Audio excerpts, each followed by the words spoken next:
I should be live now on both red and purple. Perfect. Okay.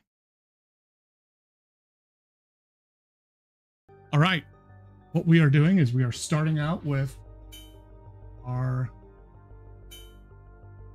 scene investigators, and then we're going to go into some React, some body cam React, and then, hey, how you doing?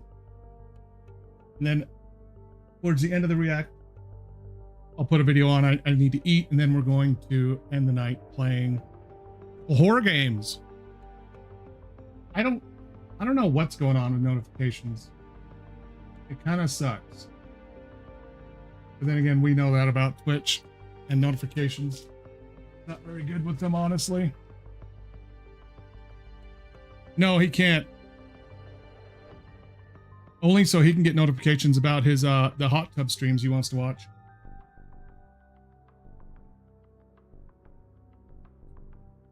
I'm sure he's made sure those work.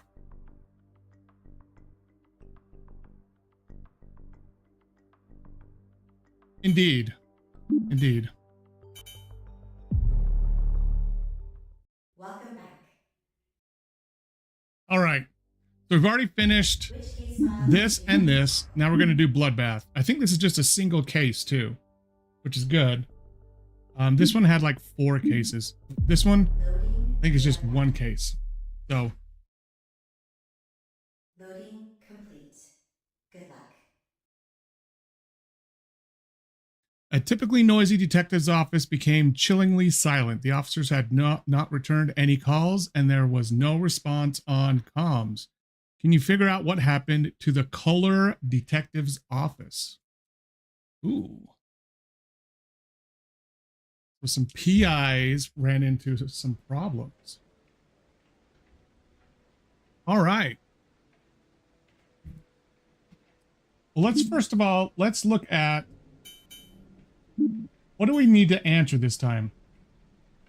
What is in the package by the exit? Okay. Was the gun the killer using standard issue? Who died by the office doorway? Who was the dirty cop? How many people were murdered? Was Harry Baker in a reasonable state of mind? Yes or no? Maybe he's a murderer. Which prisoner was interrogated in room number 1? Interesting. Okay. So we'll think about these as we go. Are you Harry Baker? I'm thinking Harry's the killer. Because look, none of them says who the murderer was. I think we know Harry Baker is the murderer. None of them says who the killer is. So welcome in, Harry. You and Winton. Okay. Wow. That's kind of... Okay. Now, what is this thing doing? Oh, man, that thing is tearing something fierce.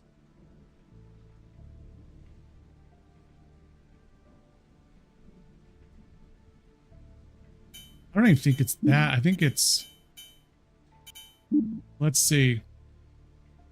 Yeah, my mouse sensitivity is super low.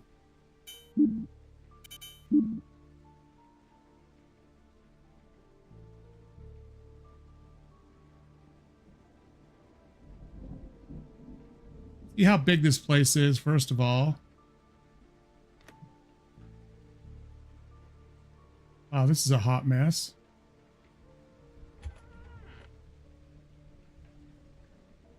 Can't do anything with that door. Let's see which one is actually number 1. So this is number 2. We don't care anything about 2. Wow, okay. So we want to know who is being interrogated here.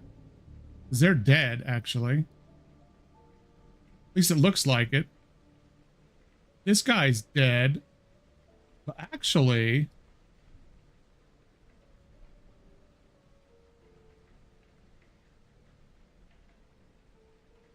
there isn't a whole lot of bloodshed there, is there?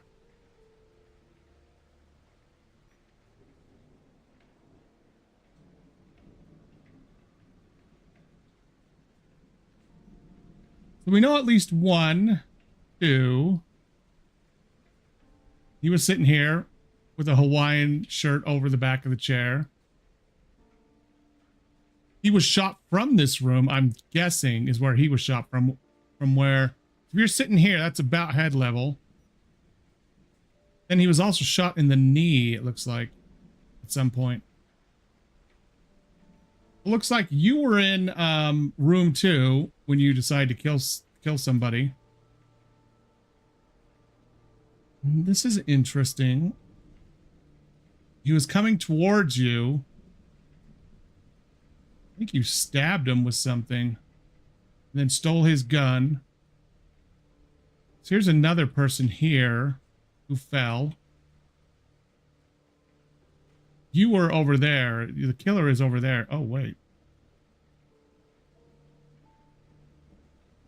I thought it was going to let me examine that stuff. I guess not.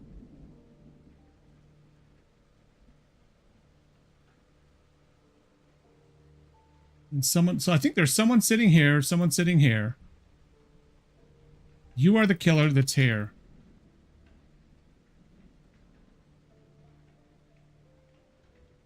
This guy was shot by you coming out. He stumbled over here. Another prisoner was here, but he doesn't really look like... Or is that too obvious? Maybe he fired right here, and that's what happened to this person. Maybe someone fired through here. And that's why he fell down, as opposed to firing out. Could be. There's another one here, another one there. Nah, that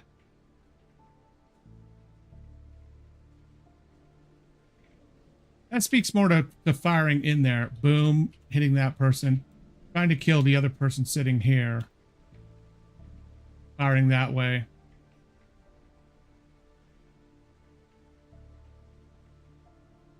It is Harry Winton Baker. Out of order, okay.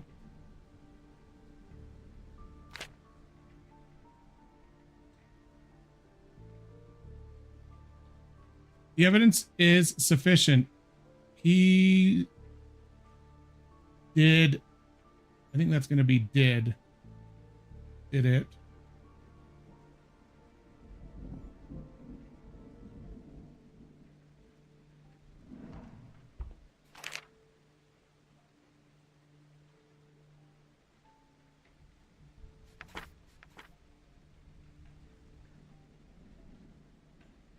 Oh, witness report.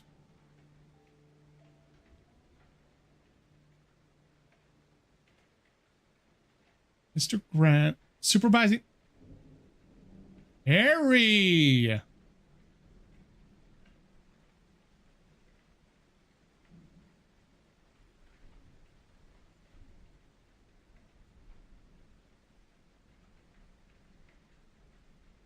This kind of changes things a little bit, because it's looking like, okay, so the question was Harry Baker in the right state of mind? That really screams to maybe he snapped and did this, and he was a cop. So was he the dirty cop, or did he snap when he saw someone he thought he trusted?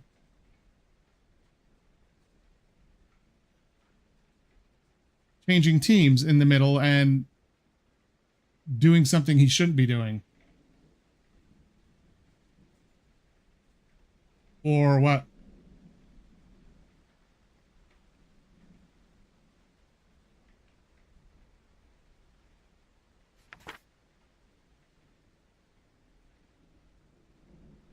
Was brought in due to relation to witness number 1, sister, current concern of reliability of witness number 2's testimony from 1987. Sister was able to confirm suspicions about the testimony.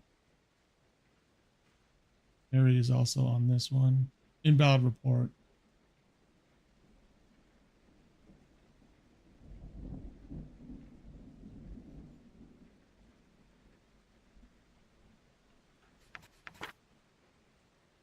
Mr. Grant was questioned lightly due to being second cousins of victim number 3.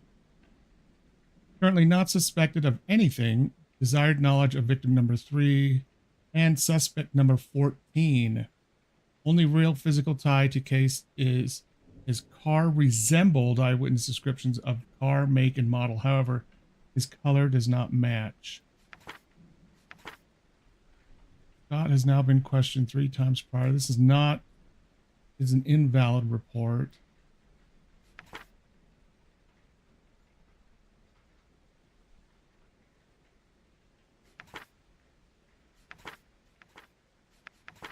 Oh, that's a lot of reports.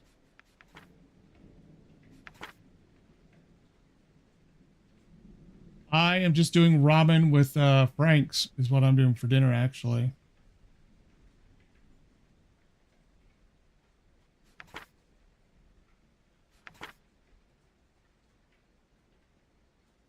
It should be tasty.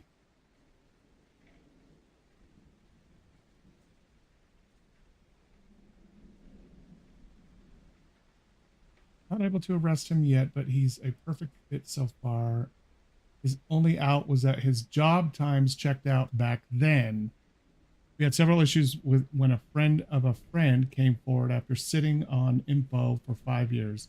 This person only came forward after Mike found a gun, evidence number 129, on this person during a traffic stop. Issue is that this man could only have gotten the firearm from Scott just post to Scott's time for the impersonation. Trent. Mrs. Trent is only being interviewed by this unit due to the recent pending charges against her, re-permitting us to ask about case 736-6W. She was the prime suspect of the incident, but the lack of physical evidence blocked officers of the time and our own unit from ever being able to nail her. This time, we've now been given a probable cause to search her property, and are hoping to find anything that could have been missed in the prior search from 1998. So they're using this opportunity to search for other evidence for another case. The witness report is not in relation to the current case, but only in regards to the 1988 allegations. No question was asked in regards to the bar incident. Ralph. This questioning came in part due to Mr. Mason reaching out to us. It seems as if he's currently willing to speak due to his poor health. The last time there was any sort of interview or anyone related to the case was about a decade ago. As much as we note him as tangential, he provides us with the best image of the mental mindset of his good friend and the main suspect. Note, full impact of this interview is going to be sealed. Supervising officer has demanded that this be the only public out-facing record of anything related to the discussion had today. Okay. Detective Snyder. Oh, different supervising. Rochard Bots or Bolts. Detective Snyder desired to re-examine Miss Ebis as part of a routine check-in with the 1989 cases. Sometimes we contact McClellan healthcare providers to see if any current persons can talk with us in regards to the Carl Tristan case, but we get no response. As Miss Tebis has moved on from working at the facility, we have interest in seeing if she can be more forthcoming. Her contract may be over, but her clauses still go on for another few years. She seems very genuine about her testimony. Okay. Simon Snyder is, wait, different supervising. So this one was Detective Snyder. And this one is Supervisor Snyder. She is sick. Nothing. I'm going to look at that real quick. drunk for Rosa. Nothing. Nothing. Nothing. Okay. But one was drunk, one was sick.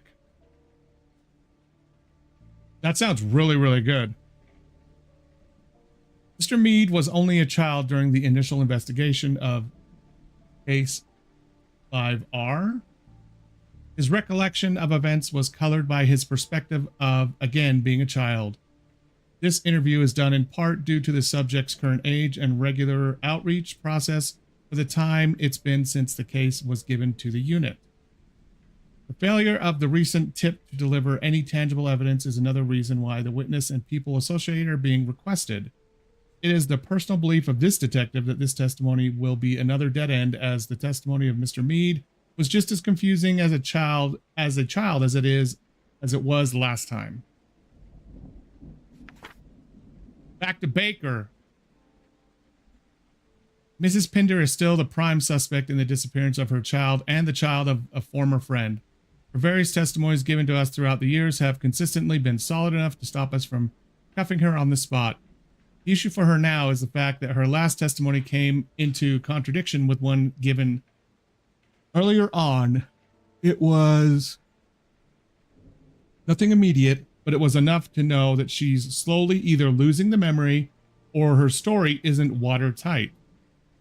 The point of this questioning was simply to reevaluate her and to see if she can give us even the slightest alteration to the story. Huh. Okay, interesting.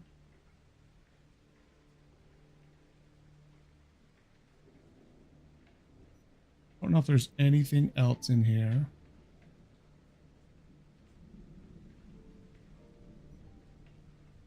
Can't look at any of those. I think I was already over here. Okay. Let's go back in here.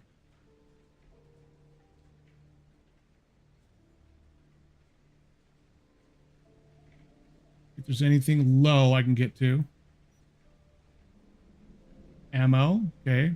50 AE. That's a big bullet.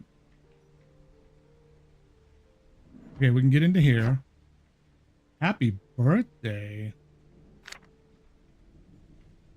Happy birthday, Kyle. I hope you enjoyed turning 15. I know your mother likely threw a great party. I hope you had a good time with your friends. I'm sorry that I missed your birthday. I had tickets, but there was a last minute incident over here that I have to take care of. Next time I promise to be there. I'm sorry. Hope this gift reaches you in time and you can enjoy it. I may not always be there, and the past 15 years makes that evident.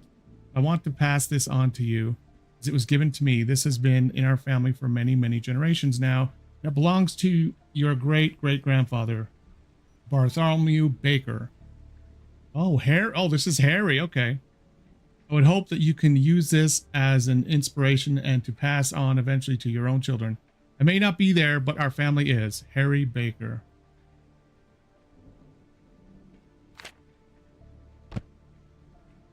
Interesting. Okay. Kid's name is Peter Josie or Jose. Friend says Peter hid issues or had. I don't know. Pastor says kid has no issues. Only direct evidence sub for now.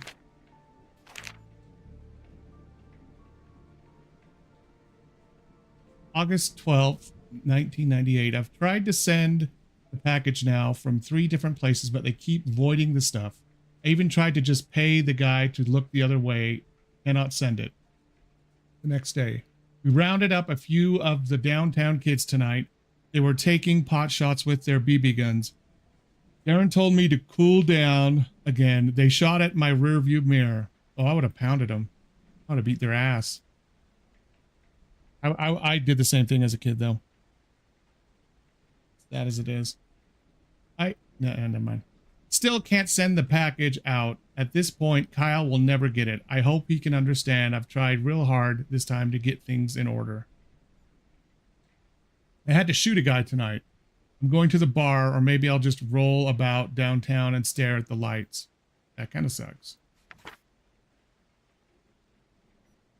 I'm sorry I had to shoot someone again twice this week now. I'm sorry. It was a teen this time. 28th, so another week. So the next day, Chief woke me up at my desk this morning. He asked me a day or two ago if he should be worried. I told him I was running okay. I don't like office duty. There'll probably be another month of this. I hate how they junctivate that word. It's annoying. I need help. I need to get out of here. All I do now is drink and write papers. Okay, maybe he wasn't in the best frame of mind, Mr. Harry Baker, according to this. There's nothing here. I still haven't talked to Kyle, and I'm stuck here doing these GD papers, and now I can only listen to Darren complain about things. Chief told me I cannot drink anymore in the office. Wow, what a shock. Cop can't drink in the office. It's affecting me, really. Bullshit. I think you're kind of coping there, Harry. It's the only thing that can help me right now. I'm going crazy. Okay, dude. He loved his drink in the office. Hell, who wouldn't love to drink at work all day, every day? I've been really testy lately. Testy again. Well, I need to go to the bar, but I cannot do it right now. Need to be clean, even if only for just another few days. I don't want it to end like this, like it did last time. The only good thing is now I can go do what I want. My flight leaves tomorrow evening. I ain't staying around here. I need to meet with him face to face. That was on the 24th. This is Harry's desk. Call her back next week. School says call back tomorrow. Ask N if he can take call. Who's N? School says no records on history. Plane leaves tomorrow. Get plane ticket. Miss Josie or Jose. Still won't talk. Send flowers. Mom's name is Jasmine. Mom's number. Really thought that you would have been able to pick up that picture. Mom isn't talking. Go figure. Really? Call the mother. And what's the one on the side? Judge K is still sick. Post-its. K6 papers signed and verified. I don't know what the K6 is. Judge R has given the clear. Get more floppies. Yeah. Well, if you're relying on floppies, they don't hold a whole lot of info. Okay. 50 AE. Well, someone took some out in a hurry. Or why would this? Okay. Someone was in the middle of cleaning their gun when something happened.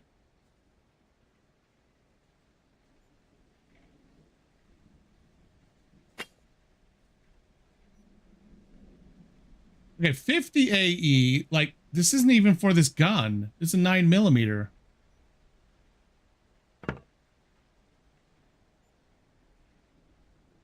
It's 50 AE. Isn't that 50 cal? That's 50 freaking caliber. These things are huge.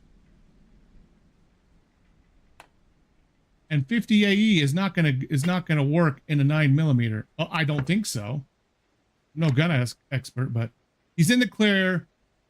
ACC to tip. Okay, account to tip. 500. It's supposed to be Smith & Wesson AE revolver. Prize winning the NV sharpshooter state competition of 1994. Always keep it loaded and you'll never go far. And you'll go far. Winton and Smith, exactly. A Dune Sweeper 45. All hail the gold medalist of the 1982 NV Sharpshooter State Competition. Semper Fi. All right. Holy shit, and another gun missing. Bartholomew Baker, lieutenant in the United States Union Cavalry. Okay, this is an old weapon. Old weapon. National Veterans Long Gun Competition of 1986. In appreciation of your many years of dedicated service to our country and to your town as a veteran sharpshooter, we salute you. February 15th, 1986. Okay, so the 50 AE for this is a revolver. That's not a revolver. So the revolver is not in here. Probably what the killer used, I'm guessing. Floppy 1 through 8 of J case has to be submitted formally. Get audio of admission. Warrant if needed. Kent Mayers. Read all those. Gill was murdered here, but his body was found in Drent. Maybe buy bigger object and sneak it inside that. Okay. See if Jim in Postal can get package to slip in. What is he trying to slip in and where? That out of context is really bad. Inspection reconfirms tip impossible timing. Get back on records with county. Oh no. I didn't even have to say that. MacArthur Road incident case report. Is this really important? Maybe.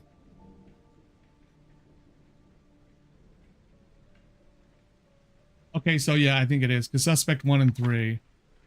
Detective Nakamura and I witnessed 2 young kids dealing some unidentified baggies by the gas station. Confiscated 3 200-milligram bags of powder evidence. Both suspect 1 and 2 were assumed to have been underage from just their appearance. We caught up to suspect 1, but suspect 2 ran. I pursued while Nakamura cuffed suspect 1. Suspect 2 ran for a white van at the end of the nearby parking lot. Suspect 3, the older Caucasian male, was inside the van. When he saw me chasing the kid, he turned the vehicle off and proceeded to raise his arms into the air. Suspect 2 pulled a pistol at this point while running. I fired 3 shots by the time he turned to face me. 2 bullets lodged themselves in his throat and 1 got his right arm. I don't believe at the time of this initial report that he was able to fire a shot, but I'm unsure and awaiting further evidence. Requested suspect's 2 firearm to be examined for gunpowder residue and suspect 2's hands to be examined as well. General officers eventually arrived on scene alongside EMS. Suspect 2 bled out before me. EMS was unable to stabilize him. Suspect 1 and suspect 3 were escorted to the county station by officers. I received a question from another officer on the scene, and I want to answer it here in writing. Nakamura's method of detaining suspect 1 may seem to have been brutal, and I cannot say that I personally saw the arrest. But the suspect in general was uncooperative. The bruises and the such may or may not have already been on the suspect prior to our encounter. I'm unsure, and I'd rather simply say that just because Nakamura's aggressiveness has been noted in the past, that it may not have been the cause for the wounds for this particular case. Suspect 1 will be questioned by us early tomorrow. Suspect 3 will be questioned in 3 days. If I'm pulled from this case due to the incident, I request that Detective Snyder or Bolts be given overview of the downtown operations. Nakamura has been overly hasty on the previous 2 cases, showing questionable judgment, and though I trust him, I'd rather a more senior officer replace him. English is hard, man. It's super hard.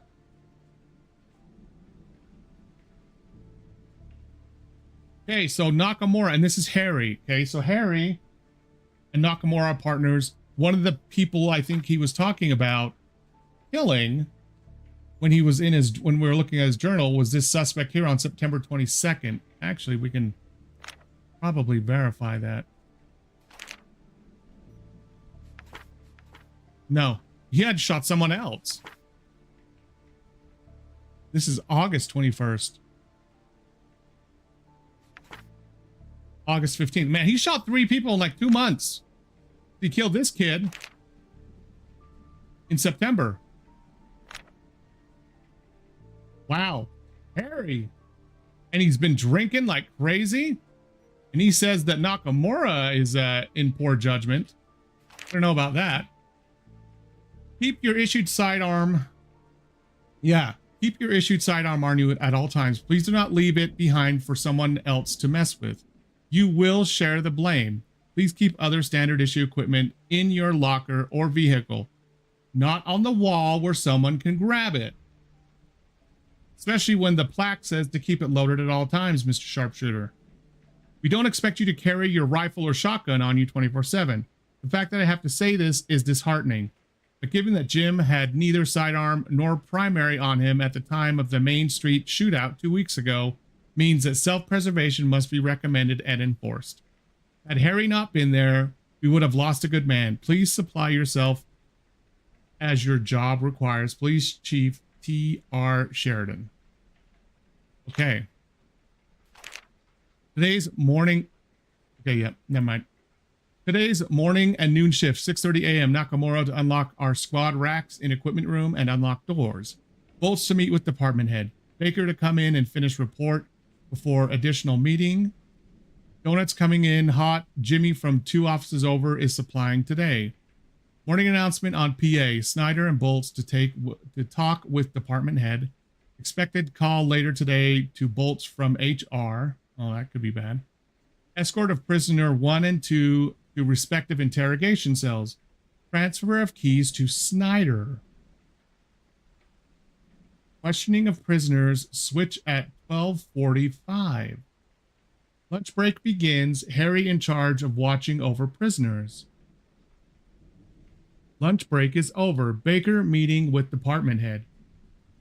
Reacquired equipment check over by Bolts. Bolts reconfirm with department head about reacquired equipment. Baker is officially on paid leave. Please refer to Snyder for respective cases. Refer to late noon and evening and night shift for other stuff. Interesting. Town dinner celebration at the Color-Vo Public Library. I don't know what the -vo is. September 29th. Color just hit 23,000. We're almost at 25K for our town's population. Sun County is now nearing 800,000. You're invited to a small dinner celebration at the library at 6:30 p.m. Invite your neighbors, coworkers, and the whole family. I hate having to hit that twice. Okay. We've had a number of recent complaints about drinking occurring throughout the office, mainly just Harry. Drinking is an adequate manner to alleviate the stress. Okay. Drinking is an adequate manner to alleviate the stresses felt during doing this job. Wow. We understand this and we will refuse any manner of taking that away from you. However, during work hours, we ask that you remain sober. Drinking inside the office is perfectly okay during lunch hours or off time. I would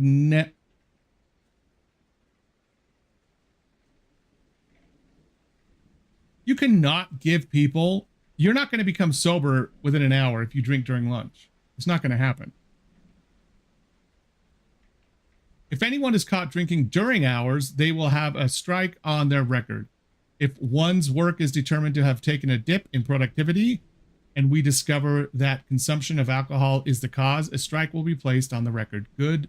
Do good out there. Police Chief T.R. Sheridan. I don't know how you can give permission to drink during lunch, as weird as that sounds. I don't, like I said, I don't think you're getting, you're becoming sober if you drink during lunch. Voided contraband. Ooh, contraband. Kyle Proper. Due to current state and county policies, we're sorry to inform you that the package was not permitted to be sent out from any of our local offices until we gain clearance. The start of the procedure and gain the right paperwork, make sure to call this number. Okay, interesting.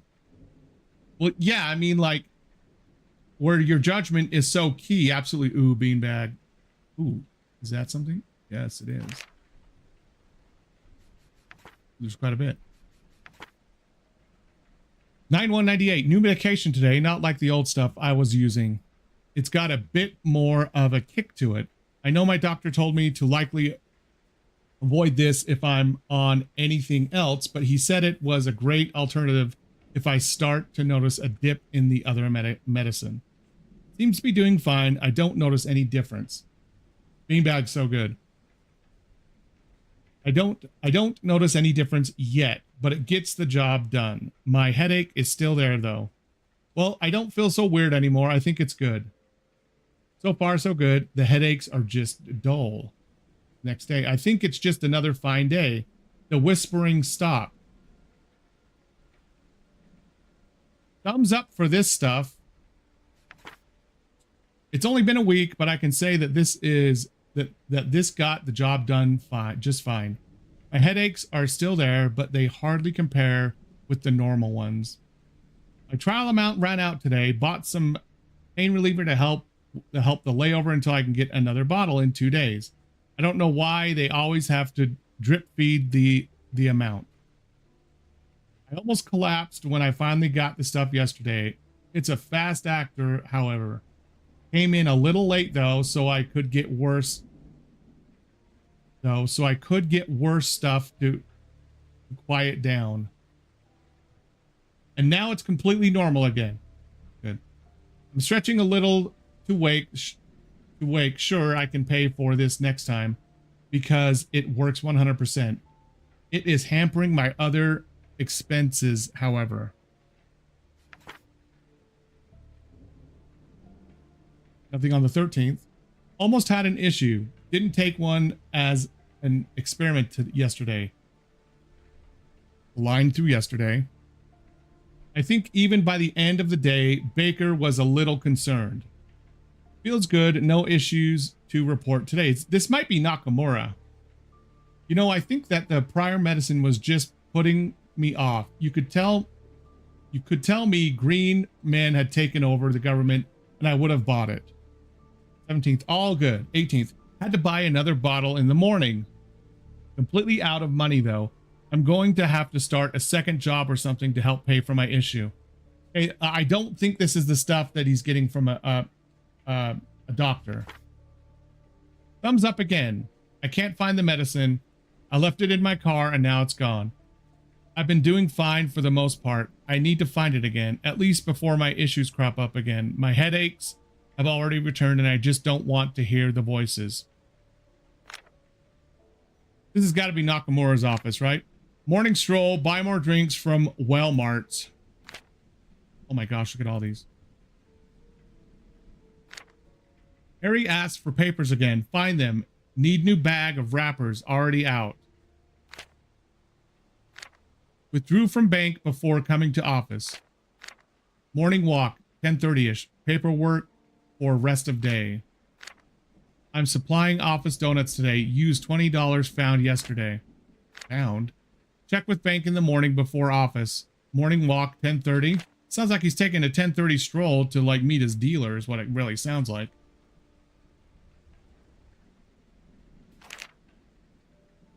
Blah, blah, blah, blah. Bachelor's in Science of Criminal Justice. Yeah,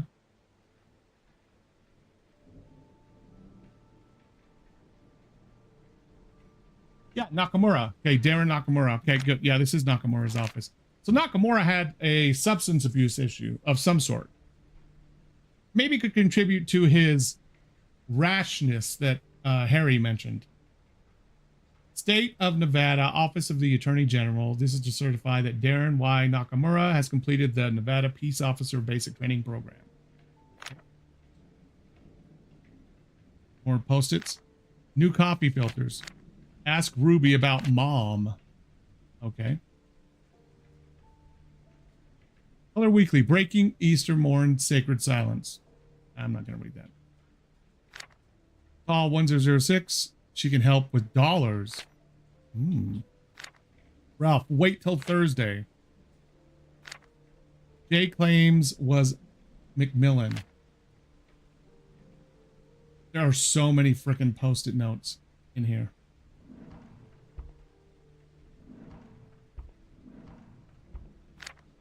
They're watching. Oh no, that's his paranoia speaking. Anything else in here that I want to look at? Nope, I guess not.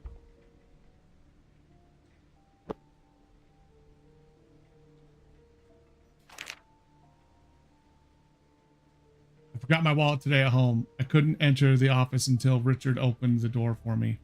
I wish I had him as a partner. He never complains. He's just quiet and gets things done. He next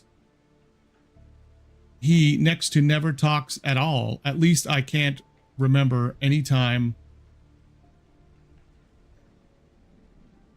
At least I can't remember any time off the top of my head.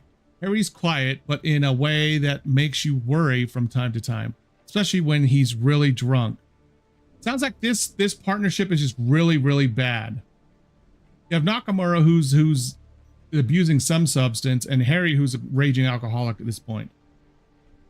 Cannot pay off my rent this month. Need money real soon, like hella soon. Mike doesn't have a kind shred in his heart. Was an ass about lunch the other day too.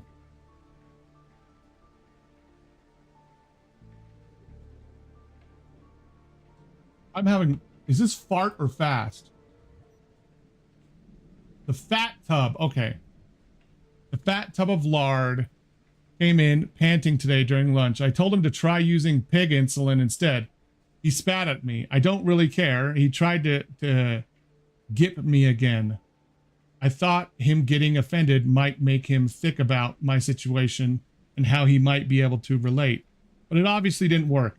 Yeah, if you want someone to be sympathetic, insulting them is the best way to go. Let me tell you. Richard walked in today. He just stared at my poster for a bit before leaving. Maybe I can talk to him and see if he'll back me up and get our entire office upgraded. I've been wanting to get that gun for a while now. I can just taste it. That's disturbing. What did he scratch out? Sometimes broken gun like fancy features are what I want. Beanbag, where are you? Tired money speaks. Stiff and tired. Basketball, refineries, good night. That's the ramblings. I'm really sorry. I'm still unable to find the medication. I wrote word salad in the afternoon, it seems. I'm doing better after taking my cocktail of pills. Richard broke his gun. That's why he came in yesterday. I'll ask the chief again if we can get a special order in. I want something like my fancy baby to be standard issue. I wouldn't mind something even crazier. Okay, so standard issue. You haven't exactly said what standard issue is yet. Like the revolvers that Harry has on his walls, but maybe that's going too far.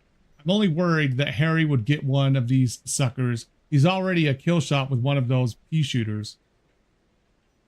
I got pulled in by the chief today. He asked me about Harry. Seems like they're just doing a general evaluation. I answered pretty casually. They asked if I knew about any evidence going missing recently. I'm about to say confidently that it wasn't Harry. I've only seen him partly hard with booze anyways. Party hard with booze anyways. I now think I'm seeing a unique pattern in the rug. It's helped me clear my head and think about certain people. Still, the medicine is gone and I don't like thinking like this. My headaches are back full swing. Wow. They took Harry off our case. They put in Michael Snyder. I hate that man. I cannot accept this. I refused to ever work with him again, and I will force them to realize this. Somebody will understand. He's been cruel in some stuff recently too. Keeps making jokes about issues that the others still haven't clued in on.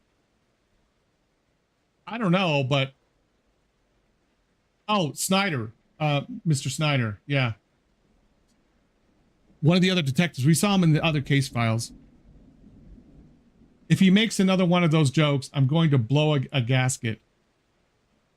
Or a casket? It's supposed... A casket? It's supposed to be gasket. I hate him so much, and the position I'm in makes me feel like shit. Well, he is like losing the plot. Smith wonders if Mike still has Christmas CD. Dude, there is so much stuff here. Like, this is crazy. 9-hour hours for photo lab. Don't call. Local school, no records for the issue with the kids.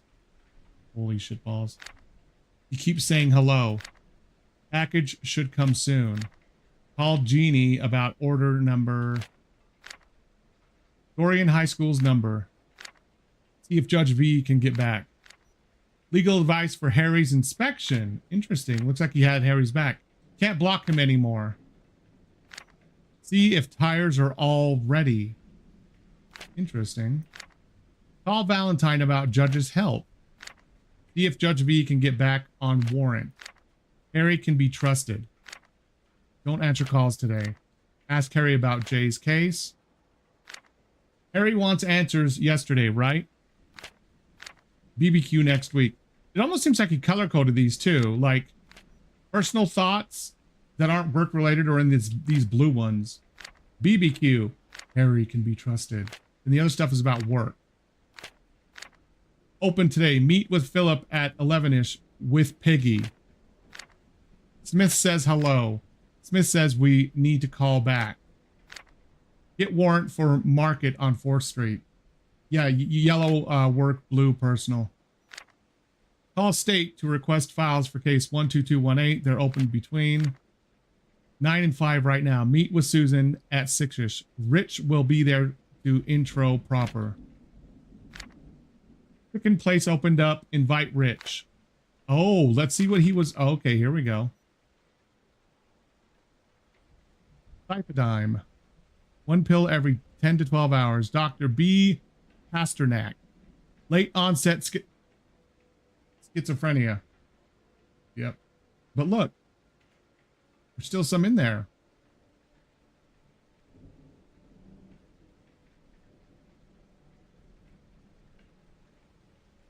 So he was a schizophrenic. That makes sense.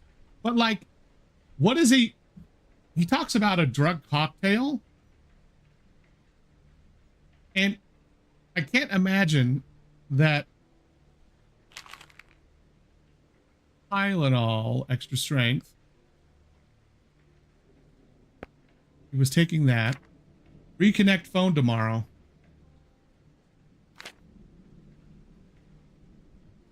Can't imagine that cost a ton of money. Get refill.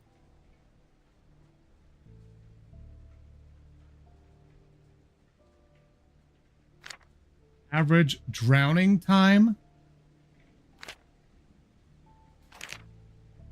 There's a new sheriff in town. Meet the new Beacon Bell Toll 40 Super. When the bell tolls, it tolls for them. Oh, mercy. This looks just like a gun ad too, that you would see. The lightning in the background, gun in the sky, like it's some like evangelical type of object.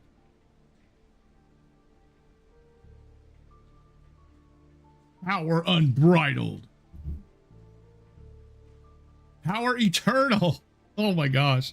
This has got to be the gun he wants, right? The Beacon Bell Toll 40. Okay. That's the gun he wants. Because it sounded like someone walked in and stared at his poster. He was talking about that. Hi.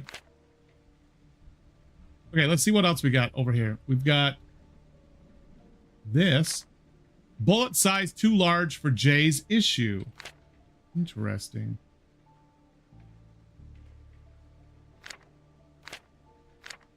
Summons for next month.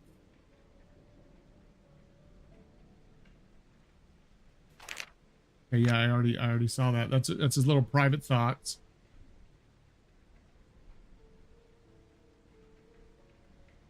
Nothing else down here. So Nakamura was a literal schizo. He was taking medication for it. But he was a schizo. Okay, who's this? This is Detective Bolts, okay? The one who took over for Harry when he was dismissed for his alcoholism. In the office, how he couldn't stop drinking. Behind the badge. All right, so this is a little blurb about Richard. There's some photos. Laws and regulations of the state of Nevada, 1997. And look at what is actually highlighted. Examples: alcoholism. An addiction to the consumption of alcohol, liquor, or the mental illness and compulsive behavior resulting from alcohol dependency. This must be properly observed for a set amount of time before action may be used against the offending officer.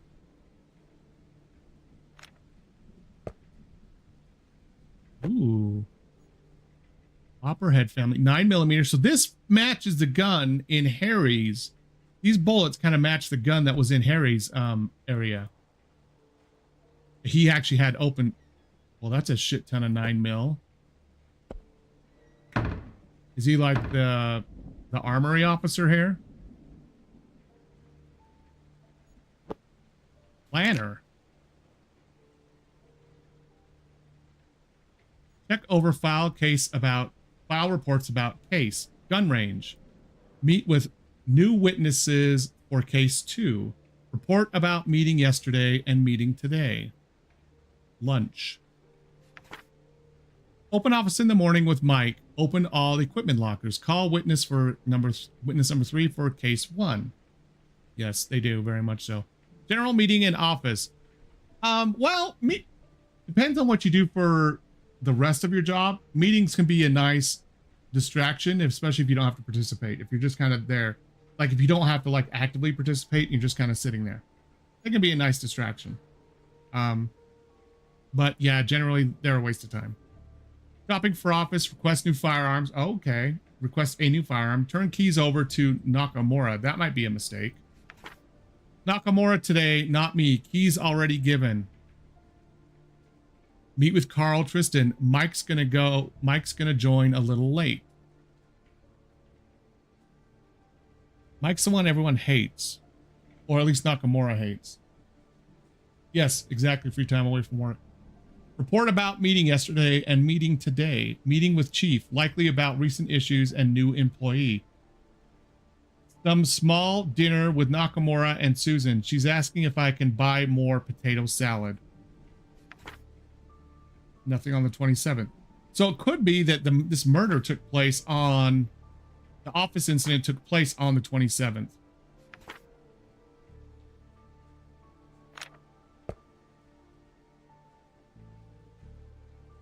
Certainly not a lot of oh, just quite a bit. Right recommendation for Mendoza. Faulkner needs report. Morning road incident 1972. Look up. Call Mary from SCPD has to fax report. Fax chief weekly breakdown. Fax Judge K with paperwork. Judge V's section still hasn't faxed. Mike wants Oval Tree. Average gunfight too short for Sun City running killer cases. Consider maybe 2 people this time. Wrong about the call. The bond amount was right. It does seem like a really shitty place to look. Kids shattered Harry's rear view. Get another replacement. We need to give school tour next week. Tell Mike and Nakamura to clean cubicles. Second VHS found by Marty, retrieved. Mike needs evidence right up soon. 1 hour, 37-minute vid. Recommend check over with SCLL. Mortimer hit last week. Could be related to teen biker gang. Stocks for BLRQ rose 2% again. Ask Arthur about investing in TPK and RMN. Todd's father was home during murder, ? Secretary says not able to meet. Do a background check on Harry. Susan needs more business cards. Judge K wakes at 9. Don't disturb sleep. Angry morning person. Chief wants desert motel write up TMR. Get Harry's report on gas station theft. Stephen Gold called. Tell Susan after interrogation. Stephen Gold needs 25K. Janitor said that one of the clocks is an hour behind. Make sure to buy a new one. Maybe batteries are low. Ask Harry if he needs more time to see if he can fix my gun. Interesting. Richard Bolts. There we go. If there's anything in here that we can look at. Nothing in the garbage. This guy was clean. Oh, I didn't look in here. Susan Bolts, that's his wife, it looks like. Interesting how he just calls her Susan. Good grief, there's so much to this. Nakamura bugged me today after lunch about if Susan could offer a smaller type deal. I told him that she wouldn't. He wants petty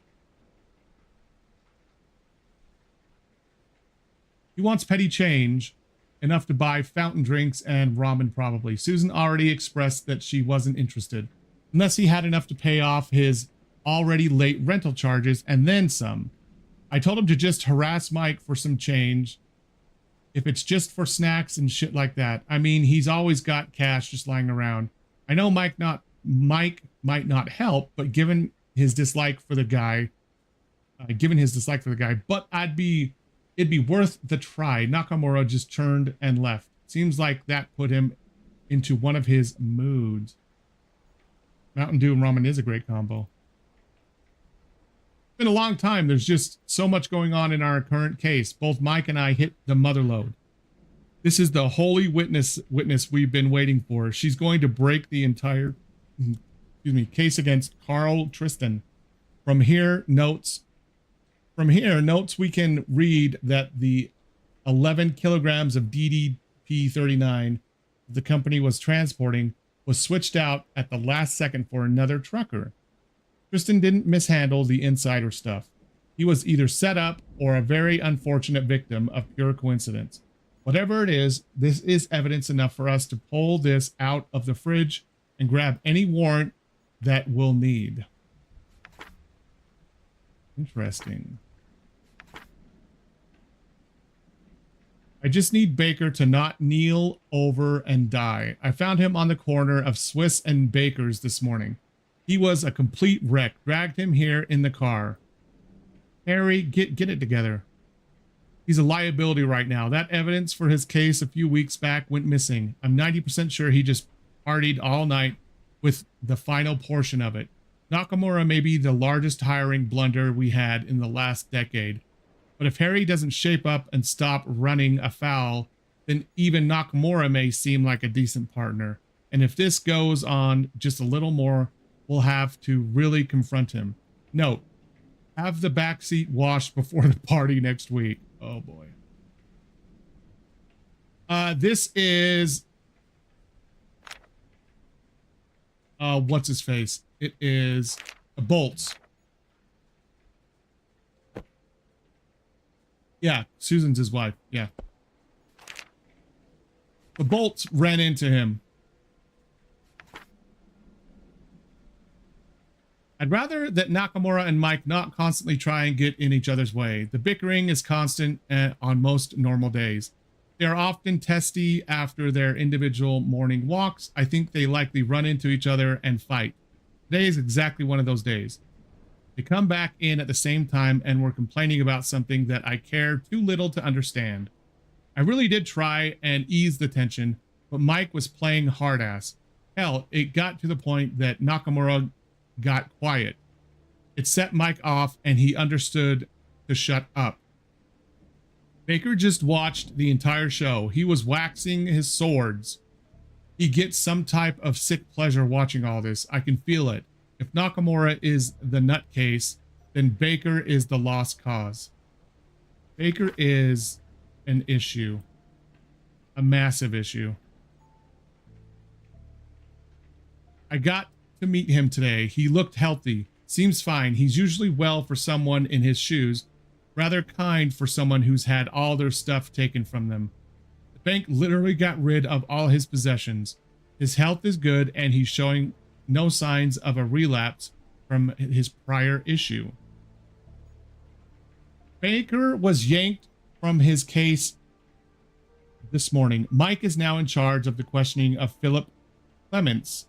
Okay, there's one name we haven't seen before is Clements, right? Philip Clements. Tomorrow, so he may join me a little later. I have to make a note of this. Hold on. Philip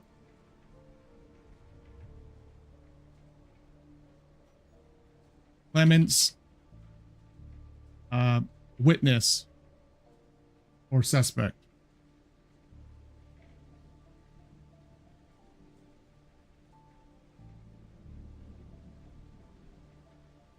Okay. All right.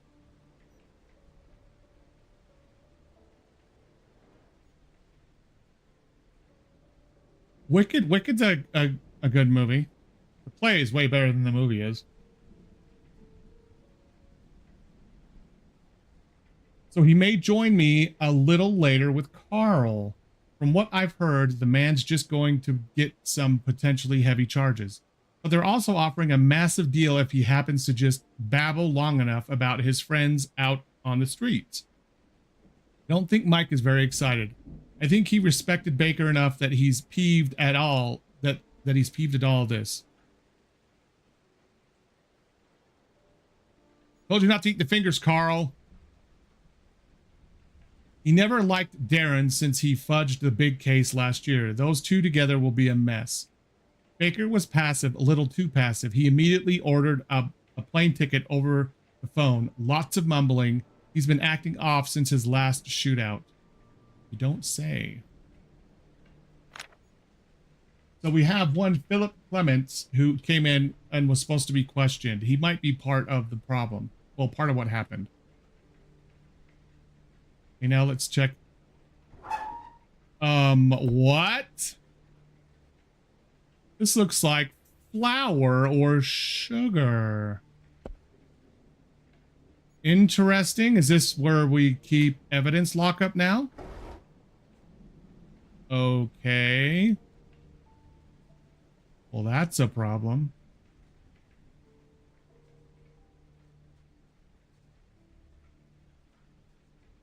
Nothing here. Nothing there. Okay. So all that's fine. All this back stuff. Okay. Now so what we've got so far is we have this mess, which is Harry. This is Harry's area. This is Nakamura. And this is, I can never remember his name, Bolts. So is this going to be the douchebag Mike? Send $300 to repair shop. Okay. Buy Oval Tree.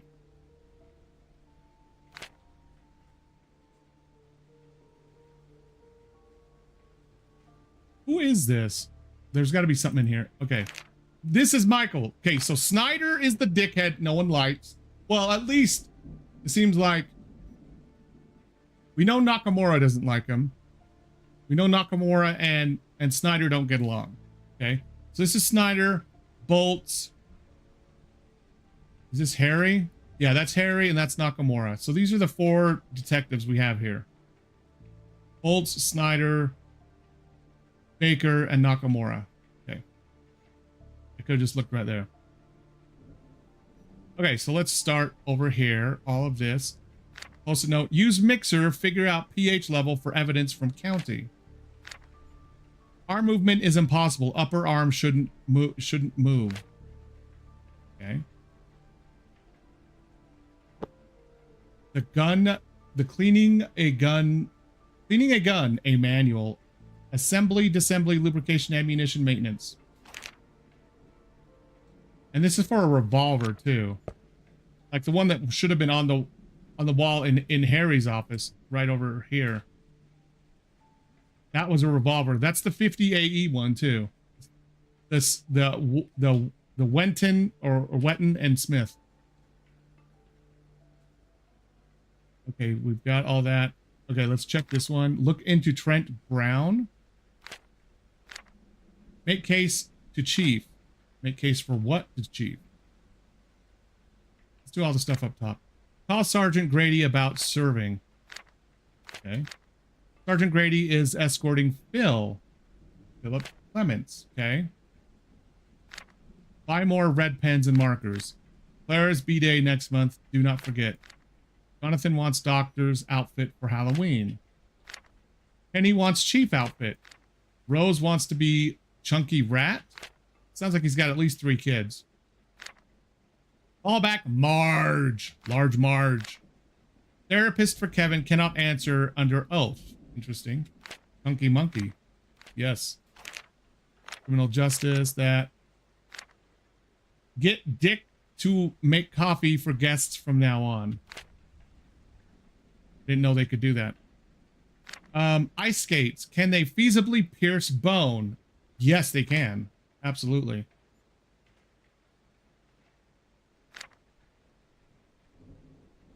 Draw up sheets for ship layout. Interesting. He's just got money. He does have money like laying around everywhere, doesn't he? Wow. Okay, yeah, and he is like the post-it king. Call person of interest 3, 9, and 2 for Frank's case. Judge K's new assistant, Rachel. Pudgy sounding.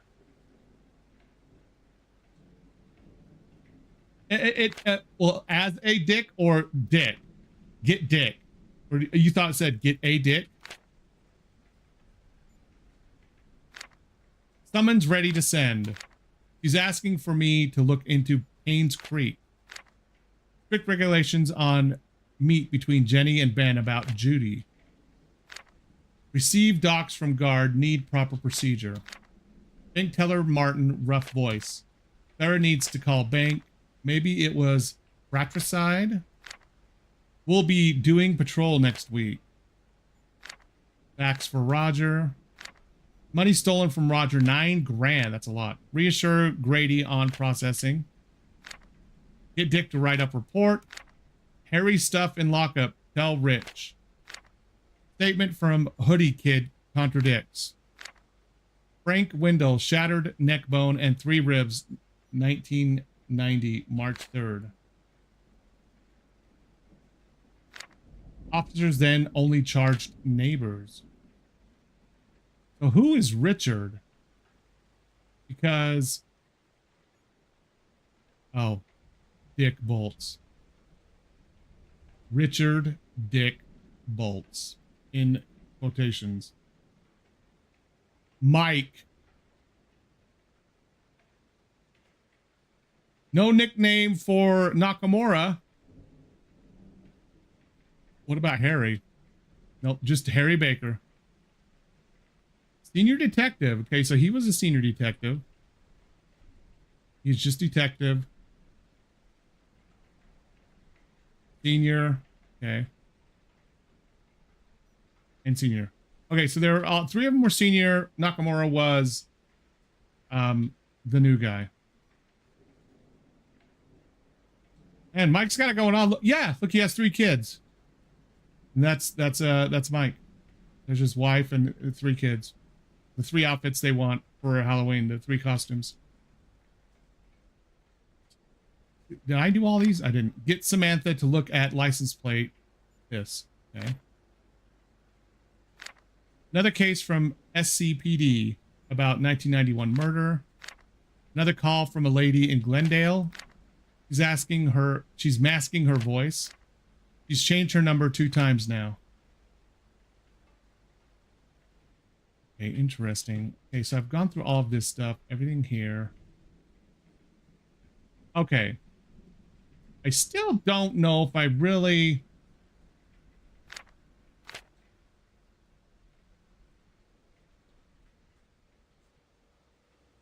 many people died? 1, 2, 3, 4, 5, 6.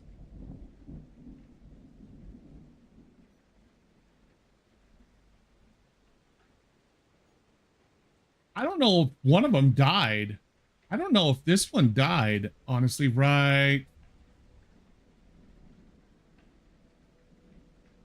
I don't know if this one died, because look at how little blood there is. It sounds like there's 4 that work here, because I don't see the chief's office anywhere, unless it's through here. They talk about these 4, and then the chief.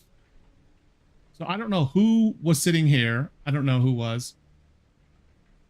But it looks like 2 officers, like an officer here, suspect, 1 officer here, which is probably this death right here. Another officer and a suspect. So we have 1, 2, 3 officers, and this is probably officer number 4 right there.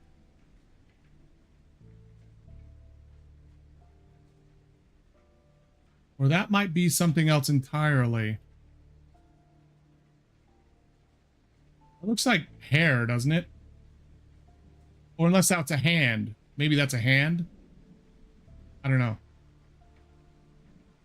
So it looks like there's 5 for sure people dead. Like I said, I don't know if this one in here is actually dead. And this would be a suspect. That doesn't necessarily look like that killed anybody. You know what I mean? The rest of these, like, that's from the head, splatter right there. Boom, dead. This, shot in the knee. Boom, dead right there.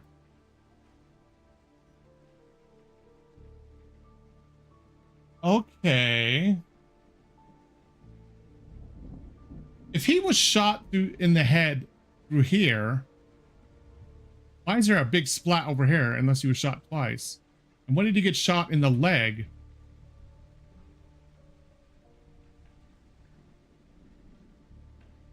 Oh, wait. Okay, so these 2 shots came out. That, I think, went in, right? Yeah, this one was shot in. Okay. This one came in. Then somebody, boom, boom, shot out. Probably hit him in the leg with one of those 2 shots.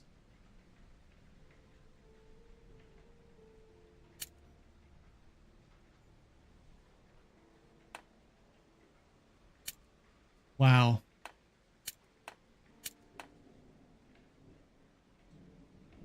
Three shots there. Probably hit that. Maybe hit. Yep. Because look. That's probably what took this person down. They might have been walking in like this. Boom, boom. And that's what took this person down. These shots here from this. I don't think they were shooting like this. That's kind of a severe angle. But this isn't. These 2. But. And he might have been back here. And he shot like that. And then fell over dead. Interesting.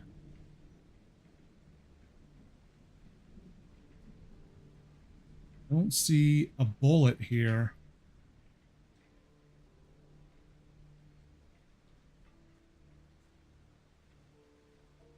I do see a casing. You know what? I'll bet you that 9mm. Okay, so that is... That's the pea shooter that Nakamura didn't like. Oh, that's a totally different bullet than the ones we found in the wall.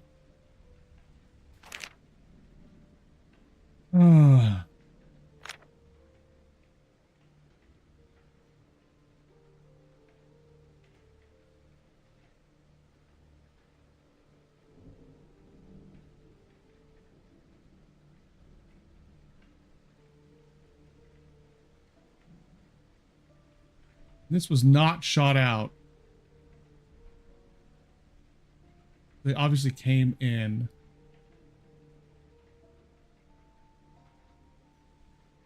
So someone shot in there.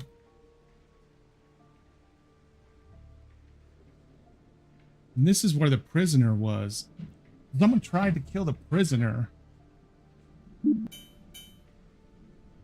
What was in the package by the exit? I don't know. Was the gun the killer used standard issue? This is not standard issue. But actually, let me examine the bullets again. Where are they?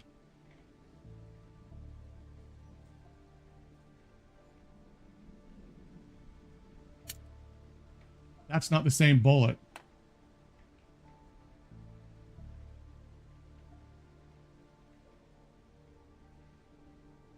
The 45. That's gone. That's gone. This is a 9mm, but I saw some 9mm casings. Okay, let's look at gun stuff in these guys' offices. Is there any... Yeah, there's a whole... No, It's not this guy's office. That's Nakamura's. This is the guy with all the ammo, right? Yeah, this is the Wilder 9mm. And where does it... Oh, there isn't one out, is there?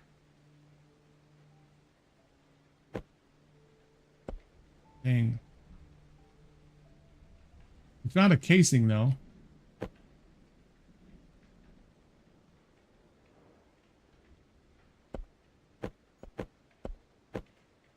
These are all just full. I don't know why we can actually click on all of these. Are any of these different? No, I don't think so. You don't think it's Baker?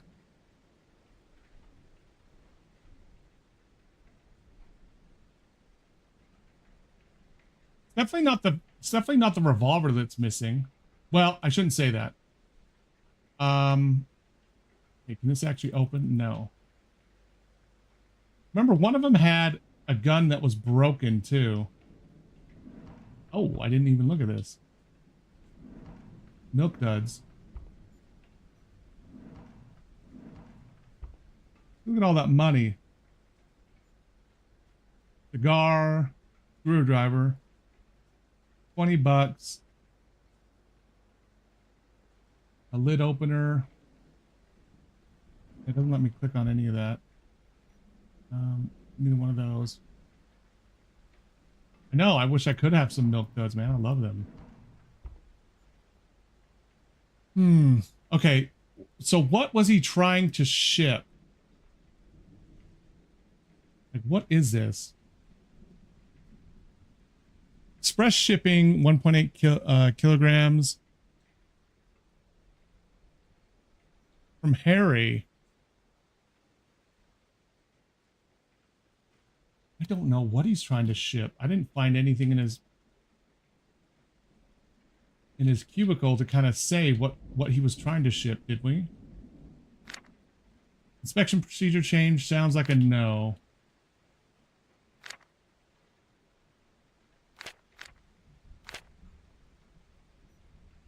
There was so much in his office to begin with, though.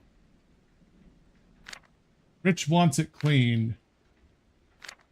Oh, when printing this ticket off of our website on the World Wide Web, please be sure to keep 3 copies. The first is for the official at the front desk of the airlines. The second is in case the official takes your first copy, so you can still verify yourself with the attendant at the gate. The third as a backup copy for your own records.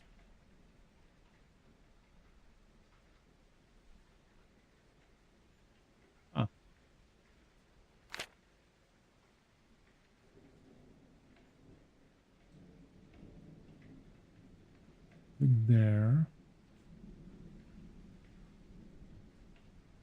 That's a lot of 50 AE bullets.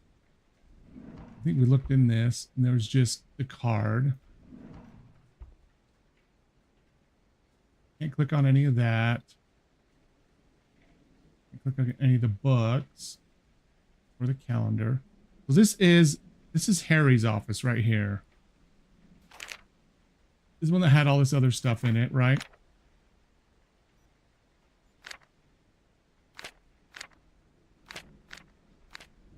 What is it about the package? I've tried to send the package now from 3 different places. They keep voiding the stuff. I even tried to just pay the guy to look the other way. Cannot send it. We rounded up a few of the downtown kids tonight. They shot out his window. Still can't send the package out. At this point, Kyle will never get it. Oh! He's sending a gun.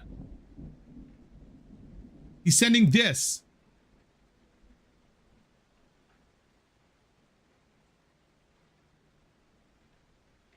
Think about it. He said it was in his family for multiple generations, his great-great-grandfather, right? But he can't send a gun through the mail. You can't. It's a gunpowder musket. This is actually what he sent.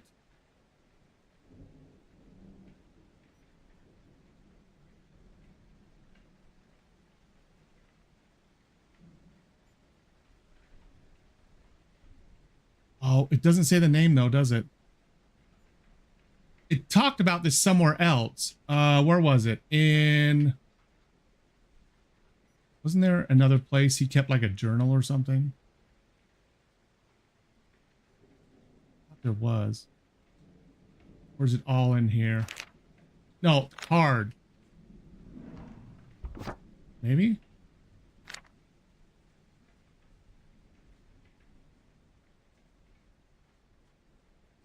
Yes, Bartholomew Baker. Yep. Want to pass it on to you as it was given to me. It's been in our family for many, many generations now. It belonged to your great-great-grandfather, Bartholomew Baker. I hope that you can use this as an inspiration and pass it on eventually. Okay. Still doesn't say what it is, but there was something somewhere that said it was a musket. Because it doesn't actually say here what it is. Damn it, where is that?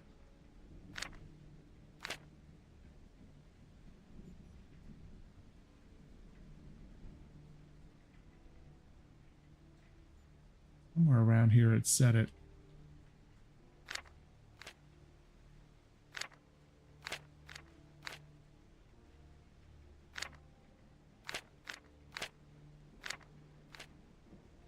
Damn it, where?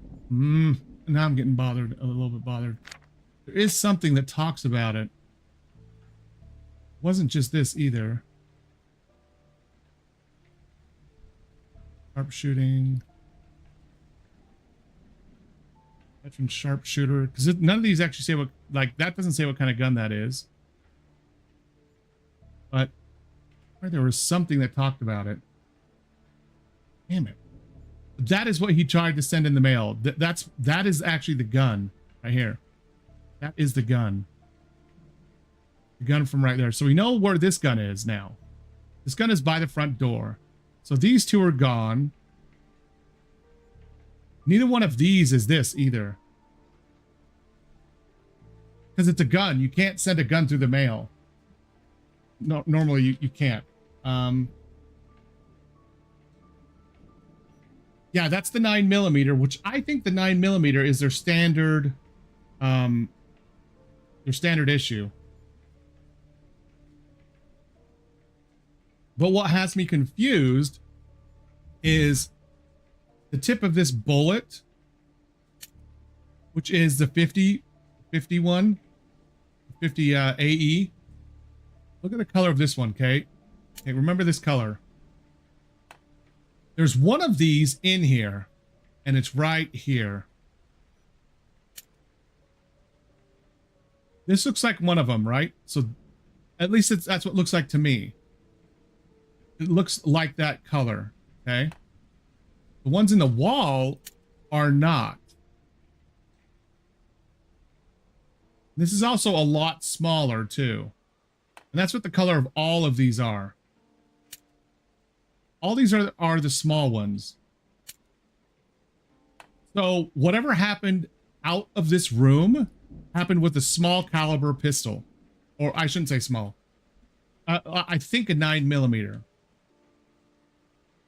Do you think this might be the 45 that he had on the wall? I can't find, even though we have all those boxes in there for the 9mm over here in right here, it doesn't let me actually look at one of the bullets. Like, this is empty. It's gone. And I don't see a bullet anywhere, and all these boxes are just there. I don't know why we can click on every single one of these boxes.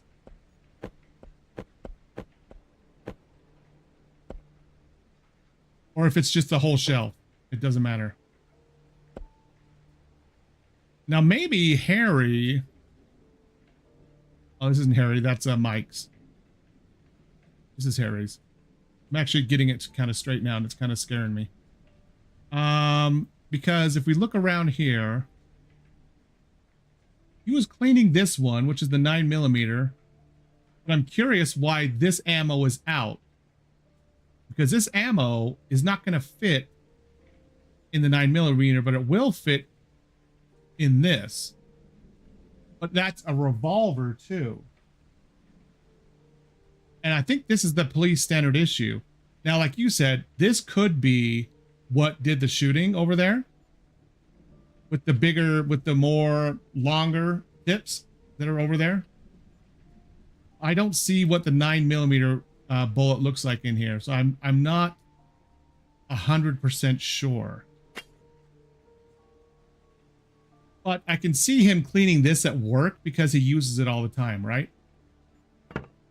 I think their standard issue was a 9mm, and Harry just happened to have these because of who he was.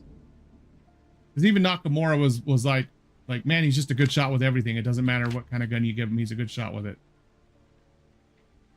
And Nakamura, I don't see anything in here with guns besides his like love for this pistol, which is a 40. Okay. Now he did mention that Mike's pistol got broken, right? Is this Mike? No, it's Dick's. Mike's one got broken. Yeah, Mike is the one who came over to Nakamura and was staring at his poster. Maybe this, even though we don't see it, maybe this is the one that had all these. Maybe that's what this is. It doesn't show anything else on it. Like no other marking anywhere. Now, one thing we could try to look for. Ooh, here we go. Here we go. Okay, this should answer it now. Once and for all, okay? These are 9mm tips. 1, 2, 3, 4. Shot by him. 5. 1, 2, 3, 4, 5. Is there any others? That's not it. That's glass that came in.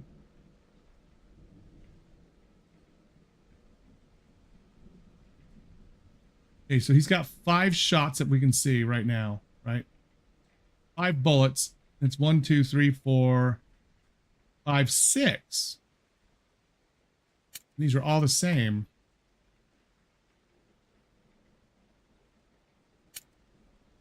This might be the one that actually got him. Let's see if there's any casings. More 9mm out here. A whole shit ton. Where's the big one?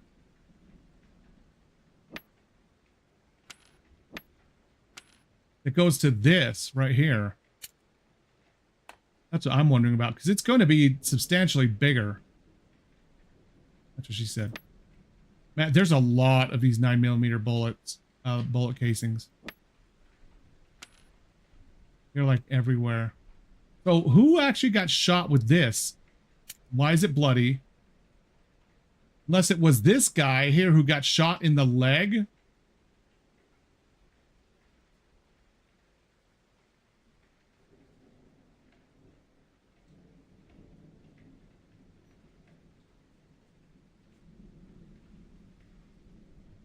All of these still have this in here. I don't think these hit anybody. These did. At least it looks like it because of this right here. But none of these have blood on them either. And I don't see... Oh, yes. Oh! Aha! One of these actually hit them. Look, this one actually went through the wall. This one right here. Which doesn't make sense. Unless that's not what I think it is. Unless... No, that's just blood. Never mind. I thought that actually went through the wall. And those are splinters of wood, though. That's what I was looking for. Oh, right there. Oh.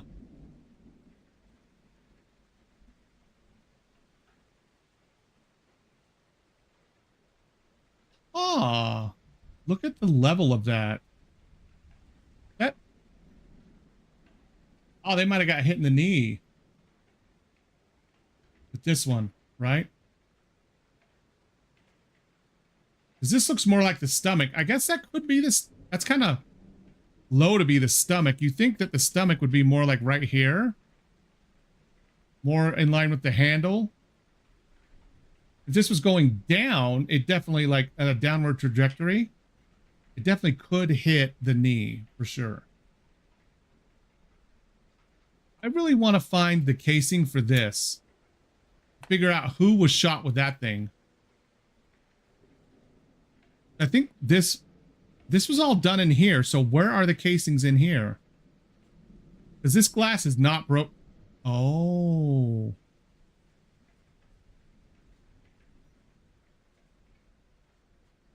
There's this one, right? Yeah, but nothing. This doesn't make sense. There's no casings in here. That window is not broken either. As you can see reflections, it's not broken. Okay, that's glass. There are no bullet casings in here. And somebody, maybe he burst in. Because look, it doesn't look like anyone was actively questioning this person. So maybe somebody like stumbled in and then got shot from behind with one of these casings like this one right here. But this also could be the result of this.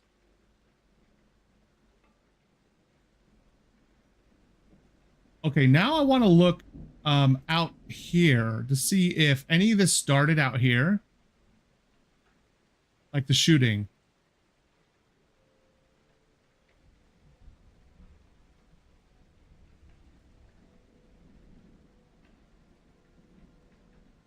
He was sitting here and stood up really quickly and knocked over his stool. That's Harry.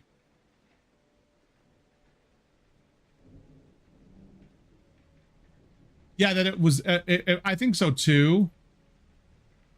Because there's lots right here in the center. I mean, like, too many. 1, 2, 3, 4, 5, 6, 7, 8. Oh shit! I never even opened this. Or did I? Who the hell is this?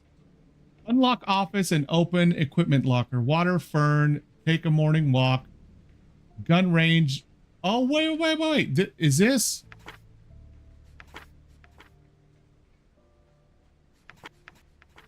This might be Mike's. Because look, he takes a walk the same time Nakamura does.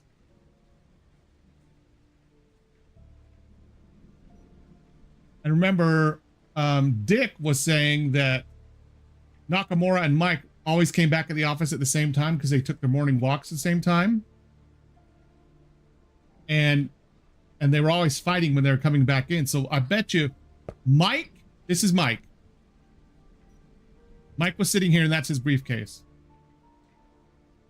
Probably smokes or... Those are mints. I thought that was Chew, actually, for a second. So I think Mike is the one that was sitting here. Oh, that's another big mama. Look at that. And I just noticed it. Right here.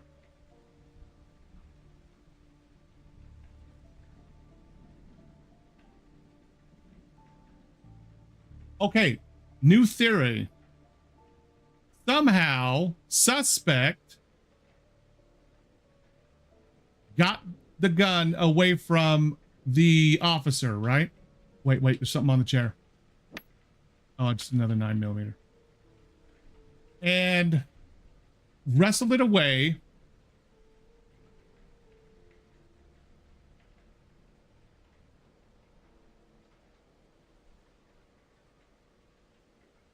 I don't know, actually. Because the way that this looks is that there's one bullet here that is bloody, right? And it looks the same as this. Which looks like the 50 AE bullet, which is the 6-shot, right? But with this here, that means somebody was trying to fire in. And this is, like how big this is, this had to be made by that 50 AE. This is the 9mm shots here that are hitting the walls. Which means that he might have been shot first, right here, and stumbled back like right like this as he was standing up, grabbed his gun and shot there and missed, and then shot through here and killed the guy. Or killed the suspect. That's kind of what I'm thinking. Like, maybe he got shot right here, which could maybe explain that, but not really. Not with the knee. But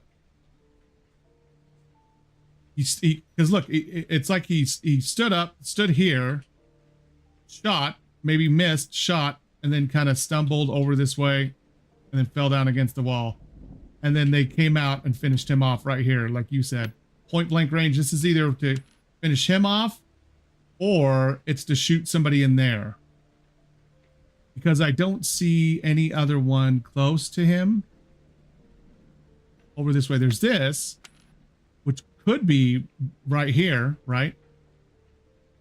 But I don't see a hole in the wall here either. There's no...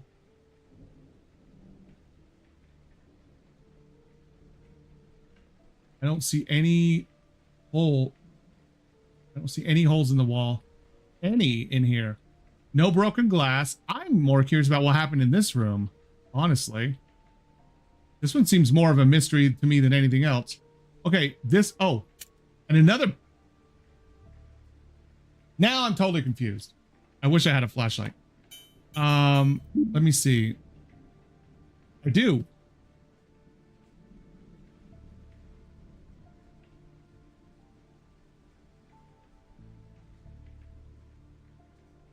But now I'm even more confused because look, this is the big caliber and all it did was hit the clock. So who fired that? If this one was fired and that one was fired all the way over there, then we have this which hit somebody. And why is it out of the body? That's the 50 AE. So answer me this. Maybe Harry is the one who came in. I don't know what the hell that's supposed to be. It's not.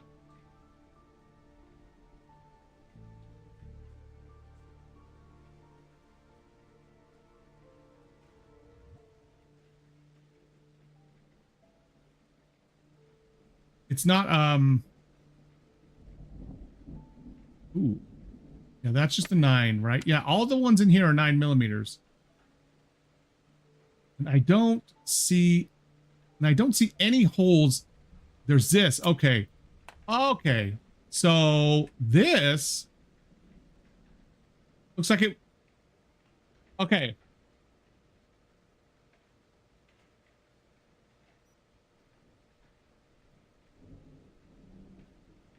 This has an angle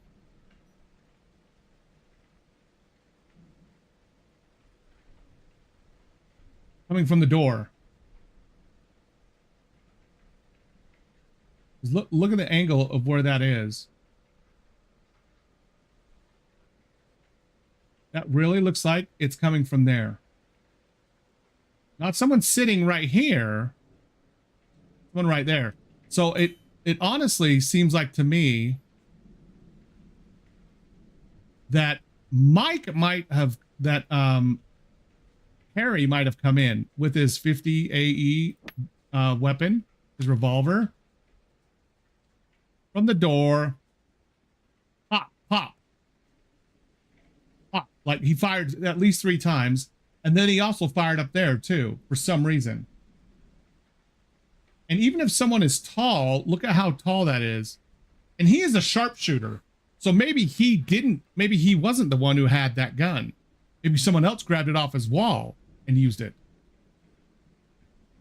And because look at how imprecise or inaccurate these shots are.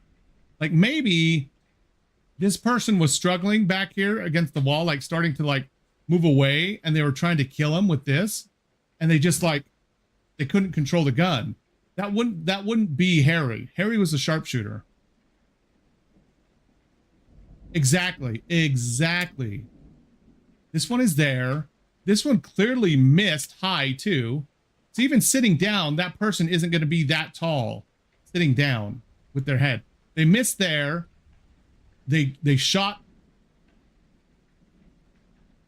Yep. Boom, boom. Boom, boom.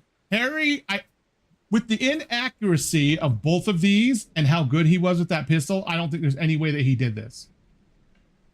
I think someone else grabbed his gun and did it. Especially that one. That one just says everything. That he didn't do that one. He couldn't. He couldn't have done that one. I think Harry was in a fine state of mind as well. He had done his, I think he was okay. Because he had ordered a plane ticket, bought it, scheduled it, you know, all that stuff. I wonder if this is supposed to also have something in it and it just doesn't. And then somebody fired back at whoever shot this. Oh. Okay. Someone came in here hot, right?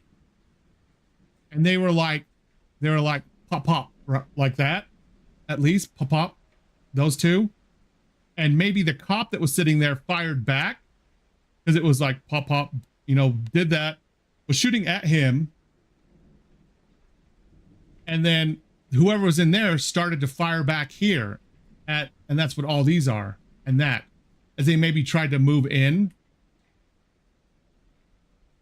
But I still don't see any of the casings for that big gun anywhere. So whoever did it cleaned it all up, because this is all like wood and stuff. So if they are here, they are cleaning up their casings. And whoever this is, I think, who did the shooting here. I do think Baker, I think Baker's in the clear for this part of the shooting, at least. Because we know that Mike is the one sitting here, right? Because of this. Because Mike is the one who takes the morning walk at the same time as Nakamura. Okay. Nakamura has this caliber, like, inferiority complex with Harry about the guns that Harry has. And wanting those guns, wanting better guns too, right? I would not put it past the schizophrenic to have come in here and grabbed that revolver, pow, pow, pow, and then tried to, you know, pow, tried to shoot there too. I'm just saying I wouldn't put it past him to do that, especially if he was off his meds. Nakamura is the schizo. See? This is Nakamura's place, right? This is his schizophrenia medicine. He's the one saying that his medicine, in his journal here, that he has to get his medicine all the time. When he doesn't have it. And Richard, Dick, is the one who walked in and stared at his poster. It wasn't Mike. So Richard walked in and looked at that. Holy shit, why is that so jumpy? Oh my gosh, why is that? So Dick right here next door. Okay, he's the one with he's not the one with the kids. Mike is the one with the kids. What was his deal again?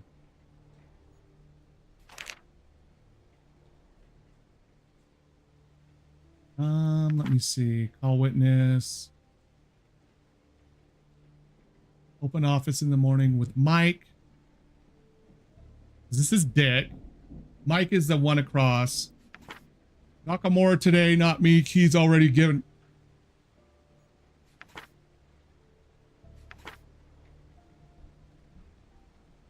And you notice how he's not talking about opening up early either over here. Nakamura had the keys to come in early. Let's remember that too. Starting on that date, he had the keys. I think Naka off his medicine could be a prime suspect. But what's his motive for... Because it looks like he was trying to kill Mike, right? Because Naka and Mike don't get along. We know that, right? And then whoever is in here... Okay, so Mike's outside. Does that mean Dick is in here and this is Dick?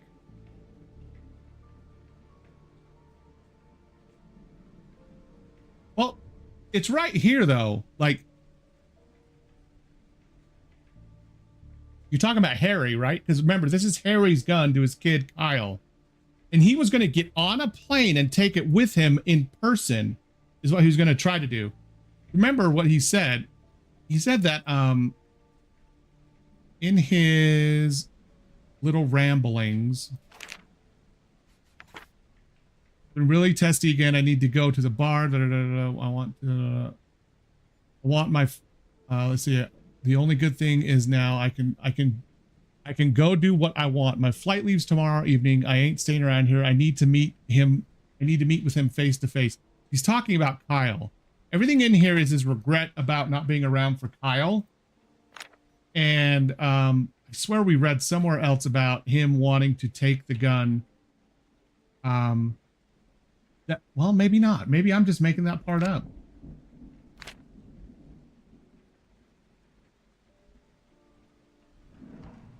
That just talks about him wanting to give the rifle to him. And this is just about the incident on the 22nd where he shot someone. He shot, it was suspect 2, right? Yeah, suspect 1 and 2 were questioned. Suspect 2 is the one that he just pulled out and just shot. So I think I know the murder weapon. The murder weapon is this. The 50 AE Winton and Smith revolver. You gotta remember that revolver. That's the one that did this right here. That shot, the one in the wall, one right there, and then one right there. There's nothing else in here. And then whoever was shooting there, they're the ones who shot back from here.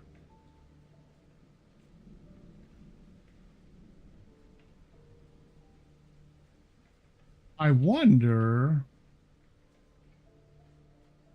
I don't think whoever did this was actually trying to kill this person. I think they were trying to kill Mike. You know what I mean? They were right here. Boom. Kind of where his head would be. And they missed. Then that was totally wild. Nakamura hates Mike. Nakamura hates Mike. And we know Mike was sitting here from this notebook right there. Nakamura hates Mike, and I think this was pulled out of Mike. The same type of bullet, and it's all bloody. There's no other hole in the wall. I think that's what this was. But what has me concerned is, if this is Mike, why did the killer stop using the 50 A&E? Like, where's the 50 A&E that he was using here from the doorway? Why did he like switch guns and grab the one that was in here to walk up and kill Mike? What if it's not Nakamura from the beginning? Right here. But what if Nakamura was in here or took advantage of the fact to kill Mike because he hated Mike?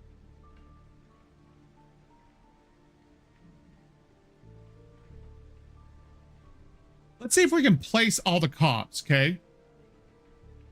This looks like a woman. I'm just gonna say that because of this right here. Like it's they got something like in a tied up. Unless they're like this with their arm. You know what I mean? Like their arm is up like this, like covering their head maybe. That's the only other thing I could explain this, and maybe that's what that is too.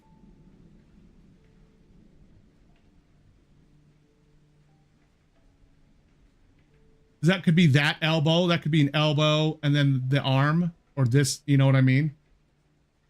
Or yeah, this could be their hand kind of balled up like this right above.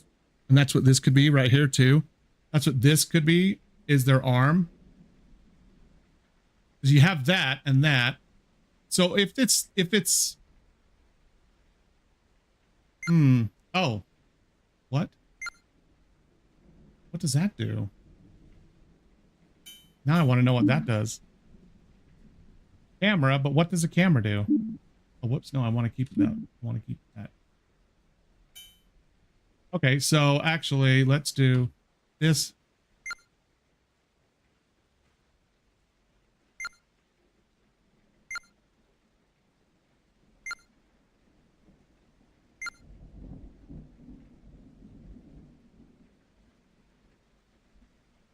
Right here.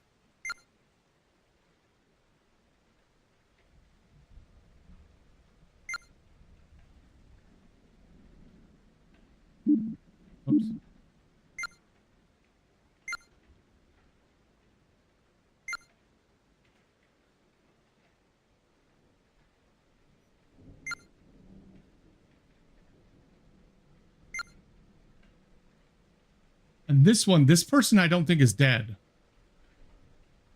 So let's figure out. I would almost like to try to theorize who was where.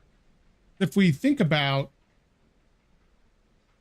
we know I'm 95% sure this is Mike. Okay. Now we're gonna have to go back through the case files. Where are they? Are they out?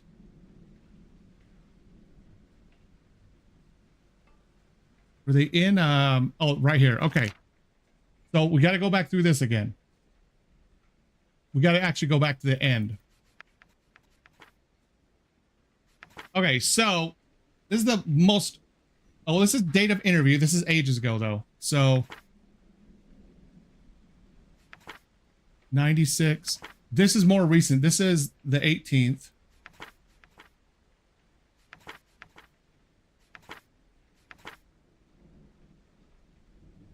Who took over? Supervisor was Harry. Where does it say the officer?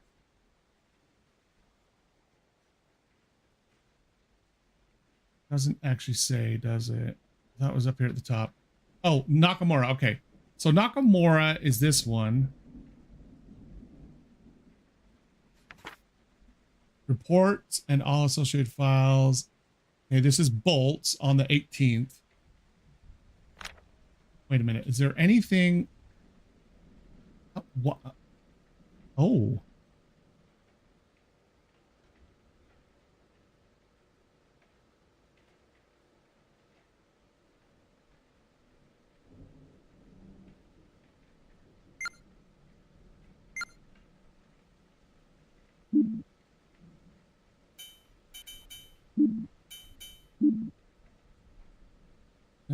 Okay, yeah.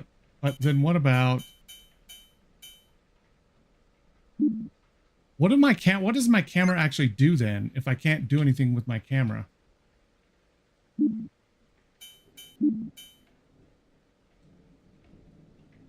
Which prisoner was in interrogation room 1? How many people were murdered? Was Harry Baker in a reasonable state of mind? Kinda. And who was the dirty cop? Who died in the office doorway? Okay, that is important. And we already know what this was. The gun the killer used standard issue.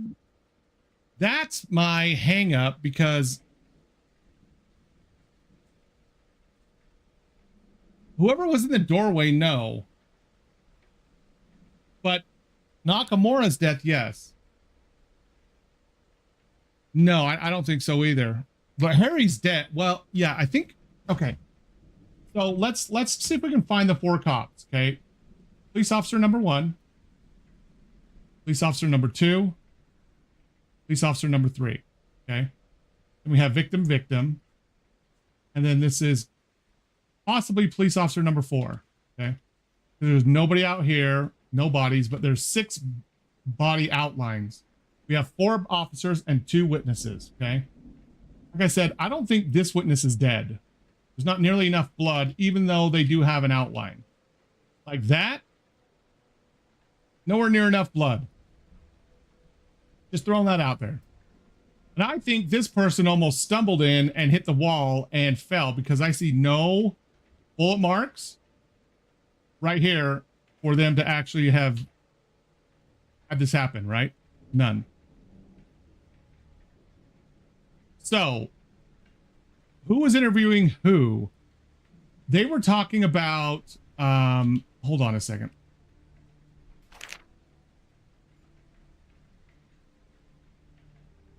It's not then, it's... Is it 96 now? No, it's 98. So that's all old shit. But someone had to take over somebody's case, remember?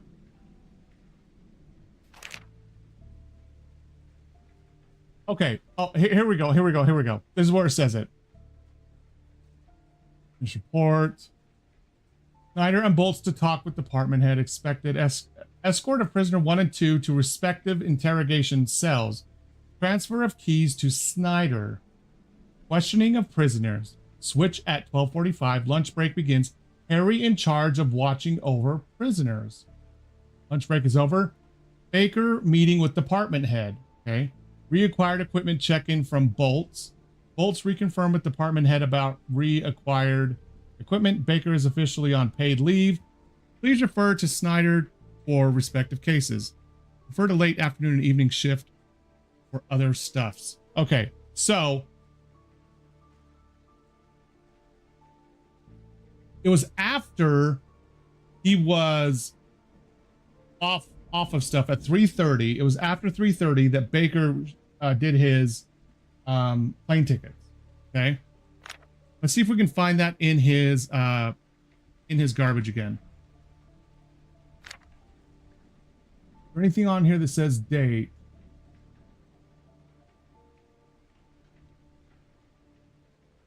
Don't think so.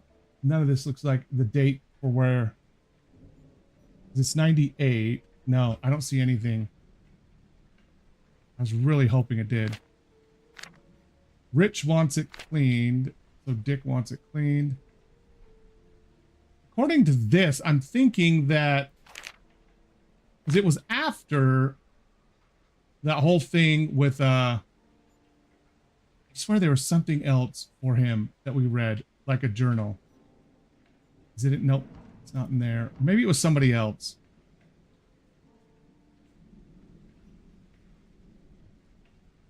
I think he was okay. Ooh.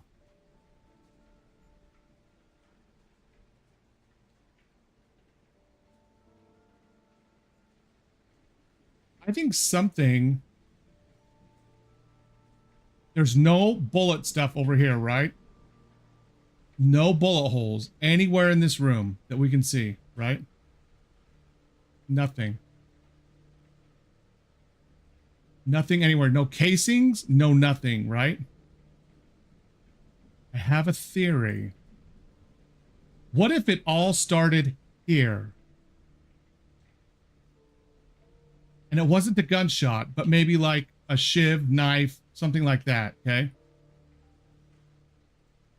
And because this is the side where the interrogation's taking place. This is the prisoner side right here, okay? He would have been cuffed right there. And he has fallen, but what if something happened in here first? There's no bullet holes in here, right? Maybe he lunged at a cop, right? Maybe with a pan or I don't know. Like, I'm just spitballing here, right?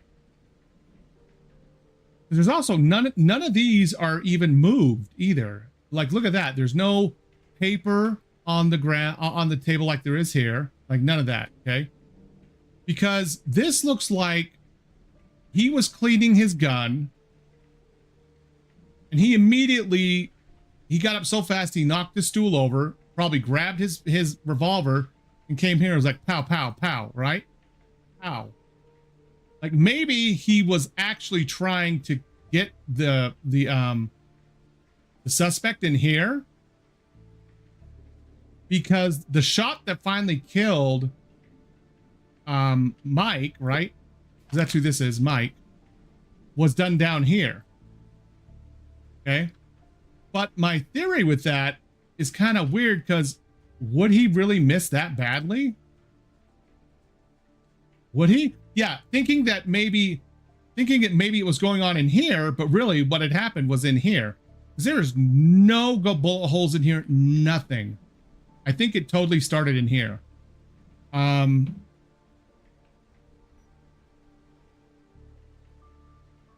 But I can't see Harry missing this badly. Because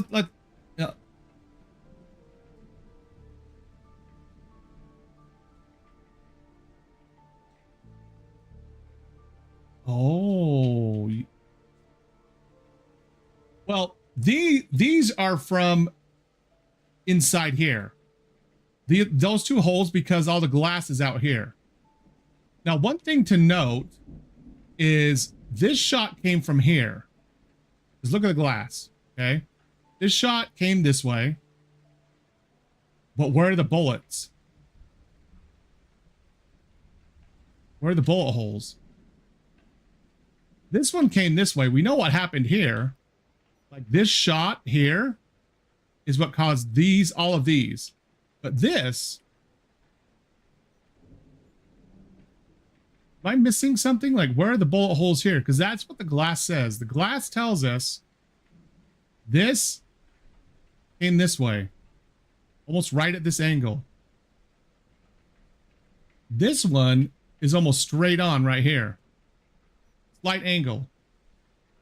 Yeah, from inside the room, because the bullet would have come out, broken the glass on its way out this way. Now, this one was from the outside, and we know that glass is broken there, and that bullet there is angled right by the door. And so is this. That's also angled. There's 3 right here. See, there's nothing here, but this is this one right here. Or that.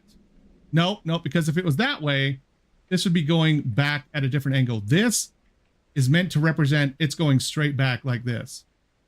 This glass here is going back this way. What's interesting is I think that this is the shot that actually hit Mike. Mike might have stood up and walked right here and boom, hit. Okay, so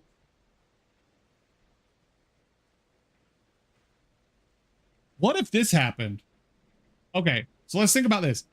Gun was wrestled away in there, right? From the cop somehow.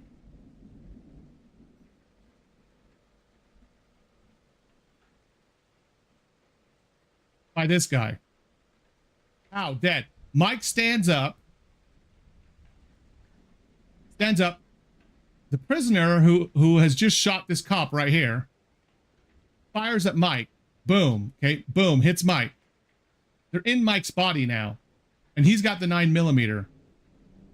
And he's kind of stumbling backwards. Right here, Harry comes in and the prisoner gets shot, right? And pow pow, he misses, okay? He misses somehow right there. The prisoner comes around. Mike is coming in. Pow, pow, pow. Three shots right there. Bang, bang, bang. Right there. From this one right here. From the room. Now, what happens to my... Oh, wait. This is that one. No? Like, what happens to... If this... Let's just... Well, okay. Pow, pow, pow. Dead. And so this is... I think this is actually Harry.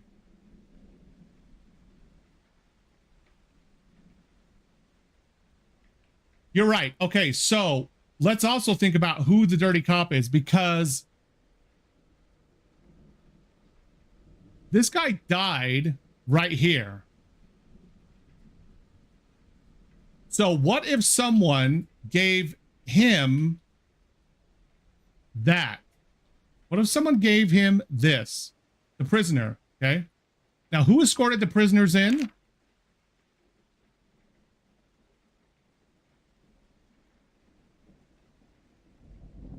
It doesn't say, but he transferred the keys to Snyder. I can't remember the last names.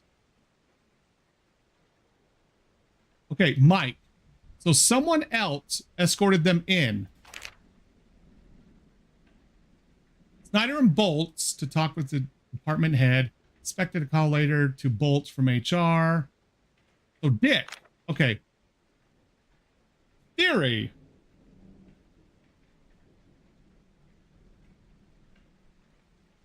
What if it's too easy to assume Nakamura did this? What if, because remember, the two that have to work together on the case are Mike and Nakamura, and they hate each other, right? So why was Mike out here? And who was this? I think this is Nakamura right here. I think this is Nakamura. I think this is Harry. And I think this... Okay, so Nakamura I think that is Mike right here. And this is Dick.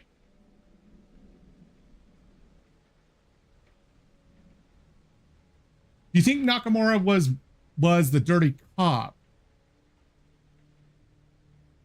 What could have happened was Nakamura could have given the gun to this suspect here, right? And then he killed Dick, tried to shoot Mike right here. Harry grabs his six shooter off the wall, pow pow pow, and then as he is shot, right? He's trying to shoot maybe the guy going towards Mike as he's falling, and the shot goes astray. I want to see the angle of that. Look at the angle of that right there. That is at this type of angle. He was not in the room. No. See, it's at a slight angle. See how it's at a slight angle? Dead on would be like this. Because I am like dead on straight like this. And then look. It's at a slight angle, like towards the door, right? So I think all of this was done. And I think that shot was done as Harry was like falling down from blood loss from all these shots. Because all of these right here, all 5 of these were shot at Harry by someone inside the room right there. All that done. This shot right here is at Mike. And then they shoot Mike down there too. Now, what's interesting is where the hell did all this come from? What is all this glass? Where is that? Unless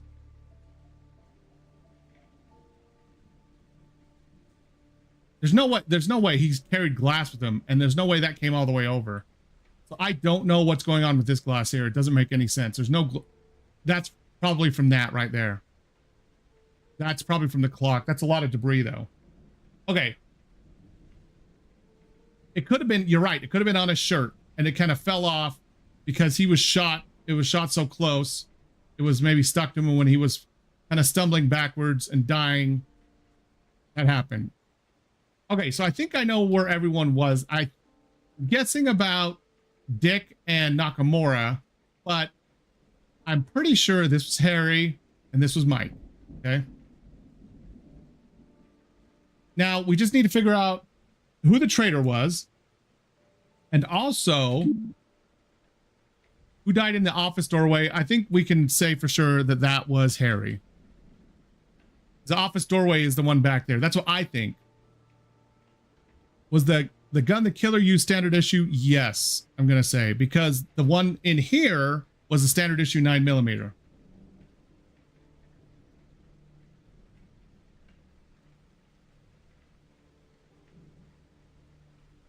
Yes.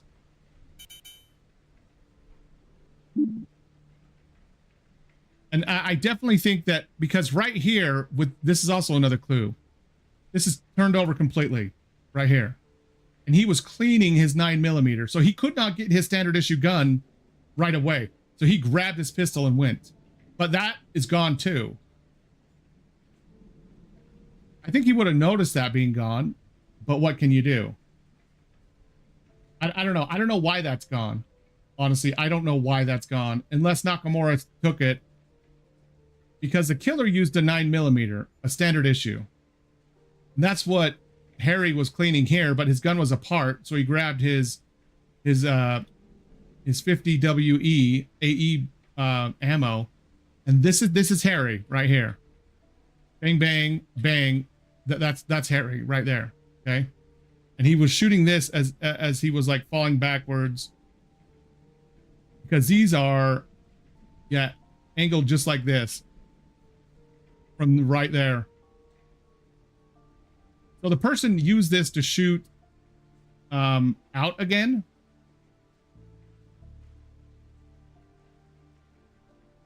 Or they came out after they had already shot him.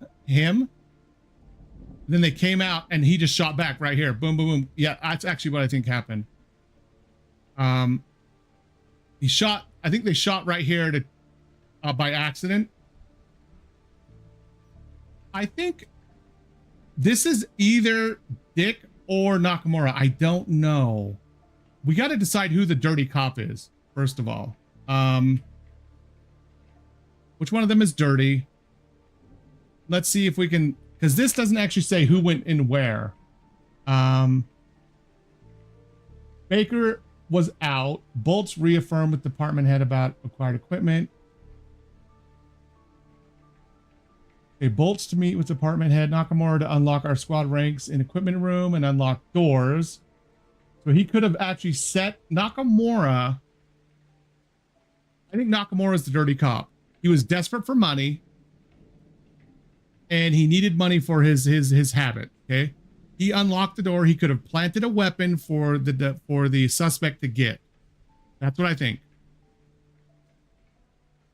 Philip Clements, I think, is the one that is the one we want to have in the room. So I think Philip is going to be, this is, I think, going to be 5. Yes, I think he was. I think it's going to be Philip.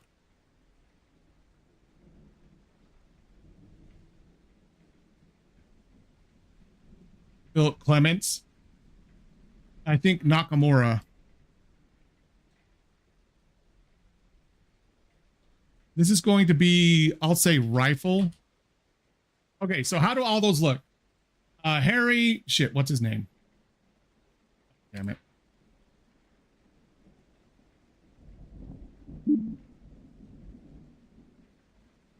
Harry Baker.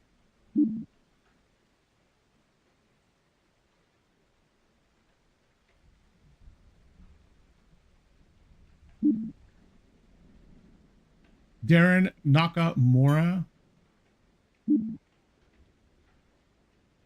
I spelled Nakamura right. Good stuff. I spelled Darren right? Yep, I did. Okay. So, okay, what do you think?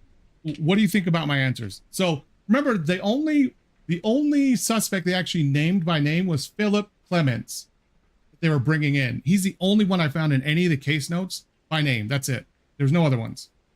So I think that is who was in there, to be honest.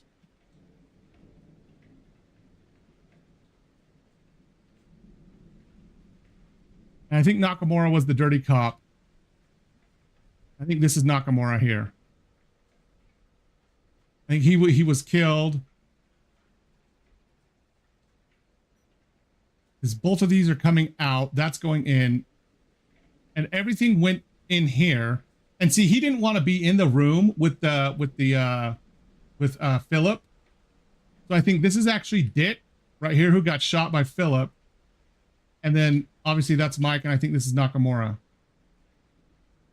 And I don't think that person died. There's just not nearly enough blood. So what do you think about the answers? Rifle, yes. Harry Baker, Darren, 5 people. I think Baker was in a reasonable state of mind. And Philip Clements was the one in there. What do you think? I don't know who the other prisoner was, because they did it based on this here, but they named Philip in, whose was it? It would have been Dick's, I think. Didn't we find a notebook? Yeah, right here, I think. Okay, yeah, Baker was yanked from his case this morning, which, remember, he was put on leave. Mike is now in charge of the questioning, of Philip Clements tomorrow, so he may join me a little later with Carl. From what I've heard, the man's just going to get some potentially heavy charges, but they're also offering a massive Carl. I think he respected Baker enough that he's peeved at all of this. He never liked Darren since he fudged the big case last year. Those two will be a mess. Okay, and this is... Mike is now in charge. So what if Mike was in the room then? It still doesn't matter. I think he may join me. Mike may join him a little later with Carl. Who's Carl?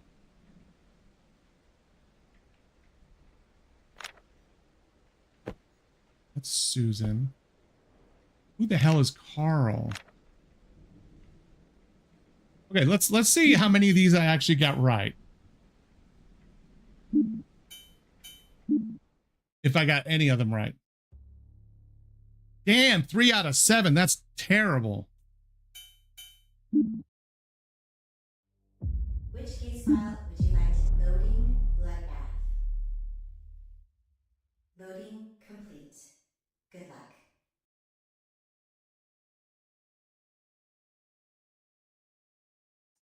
No, they didn't ask who the shooter was. They asked...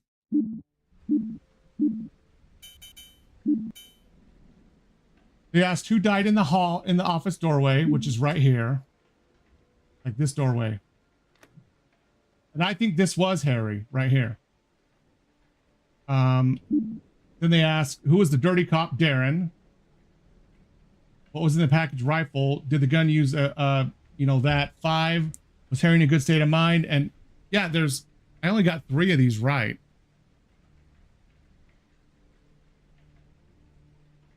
Maybe that's no. But still, that would only be 4. Maybe that's wrong. Because it's this, but what is that? It's not a rifle.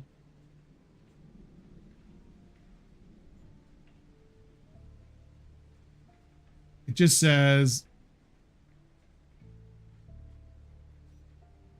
Okay, musket. Okay. Yeah, let's try that.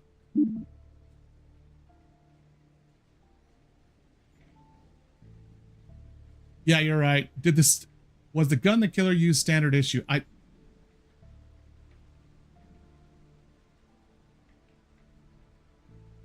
You know what? I've got a theory now.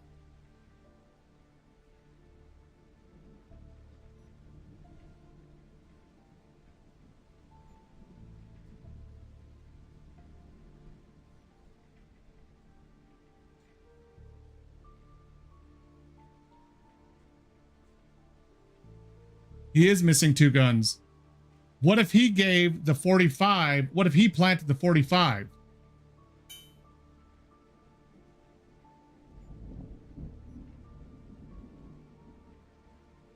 Let's see if this does any better or way worse. Oh, that was way worse. Okay. Way worse. Which case file would you like to tap? Loading bloodbath. Loading complete. Good luck.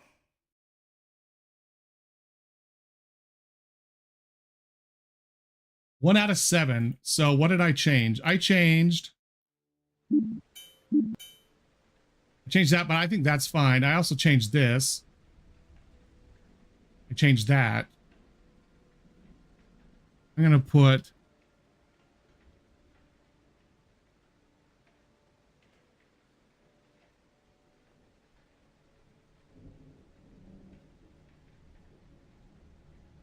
And rifle, yeah.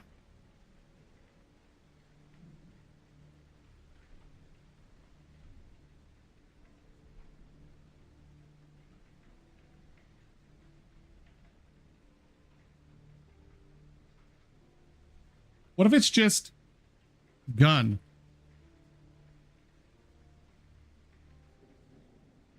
Everything else is the same, except gun.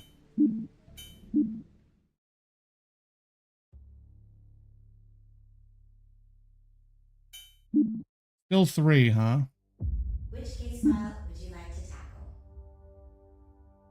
Either that's not right either way, Loading bloodbath. or they accepted that answer either way.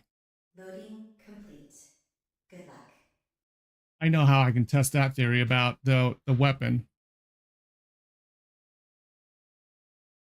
See if the name is right. I can just put paper. Then we'll already know that's wrong. Okay, yeah, that's wrong. So whatever wording I use is wrong for the gun. It was never right. But it is a gun. I put rifle, gun, musket. Loading complete. Good luck. So I think the ones, let's try something else then. To make sure we can kind of narrow down what is right. And then we can try to extrapolate what the other ones are. What is the first one you think I should try to change? That we think is right?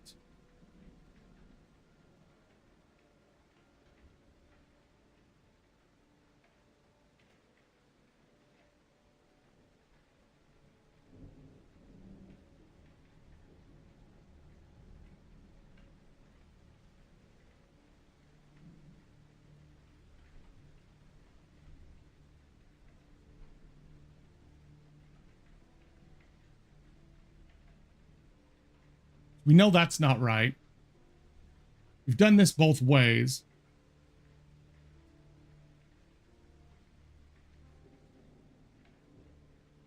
What if I did... What if we just did Harry here? We do this and we get 2 out of 7. We know that Nakamura was right.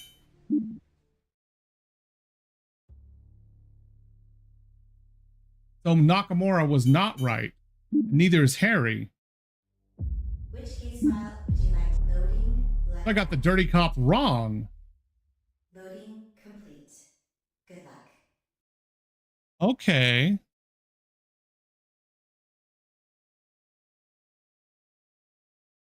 Mike or Dick? Okay, let's take a look again. That's Nakamura. This is Dick. He was the one who broke his gun. Yeah, this is Bolts. Richard Dick Bolts. He's the one that broke his gun, remember? And he came into Nakamura's place and was staring at his poster. And he was the one responsible for ordering weapons. Now, one other thing to remember is Nakamura unlocked everything, right? But Bolts is the one who normally did it.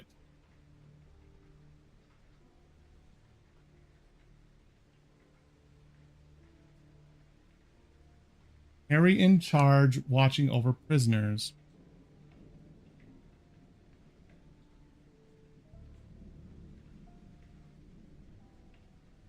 Everything happened after this point.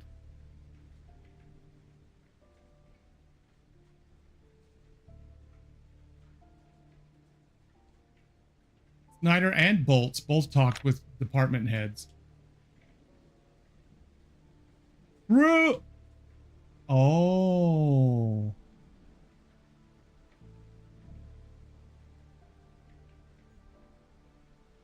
So what if...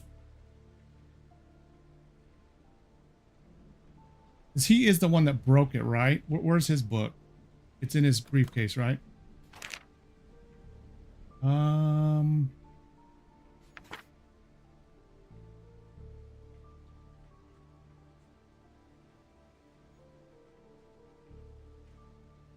Let's see.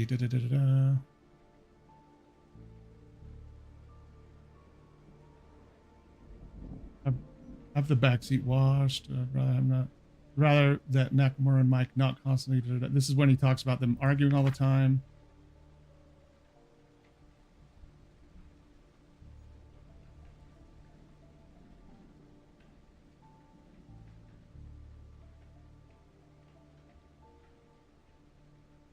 Okay, so Mike is mad about this whole thing because he respects Baker.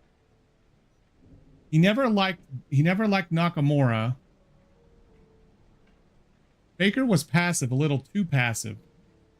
He immediately ordered a plane ticket over the phone. Lots of mumbling. He's been acting off since the last shootout.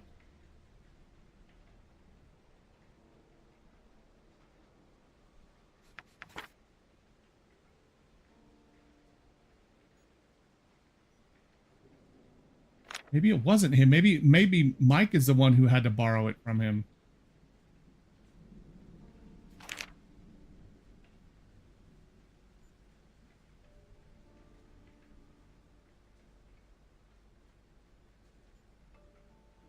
Add the new folder and that new folder to Dick tomorrow. He's authorizing something for case 2.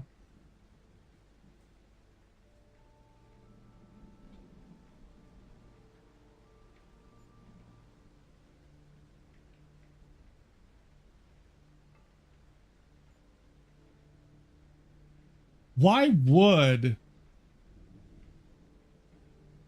Okay. What if...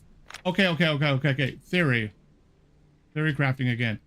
What if this is Dick's gun that Harry was trying to fix? Because remember...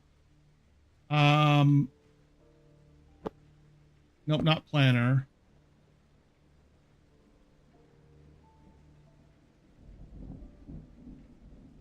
Wait, no, this is Nakamura. We don't care about Nakamura. Which one of them had the broken gun? Whoever that is who I'm looking at here.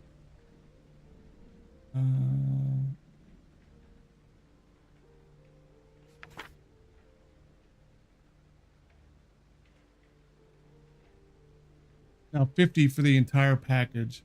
And it's not like there's much in there in the first place. Thing is always light as a damn feather. Disgusting, shitty, slimy, shitty. Okay, the dirty cop is... This is the dirty cop. Mike is the dirty cop.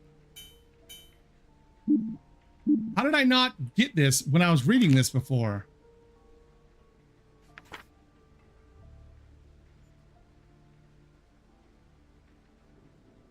Now, $50 for the entire package, and it's not like there's much in there.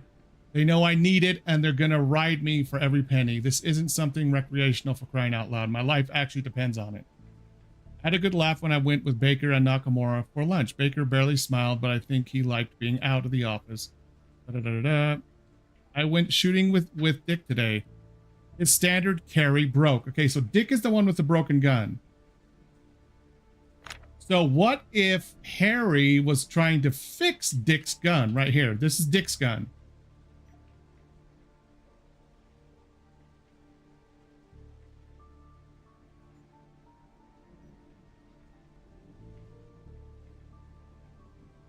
What if it was just here? And what if this was knocked over because someone leaned over to try to get a gun? What if Harry is actually in one of... No. Unless this all... None of these should be Harry. Unless this is Harry sitting out here chilling because he's been dismissed.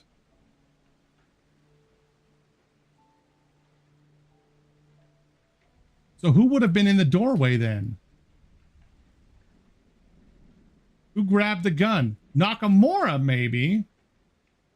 Okay. So I think we know that Mike is the dirty cop. Well, this is what I'm guessing, okay?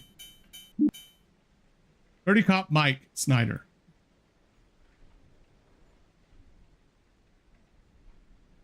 Nakamura.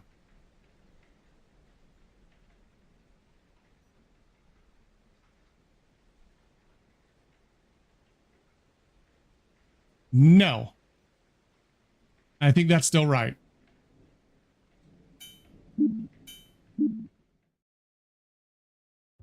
Oh, for shit's sakes. None of that's right. Son of a bitch. Which case file would you like? Loading bloodbath. But that's interesting because now there's still 2 right. So what did I not change? I almost changed everything.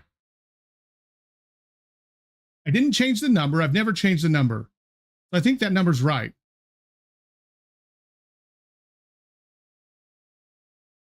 I know. Okay. So 2 things I've not changed. This last time I didn't change that. I didn't change. I didn't change this, and I didn't change that. These two, I think, are right. I think everything else is wrong. I'm gonna try some. Was Harry a reasonable state of mind? I'm just. I'm like.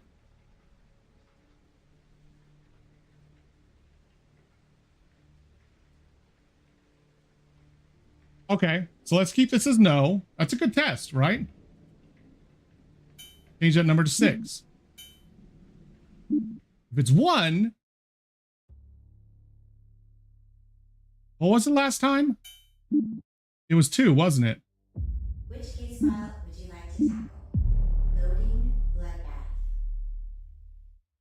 Loading complete. Good luck. Okay, I don't understand who didn't die then. So it's not 5 and it's not 6. There's multiple people that didn't die. I've done both. This was 5 and 6, and it's still 2. That's a good theory.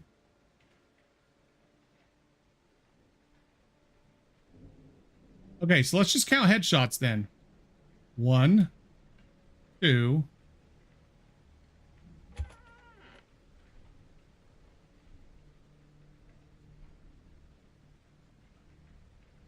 We try 2.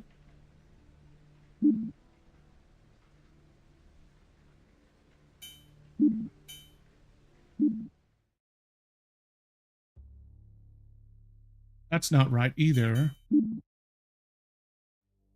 Which case file would you like to tackle? Loading bloodbath. Loading complete. Good luck. Bodies is still wrong, yeah. 5, 6, and 2 are not right. So that...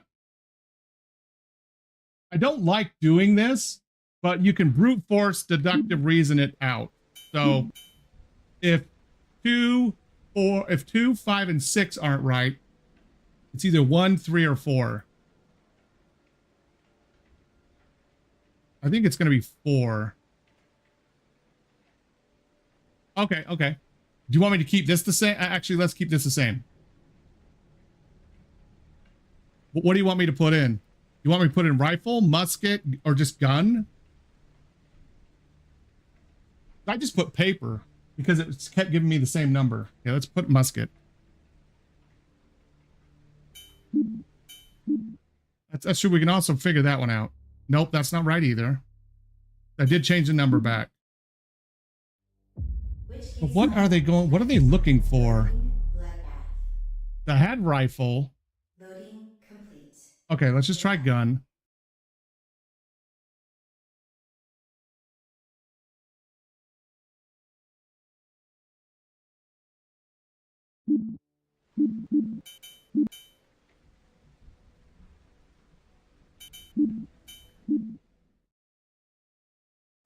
Nope, gun's not right either.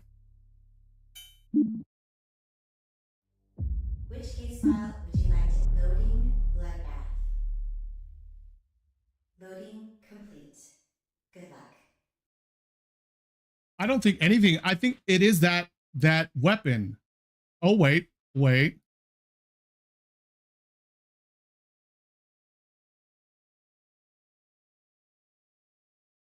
I have tried rifle, but it was sitting at 3 then, so maybe rifle was right.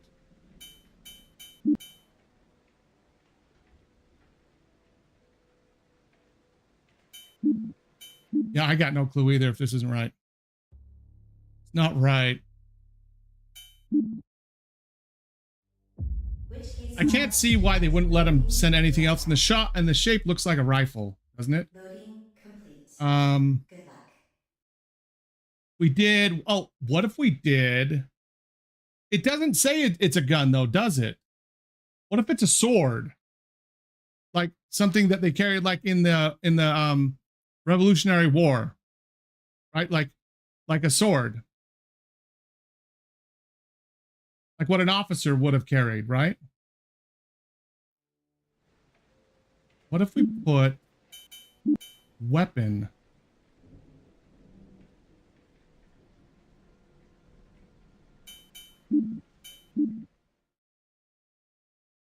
No.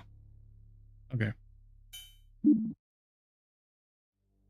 Which case file would you loading bloodbath? Loading. I'm gonna get the number. I'm gonna get the number. There is one clue. He just says he's gonna mail it, right? But what does the shape? It says in the United States Union Cavalry.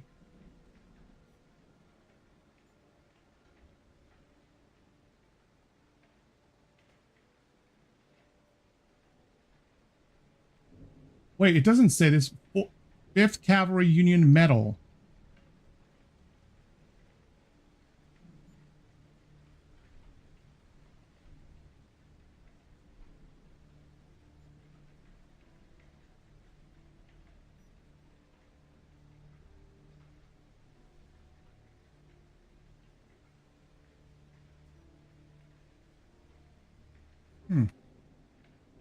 The rifle is gone. That's what I was thinking too. A sword, cavalry sword, like, you know, charge type thing, right? What if I'll try that, and then I'll leave that for last if it's not actually sword.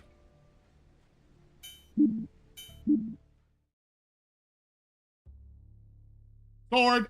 There we go. We got it. Okay, perfect. Yep, sword. That's why. Let's go. That's right. Okay. I think that's going to be the hardest one to get because we couldn't. The terminology was weird. Man, I want to wrap this up so we can watch some stuff. Okay. I also want to eat.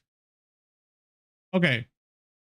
Let's brute force the number now. Okay.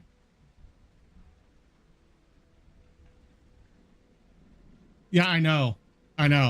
Well, normally the other ones were really small and a lot less complicated like the other two, but there was multiple of them, like in each section. I think this takes stuff from that's enough clues for like 3 other cases and just slams it all into one. Okay, let's just get this out of the way. We've already tried 5 and 6 and 2.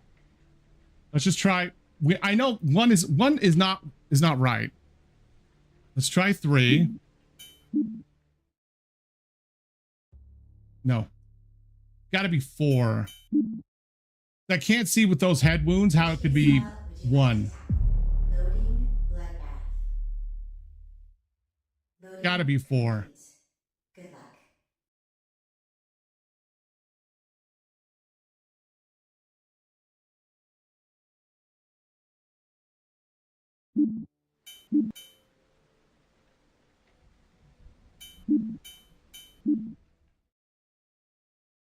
Let's go. It's 4. Okay, 4 of them are dead.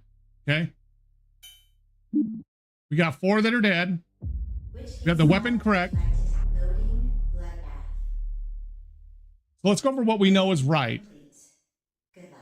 We know that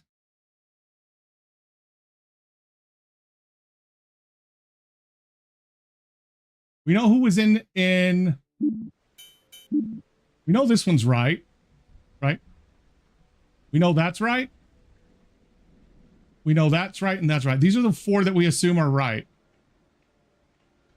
1, 2, 3, 4. Actually, I'm going to test something here. We've got 4. I'm just going to do that to make sure. This goes down to 3. Okay, yeah. So the sword, standard ammo, and the guy at the bottom, and then the number are the ones that are right. Loading complete. Good luck. Okay. So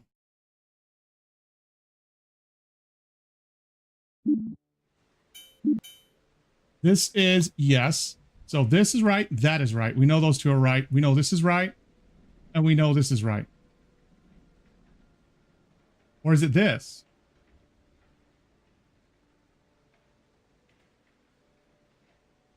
One, 2, 3. It's either one of these. Let me do Harry was in the right state of mind. Yes. And if it goes down to 3, then we know that's right. And we know Philip is actually wrong.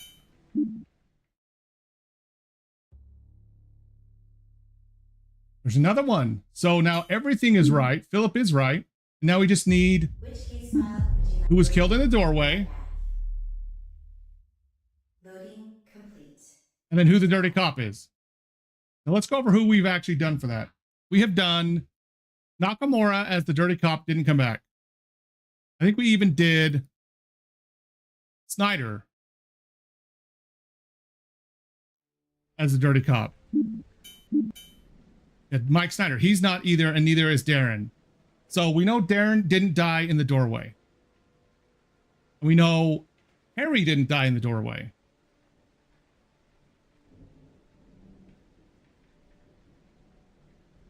What if this was Mike?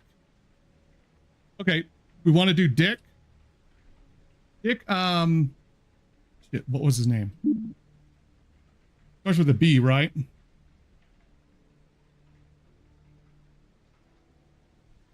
Bolts. Let's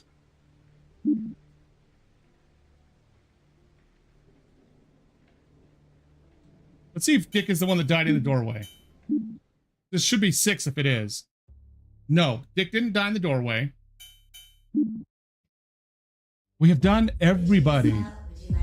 We have done Harry. We've done... Did we do Nakamura? Loading complete. Good luck. No, Darren is Nakamura. Darren is Nakamura. It's Darren Nakamura.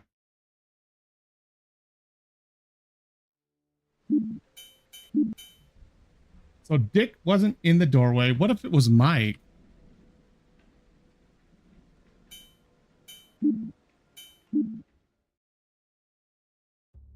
No.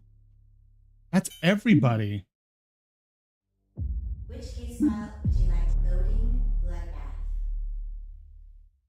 Loading complete. Good luck. Who could it be?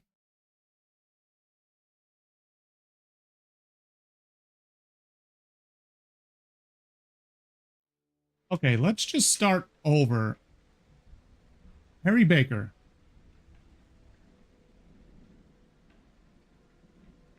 Okay, let's try it. Why the hell not? We've tried everybody else, right? It is 2 L's, right? Yeah, Philip. Yeah, we know that's right, so.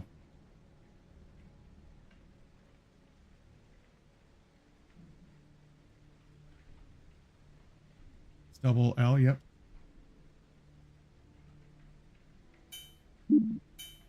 It's probably going to be that. I was convinced it was going to be that, honestly, just to throw you off. What if he was on his way of being like walked out and he thought he feared for his life, right?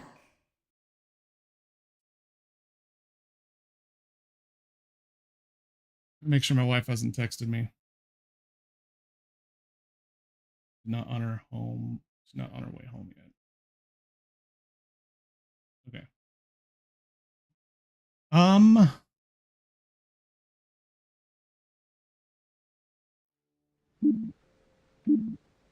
Okay, let's just do. You know.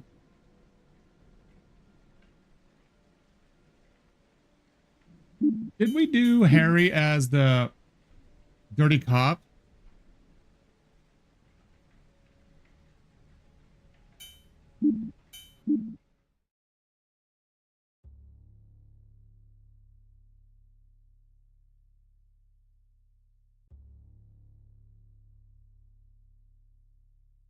What? That just went down. Which case file would you like to tap? Loading bloodbath. Okay, something else is wrong then. Loading complete. Good luck. That was Snyder. Oh my gosh. I thought I actually knew all of them. I didn't. Okay, so now we know. We know Mike Snyder was the dirty cop.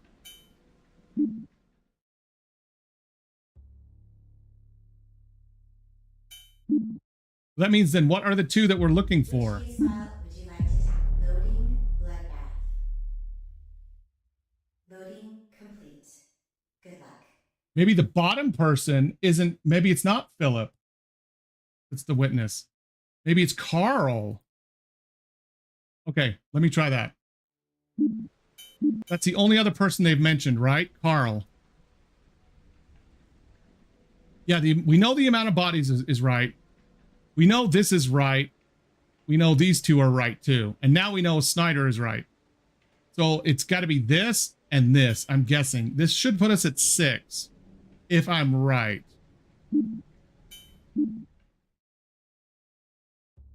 Okay, yes. Carl is the one in there. Okay.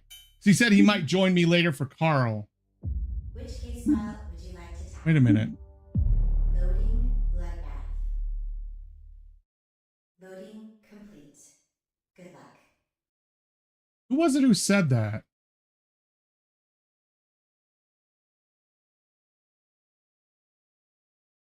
Wait.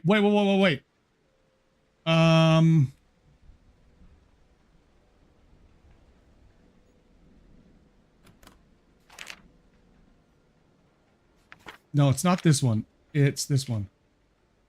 It's Snyder, right? The one that... Carl Tristan for questioning. Also, don't trust Nakamura until you know that he actually has his wallet on him. He keeps muttering how it's not his fault when he's asking for something that he cannot pay for. I'm not Charity.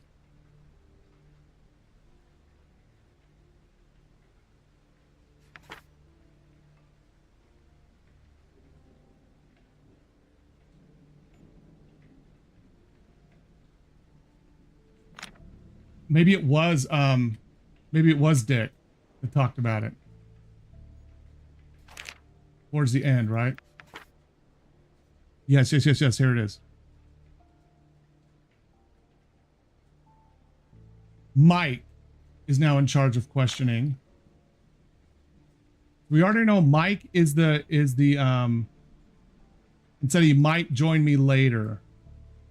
Maybe Mike is the one who died right here.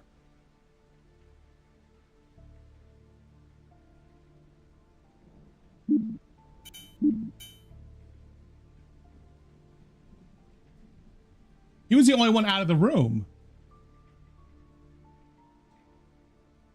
Let's try.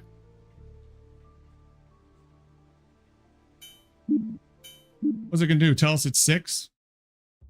Yeah, okay, so it's not Mike. We literally just have to go through the cops. Which case file would you like to tackle? Oops, no, back. We've already done that. Loading bloodbath. Loading complete. Good luck. We have tried every one of the cops. We haven't tried Carl, have we? The only thing that we've asked is, just like you thought it was Philip, what if it was Carl? Exactly. What if it's Carl in the hallway?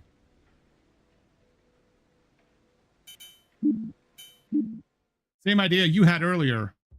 Oh, I really thought that was going to be it. I thought we had tried every single one of these. Every one of the cops. So it wouldn't be Dick. It shouldn't be Dick or Mike. I just tried Mike too. It can't be the player. We weren't there.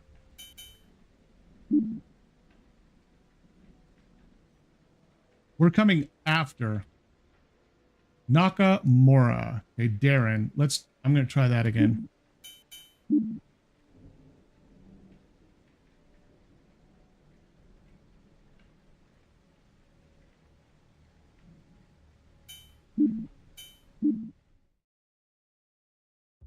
No, it's not Darren. I've tried all the cops. I swear I've tried every one of the cops. What if it is Philip?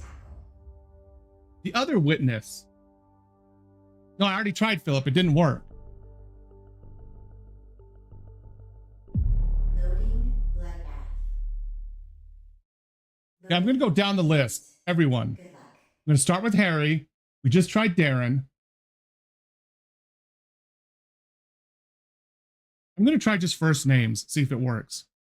It should.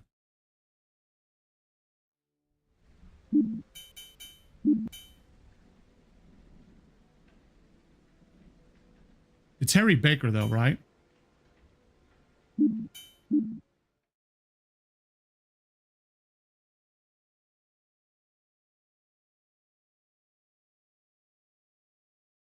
I swear I already put him in there, and I thought it was wrong. Whose death do you think is the most tragic? Mike was the traitor. Nakamura is the schizo. Dick. Dick Bolts, right?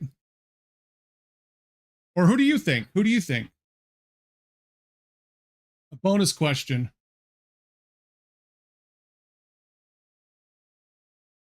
Whose death? It was Harry. I could have sworn I already put Harry in there, but I guess I didn't.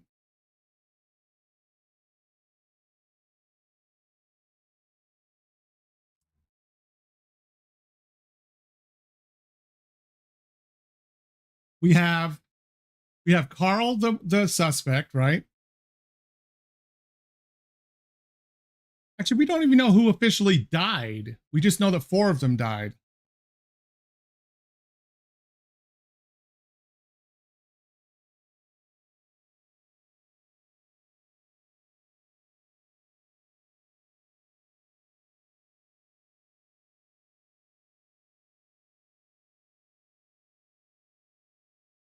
The guy with 3 kids was the dirty cop. That was Mike Snyder.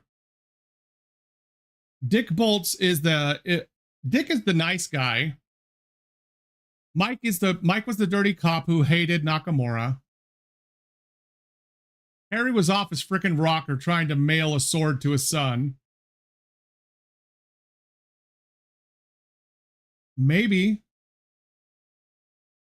So who do you want me to put? You want me to put Mike Snyder, Dick Bolts, Schizo Nakamura, or the alcoholic Harry?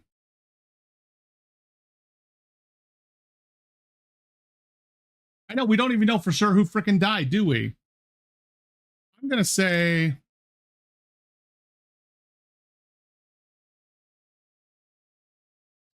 no, because Dick was in that room. Well,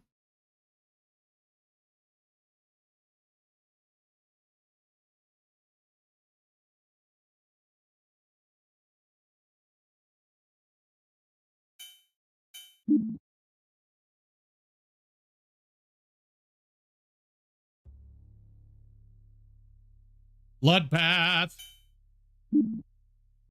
Okay, so here's what happened. I like this. Okay. On the afternoon of September 25th, around 12:30 p.m., Darren Nakamura and Mike Snyder were interrogating Philip Clements. Okay, in interrogation room 2, which is the second one, right? Harry Baker was in his office cleaning Richard Bolts' pistol, like I said. Okay. Having just been relieved of active duty, Richard Bolts was sitting down at with Carl Tristan in interrogation room 1, waiting for the other interrogation to end. Okay, so interrogation room 1, if we walk into that door, interrogation room 1, I think, is the one on the far end where somebody ended up dead against the wall. I think 2 is the one that's straight ahead as you walk in. One with all the holes in the window, I think that's 2. So I think that Nakamura and Mike, Darren and Mike, were in that room with the bullet holes in the window.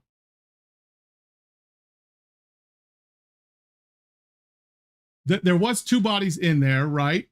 But there's only 2 bodies in the other one too. Well, let's see what else it says. He was in interrogation 1, waiting for the other interrogation to end. Darren had not received his required dose of medicine to deal with his oncoming schizophrenia. As he sat with Mike Snyder, a man he already deeply hated, he heard enough jokes at what he personally believed were at his expense. He snapped and began shooting his colleague before standing and shooting the suspect in interrogation room 2 In a rage, he then stormed out, blockading the observation room, which is that long room. Harry Baker heard the gunshots at 12:34 p.m. and began to scramble to find a usable weapon in his office cubicle. Remember that Richard Boltz was nearby. Nakamura began to walk towards the other interrogation room. As Nakamura approached the other interrogation room, Harry Baker finished loading his revolver in his office cubicle, which is why that box of the 50 AE ammo was out, because he was like fumbling trying to load that 6-shooter in there. At this point, Harry Baker cracked. Okay, Harry Baker finished loading the revolver in his cubicle. Harry Baker cracked the door to the observation room open and took a few shots at Nakamura. At this point, the clock was hit by a stray bullet, making it display its final time of 12:35 p.m. Nakamura quickly returned fire and shot numerous times back at his partner. Both Nakamura and Harry were hit, with Nakamura getting lucky and shooting Harry in a vital spot, which Harry was probably like this, maybe he hit him in the jugular or something. With Nakamura getting lucky and shooting Harry in a vital spot, Harry Baker slumped in the office doorway and proceeded to bleed out, dying at 12:40, 5 minutes later. Nakamura limped over to the nearby desk and pulled out the bullet that Harry, the one we found on the desk, the one that Harry had shot him with. His injuries were large enough that he knew he would die by bleeding out. Nakamura then saw Richard still in interrogation room number 1 with Carl Tristan, the suspect that had been falsely imprisoned years ago. It had been 10 minutes since Nakamura had begun his rampage, but he was not about to calm down just yet. Remember that Richard never truly helped him with money, and in a blind fury, Nakamura stumbled to the door. Richard attempted to charge him, but he was shot in the head. After Richard fell down dead, Nakamura stumbled and collapsed against the nearby wall, sitting below the clock that Harry had accidentally shot during their crossfire. Okay, I can clearly see everything now. Sitting below the clock that Harry had accidentally shot during their crossfire. Carl Tristan, old and with a weak heart, began to have a heart attack and toppled to the ground, dying around 12:55 p.m. Okay. So every single cop died. Actually, they didn't say that Dick died, just that he was shot, remember? And that the other prisoner wasn't shot either, that he didn't die. So those are actually the two that didn't die. 3 other cops, Nakamura, Mike, the dirty cop. No. Mike was in. Oh shit, I've already forgotten. Yeah. Okay. I think Mike lived.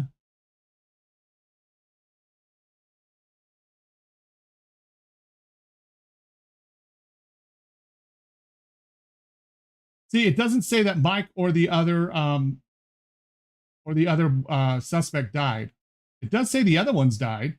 Harry died. Nakamura died. Dick died, and then the old man died. He did shoot him, but it doesn't say he died. It says he snapped and began shooting his colleague before standing and shooting the suspect in interrogation room 2. Remember, the correct answer was 4 people died. So ironically, the 2 other people in the room that it all started in, they lived, but everyone else died. Like Harry died in the doorway. Nakamura died against the wall. Dick died in interrogation, and the old man died from a heart attack, which is why there's only a little bit of blood coming out of his mouth. Okay. Overlooking the carnage that he had created and hearing the dying breaths of Carl Tristan, Nakamura began to calm down. Surrounded by dead colleagues and former friends, he decided to take his own life before he bled out. It's estimated that he sat against the wall for 15 minutes before taking his own life.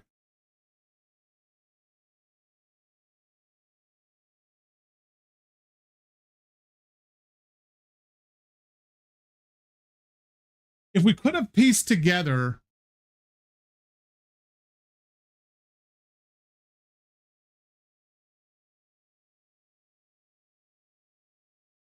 that there was 2 people in that room. Maybe we could have figured it out. Maybe. Because the 2 people that were sitting there, obviously, Mike was the one closest to the door. Nakamura was the one over by the other wall. He must have stood up and kind of walked around the table, shot Mike, then shot the other witness, right? The suspect. Yeah, we knew shots came from the room and shots went into the room. Now, how the whole thing happened between who was sitting down and what happened by the clock, I figured they shot there, but I wasn't sure how. That he did a lot of shots at Harry in the doorway. Yeah. Interesting. Very, very interesting. So now the only one left we have is the missing, and then I don't know if this unlocks after, so we'll have to do that at a different time. So, yes, awesome. That's good stuff. Excelente. What I'm going to do is I'm going to go make my ramen real quick. I do have something to watch while I make my ramen. I'm going to put on. It looks really good. On today's video, we are... Oh yeah, my brain totally hurts. Completely hurts right now. Let me do this. Let me make sure I mute YouTube music so it doesn't do double audio.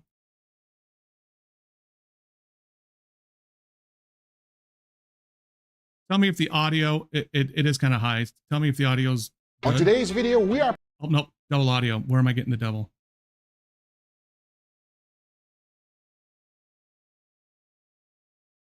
Oh, whoops, I have it in the headset. There we go, now it's muted.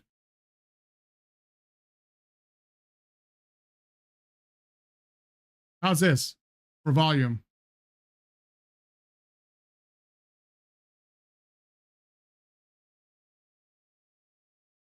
I saw this, I'm like, this is actually kind of good. Like he tests all these different frozen pizzas.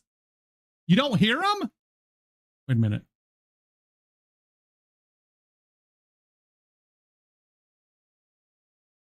Oh, hold on.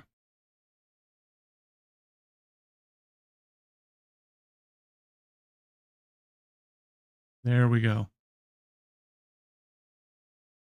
On today's video, we are putting every frozen pizza to the test. Cheap ones, expensive ones, the ones people say are amazing, and the ones that should probably... Got it? Good. All right. Good stuff. Is the volume good, or does it need to be a little bit louder?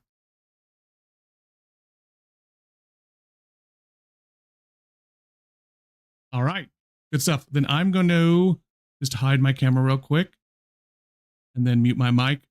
And I will be back. I'll put this on and I'll go make my noodles. I should be back probably by about this point right here. And yeah, then when this is done, we've got some other like body cam one, like 1 or 2 we can watch if we still want to. On today's video, we are putting every frozen pizza to the test. Cheap ones, expensive ones, the ones people say are amazing, and the ones that should probably stay in your freezer forever. But here's the deal, we are keeping this 100% fair. Every single pizza is being cooked exactly how the package says. No tricks, no upgrades. And I'm judging them on 3 things that actually matter: flavor, texture, and how good they look when they come out. By the end of this video, we're gonna find out which frozen pizza is actually worth your money and which one are total trash. Let's eat some pizza. Tombstone. Now here's the deal with this pizza. It was named after a bar in Wisconsin that is near a cemetery. It's one of the oldest frozen pizza brands in the US. Let's take a look at the back. Oh no, we didn't get a nice char on this one over here, everybody. That's interesting. I thought it was going to be a little bit charred up more. Now remember, every single one of these pizzas are being cooked in the same oven. It's really famous for its slogan, "What do you want on your tombstone?" Now they build their reputation by being inexpensive. And if you take a look at this right here, you can see that they're not really using high quality ingredients, especially the crust itself. This is not a bad pizza, but by no means is it a great one. The first thing that hits me is actually the sauce. The sauce is not very good quality, and it seems like an old tomato sauce that I've tried long time ago. So I don't appreciate the sauce at all. The cheese, on the other hand, here you can clearly see a little bit of that. Burnt cheese, processed cheese is not very fresh. Appearance-wise, it looks like cafeteria pizza from my kids' school, everybody. It's not the greatest. I'm gonna be honest with you. I'm giving this one a 4. I'll give a texture a 5. Flavor, I'll give it a 6.1. Francesca. Take a look at this pizza, everybody. This is crazy. This is a frozen pizza. Look at the bottom of this pizza, everybody. Take a look at that. That's what you want on a pizza. And I love that the crust has puffened up. This is like a freshly baked homemade pizza. Let's go ahead and cut this open. I'm using the Mortal Kombat pizza slicer. Finish him. I love it. Oh, so satisfying. Oh, this pizza slicer is crazy. So a few things I noticed immediately. They're using this kind of processed cheese mozzarella over here, which is understandable for a frozen pizza. So even though that they say that it's premium quality, I'm not quite sure about this cheese right here. With that being said, I love how the dough has risen over here. Visually, you see that? You see that, everybody? What a nice, beautiful crust for a frozen pizza that could have been inside of your freezer for quite some time. And whenever you're ready to take a bite and eat it, you just took it out and you're going for it. I'm gonna be honest with you, it feels like it was freshly made right now, straight from the pizzeria. And now let me just tell you something, probably about 2 to 3 months. And the fact that it tastes nice and fresh is mind-blowing to me. I actually like the cheese. I was trashing about the cheese. The cheese feels nice and gooey. I wanna take a bite of the crust. Feels like bread. Feels like you're taking a nice bite of garlic bread. I actually think they're putting a little bit of garlic butter right here. The looks of this pizza is incredible, everybody. It looks like it was freshly baked straight from a pizzeria. It's getting a 9.5. Texture is crispy on the bottom and also nice and soft when you take a bite. And the bread here is really nice. Could it be a little bit crispy on the edges? Probably. So I'm giving it a 9.1. Flavor-wise, this is phenomenal. It's fantastic. I love the taste. I love the combination of the gooiness, the crispiness, and most importantly, it feels like freshly baked. So I'm giving it a 9.7. Daya! What is that? That would look worse than a Chuck E. Cheese pizza. So I'm gonna be completely honest with you guys. I'm not familiar with this brand, Daya. So, okay, I don't know much about it. If I take a look at the back. What is that? That's not even, is that even a pizza? Hold on a second. Plant-based? Are you serious? No dairy, no meat. It uses vegan cheese made from ingredients like tapioca and coconut oil. Now, most of their pizzas have gluten-free crust and one of the first major vegan frozen pizza brands. I have no words. That's not a pizza. This is what you give cows. You know what? I'm gonna be fair with it. You know what? I'm not gonna trash it. Vegans gotta eat too. I mean, do they really? Yeah, I think they do. All right, let me cut this cracker open. I mean, just look at this thing. Would you eat that? I mean, oh. Ah! Oh. Oh! You know, here's what I have to say about this, okay? This is not good by any means. It tastes processed. Oh, this is so bad. This is one of the worst pizzas in the world. There's nothing that will come close to it. Appearance-wise, this doesn't look like a pizza. It is not a pizza. It doesn't smell like a pizza. I'll give it a... I was gonna say 0, but maybe that's too harsh. I'll give it a 1. Texture-wise, it feels like a saltine cracker. It's getting a 0.1. Flavor-wise, I don't think it's fair for me to even judge because I'll give it a 0. Don't eat this pizza, everybody. Chicago Home Run Inn. Let's take a look at this pizza right now. It looks incredible. I don't mind it at all, everybody. I like the ratio of meat, cheese, pepperoni, sausage. And the bottom, let's take a look. Not the greatest. So yeah. Now Chicago Home Run Inn is known for ultra-thin tavern-style crust. Oh, very satisfying. Okay, there's a lot of things I like about this pizza. It smells wonderful.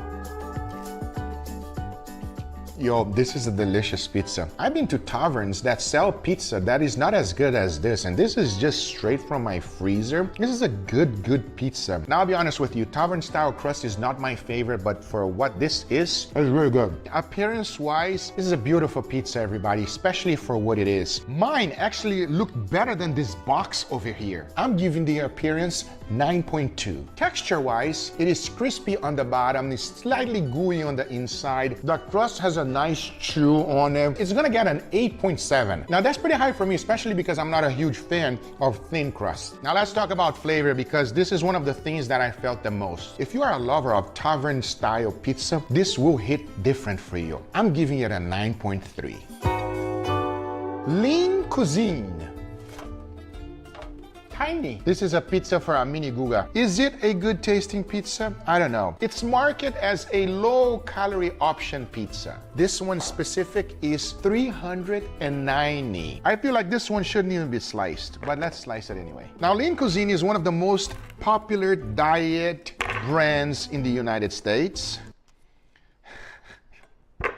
It's not a pizza, everybody. It's a cracker, everybody. It's not a pizza at all. And the cheese on the top seems like the lowest quality possible. I don't know. I don't know what to expect. Let's go for a bite.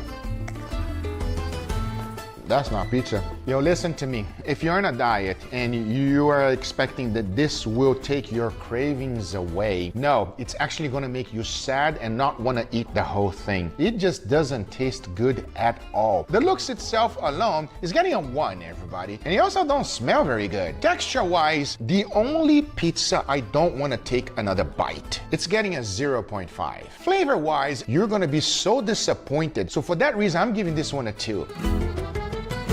Red Baron. All right, so this is one of the most recognized frozen pizza brands in the United States. It's known for its classic middle-of-the-road crust. Not too thick, not too thin. The question is, does it taste good? Well, let's cut it open. It's not that crispy when I cut it. Got a little bit of pepperoni on this bite. Also, this cheese got a little bit burned, which I actually love. Let's take a look at the back. A little bit of crispiness, a little bit of golden brown, which is what we want and what we desire on a pizza. This feels more like what a frozen pizza should be. It's what is expected. Not the highest quality of crust, not the highest quality of cheese, and not the highest quality of pepperoni. But it's not bad. Here's what I'll say. It's not a bad pizza, but by no means it's a great flavorful pizza. It's what you would expect from a frozen pizza. The dough itself, it's not super crispy, so it has a little bit of fermentation. It feels like it's still fermenting, if that makes any sense. The cheese is like the cheapest cheese possible. The actual crust, especially the edge, has a nice bite. So here's the deal. This is exactly what I would expect a frozen pizza to be. For appearance, 6.2. Now texture. It's what I would expect from a frozen pizza. I'll give it a 5.9. But let's talk now about flavor, because I think that's the most important. Flavor-wise, it's getting a 7.7. Tostitos. Oh yes. This one, is it even a pizza or is it something else? You guys tell me. Let's take a closer look on this pizza right here, everybody. It's a pizza square. That is correct. And the cheese has slightly melted. It didn't melt it all the way. Let me show you the actual bottom. This is what we have right here. It's like a cracker on the back. But let's see how this thing tastes. So it's interesting that the cheese didn't melt all the way, and I'm not quite sure the reason why. This crust is very unique and different than others. You can see a little bit of fermentation bubbles, which I actually approve. It's not good. It's not good at all. This is not a pizza. This is something else. It's not even a flat bread. There is no texture of pizza. It doesn't taste like a pizza. The sauce is not the greatest. Obviously, it's aimed for children. For whatever reason, it's super sweet. This is not what I expected at all. Looks, I'm giving it a 3. And I think that's actually a little bit too high, but here we go. Texture-wise, when I took a bite of this thing here, it literally dissolved in my mouth. There was no texture whatsoever. Feels like the crust is made out of powder. It's not a good experience at all. It's getting a 0. Listen, when I feed my children, I try to feed them the best possible. It's not a very good tasting pizza at all. It's getting a 0.2. DiGiorno. Take a look at this pizza. Okay, what was the best one so far, if you remember? I don't even know what's been ranked, but what has he liked the most so far? He'll probably do a recap at the end, I'm guessing.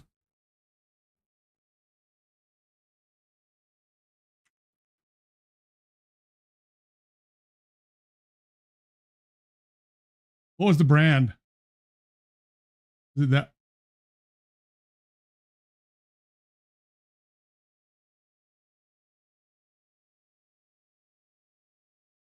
This in one right here? Did he like that one? Or this one. 1.1 out of 30. Oh my gosh. That was so bad.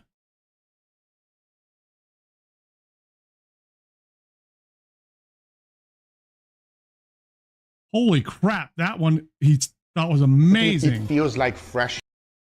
Freschetta. This is Costco. You can get, I think you can get freschetta at Costco. Baked. So I'm giving it a 9.7. I swear you can get this freschetta at Costco. I swear you can. Okay, let's go back to where we were. Costco is so good, dude. There is a video I saw Barry Crepe watch it. I watched it on her stream. It was basically how Costco works when they do their Kirkland brand, like how they decide what to do for Kirkland, like that their brand Kirkland, like how they decide what to actually make. So you notice they don't make everything, but there's certain things they do make as their own, and it was really interesting to see kind of what they decide, how they decide if they keep it, how often they experiment and branch out to see if what they can make is better. Anyways, let's go back to where we were. We're at 9. We're at this one.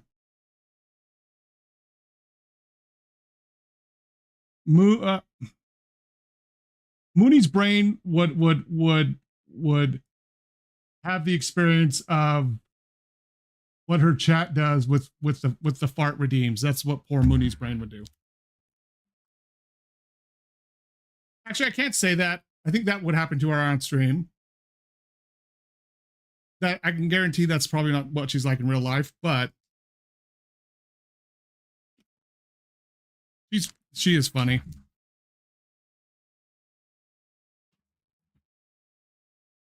Okay, this is the next one, right? Yeah, this is the next one after the one he gave like a really low score to. Okay, let's see what this is.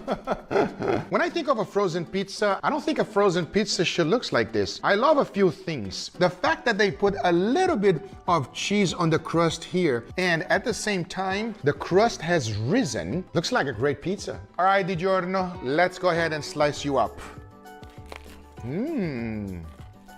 First of all, take a look at this crust. You can see a lot of bubbles of fermentation, everybody, immediately. That means it risen like it was supposed to, and it feels nice and soft. And at the same time, the bottom right here, it feels a little bit crispy.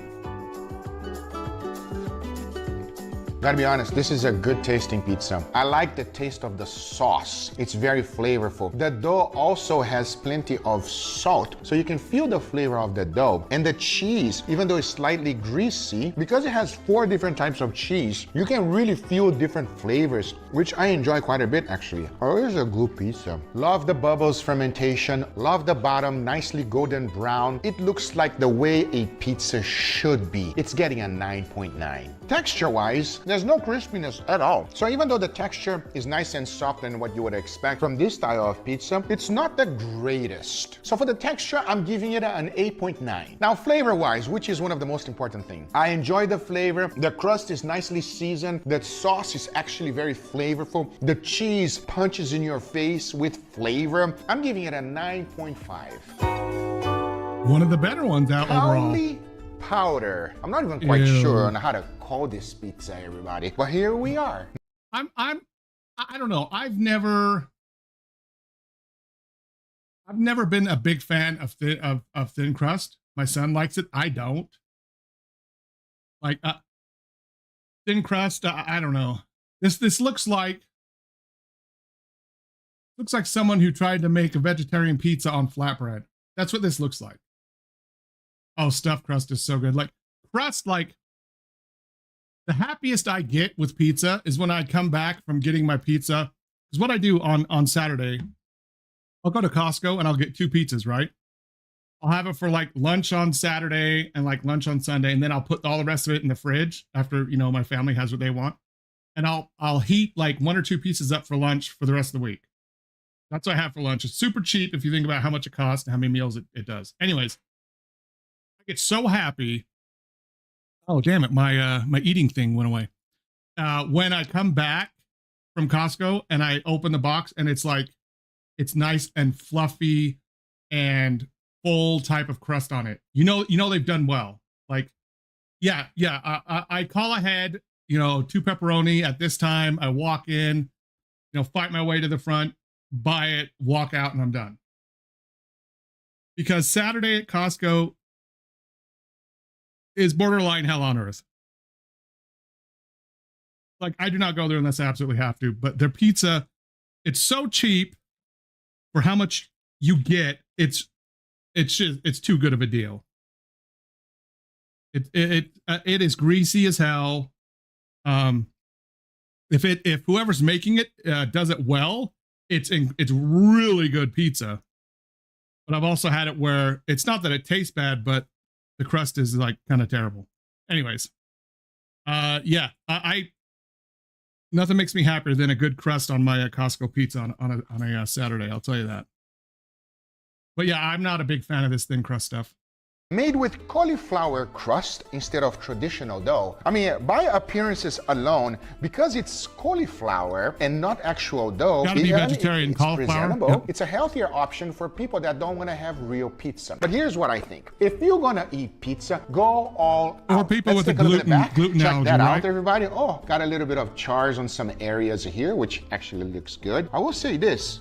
Looks crispy, but this is not heavy. No crispiness at all.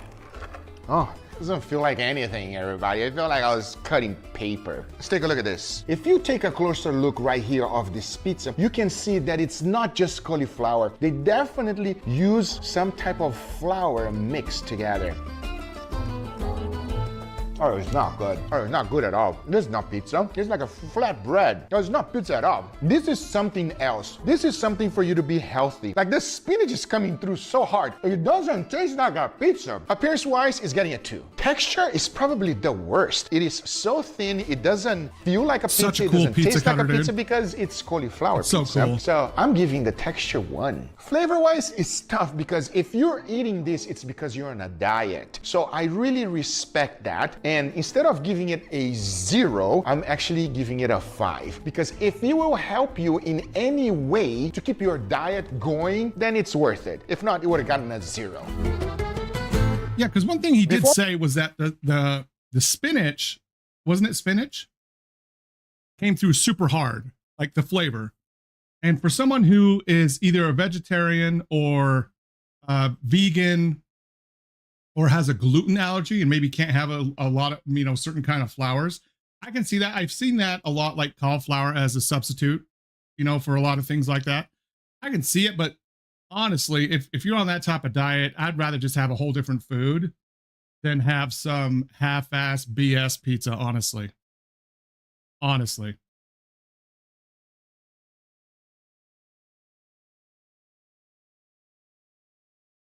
Moving forward, I want to thank today's sponsor, Strong. This is how you take a cut of meat from primal to perfect. You need a great cut and a few trusted tools to keep your workflow smooth. When I'm prepping for the grill, I start with a Valhalla Series Crixus. This thing is a hybrid, part chef's knife, part cleaver, and it's perfect for breakdown work. It's got the heft to power through connective tissue, but it's sharp enough to trim with precision. Once it's trimmed, seasoned, and it comes off the grill, it's time for the moment of truth, the big reveal. Time to reach for the 12-inch slicer. This is what separates good presentation and texture from great. Long, smooth, gliding cuts, no tearing, no dragging. Every slice is clean, tender, and perfect. That's the difference. Precise prep, perfect finish. From flesh to food, both from Strong's Valhalla series. Check them out at dowstrong.com. Thanks Strong for sponsoring this video. Now, let's get right back to it. Rouse brick oven pizza. At first glance, it looks pretty good, and if I take a look at the back, check this out. As you can clearly see, this is the bottom of my heating section of my oven. So, and this gives it a nice little charge char. So Rao started as a famous New York restaurant. Now take a look at this pizza. I can clearly see a few things going on right here. The pizza crust looks nice. Cheese nicely melted. And most importantly, if you see here on the box, whole milk mozzarella cheese made with real milk. Yeah, you can hear that crunch when he does the cutter, That right? tasted a lot better than I expected it to be, everybody. I'm gonna be honest with you. It tastes good. It's a good pizza. I like the texture. It's pretty nice. I love the little char that I got behind the pizza right here, everybody. This is pretty good, you know. That's a plus on my book. I like that char. First appearance, I'm gonna give it an 8. It looked great as a presentation pizza. Texture, you hear that? It's nice and crispy, and we got a little bit of a char. It gets a 7. Flavor overall, it's a frozen pizza. But for what it is, it's good. It's getting an 8.5. Jack Jr. So this is a tiny pizza, and it's built for one, no sharing. You can clearly see the size, everybody. Obviously, the appearances alone, what can I say? I want you guys to tell me. You know, sometimes it's better to restrain yourself and get a better pizza. Let's cut this thing. Here's a slice. Look how sad this is. The cheese got burned, and the back didn't even cook all the way through. That's not a good sign, everybody. Nah, it's not.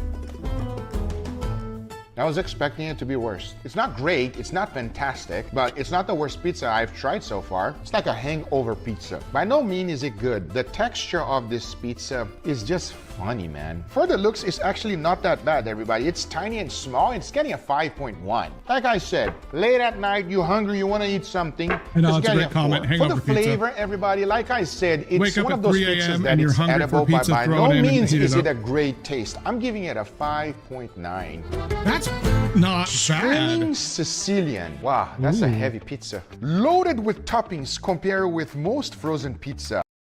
The crust leaves a lot to be desired, in my opinion, but man, the amount of toppings on that thing looks crazy good.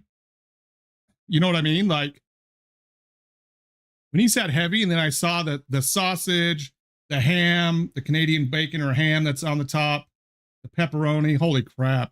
Oh yeah. I mean, I'm telling you right now, this thing's heavy. Oh, it's very, very heavy, especially for what it is. It's famous for its hot pepperoni with tons of pepperoni slices. The crust is thin by design to hold heavy toppings. And let's see how it baked. Oh, not bad at all. It actually looks nice golden brown. We don't have chars on the back, actually. I mean, take a look at this slice, and the sausage made a decent is crunch, immediately too. falling out, everybody. I feel like with this pizza, it's like they're trying to make your money's worth. Now, they are more expensive than most pizza, but they actually give you more stuff, more toppings. Let's give it a try. Does that look, though, like it's cooked all the way through? I mean, it is, but it looks really, I don't know, like the dough. The dough. Yeah, it looks like it's almost there, right? Like, it's obviously not doughy. Let's just throw that out there. It's not doughy, but, you know. Pizza, but they actually give you more stuff, more toppings. Let's give it a try. Okay, right off the bat, a tremendous amount of filling. You can feel that sausage pepperoni immediately in there. Now, what I noticed the most is actually the crust. The crust is not very crispy or crackly, and I don't like that. I like my crust a little bit more baked. Now, even though this is a nicely thin pizza, it's not that crispy as you would have expected it to be, but it has a good flavor. So first of all, appearance, it looks very nice, very appealing, and it seems like they ran out of space on to put more fillings. So for that reason, I'm giving it a 9. Texture, not the best texture at all. It wasn't crispy, it's extremely thin. The edge here on the side got nice and crispy. But I think what's happening is because there's so much filling, all of that filling is seeping through the pizza on the bottom, and it's not allowing it to get super crispy. I'm giving it a 5. Overall flavor, I actually enjoyed it. And for that reason, flavor-wise, it's getting an 8.1. Not bad, not California Pizza Kitchen. Take a look at this pizza right here. At first glance, it smells like barbecue, everybody, right away. I've even had this exact one where it was the barbecue chicken. It's Look at the back. Wow. Honestly, the best looking one so far. One of the only good things I've had with the California name on it. Actually, a nice little char on the sides according to the packaging on the way that was supposed to made. Now, I will say this. It is a thin crust, extremely light. I'm excited to try this one. Let's cut it. See how crispy it actually is. The flavor's really good. I haven't bought it again. Nice. Now here's the deal. This I've had it once pizza or here twice. was actually created by a restaurant in California. They're known for inventing the barbecue chicken pizza trend. It's one of the first pizzas to use barbecue sauce chicken, ever. so good. I love the crispiness. Seriously, I mean, even that golden brown color. Dude, you know what is fire? Is getting a Domino's pizza and getting Alfredo sauce and bacon and sausage and pepperoni with Alfredo sauce on it. It's so good. And barbecue with chicken from Domino's is good too. Nice little char here, especially with on lava the cake. edges. Oh, If I'm being completely honest, it smells. They have shrunk the lava cakes, dude. Like everything has shrunk like over COVID. Like they used to be bigger, and now like there's all this space on the sides of the container, and you know they're the same containers, but they've gotten a lot smaller. But lava cake is so good. Marvelous, everybody. Let's give it a try.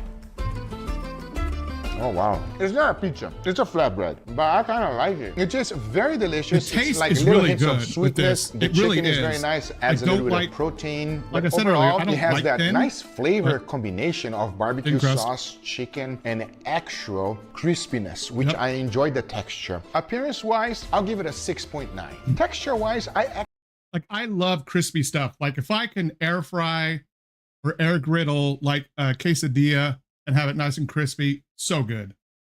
And you know, if you're gonna have thin crust, it better be crispy. It better not be just a thin piece of dough that is all limp and noodly. At least this is crunchy and crispy. actually like it, everybody. When you take bites, it's crispy, it's gooey, it's chewy. I'll give it an 8 for texture. Now, overall flavor, I'm giving this one an 8.2 on flavor. And now we got a Detroit style Motor City Pizza Company. So one of the things that I love about a Detroit style pizza is the caramelized edges. So that's something I really look forward to. So normally they put the Little Sleezer's deep dish pizza is so good. So good. Like, I'll just say that.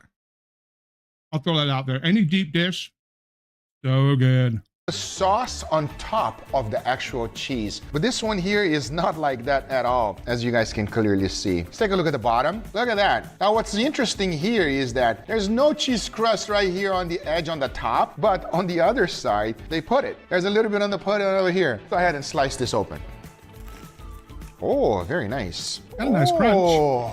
The dough has risen nicely. You can see a few bubbles of fermentation pretty well in there. all the way Give it a through go. with the dough, Cheers. with the crust, which is good. So I'm a huge fan of Detroit style pizza. It doesn't feel like one. I know it's frozen, but I was expecting something else when I took a bite. It's good, but it's not great. Not a huge fan of the dough. The dough seems lacking flavor. It almost feels like you're just eating white bread. But at the same time, for it to be a Detroit style pizza, it's lacking flavor for me. Appearance-wise, I'll give it a 7.8. Texture, if you are lucky and you get a good part like this one here, then you have a wonderful experience because it's not even all the way through. It's getting a 6 on texture. Now flavor, which is extremely important. It's difficult to judge flavor because if you grab a nice crispy part, it's a completely different experience. So for the flavor, it's getting a 7.8. Newman's Own. So this pizza is not the same as all others. And I'll tell you the reason why. But before, let's just take a look at this pizza. Is it the best looking pizza? I would say it's not, everybody. If you take a look at it, it has a good ratio of meat, cheese, and sausage. I got a little bit of crispiness in the edge, which is good. And the bottom, nice golden brown. So this pizza is different than any other because it has a good story behind it. Founded by the actor Paul Newman. All profits go to charity. I like that. Now, it's a thin crust pizza. It's lighter than most frozen pizzas. Nicely golden brown crust and a little bit of a char, actually. I appreciate that. So the sausage is extremely overpowering and they use a specific ingredient, which I don't remember the name, and I'm gonna list it now right here, that it has. It's so strong and I don't enjoy that flavor on a sausage. That's so powerful. That it has are those things right there, and they are just potent, and they're like extremely potent in little teeny form. Like, wow. It's Yeah, so I don't strong, like and I them don't either. enjoy that flavor on a sausage. That's so powerful. That's all I feel in the pizza. It's nice and crispy. This crust has more salt than others, so you can really feel the flavor. So the appearances, as soon as I took it out of the oven, not the best, everybody. I'll be honest with you. It didn't look great. It's getting a 5.9. Texture-wise, I like it, everybody. I'm giving it a 6.1. Flavor-wise, the crust is nice and salty. The sausage is terrible. I don't like the sausage. Flavor-wise, if you take out the sausage, I'll give it a 6.7. Next one, we got Publix, which is my local supermarket. Oh, Publix makes incredible shit down in Florida. Oh my gosh. You might have a different supermarket, but it should be relatable to any local supermarket. Now, Publix is not a national... No. Publix is unique. Publix makes good shit. I'm just going to throw that out there. They make good stuff. Like Publix subs are amazing. The Publix brand, really good. It is good, yes. You cannot compare it to other local grocery chains in other states. You just can't. That bar is too high for a lot of other states. I'm just gonna say that. Brand, and it's very local in Florida and Yes. also a few other states as well. But by the looks itself of this pizza, it's actually nice. Let's take a look at the bottom, which is one of the most important part. Not the best golden brown caramelization and char that we love. That's like... But do you see that stuff that is there? That's the same type of stuff you find on the bottom of like Little Caesars pizzas too. Like that flaky stuff. I don't know what the hell it is, but Little Caesars uses that on their crust too. The most important part, not the best golden brown caramelization and char that we love. Let's slice this thing open. Look, it looks like a nice frozen pizza slice. Now, we don't have a puffy crust. Yeah, that looks undercooked. I'm throwing that out there now. That is what looks undercooked and a little bit doughy. That crust right there. Like, that cross section there, it looks undercooked for the dough. In the end of the day, let's see the taste. If I would have thrown that shit back in. There's no crispiness at all. No. If you want our pizza to be slightly crispy, forget about it. This is not the pizza for you. The crust is super doughy. So my thought on the beginning before I took a slice that it's compressed dough is actually true. It hasn't really risen so much. It just stays there super compressed and is still fermenting. But the flavor is not bad. The looks of this pizza, as soon as I took it out of the oven, it looked pretty good. So it's getting an 8.1. My biggest problem was actually the crust. It was not crispy at all, so it's getting a 4.9. Flavor-wise, the cheese is delicious. The pepperoni is fantastic. It has a wonderful flavor on the sauce. However, the dough, not the best. So it's getting a 4.9. And there you have it, the best and the absolute worst Freshetta. I swear freshetta. I have to look it up now. I swear that freshetta is Costco.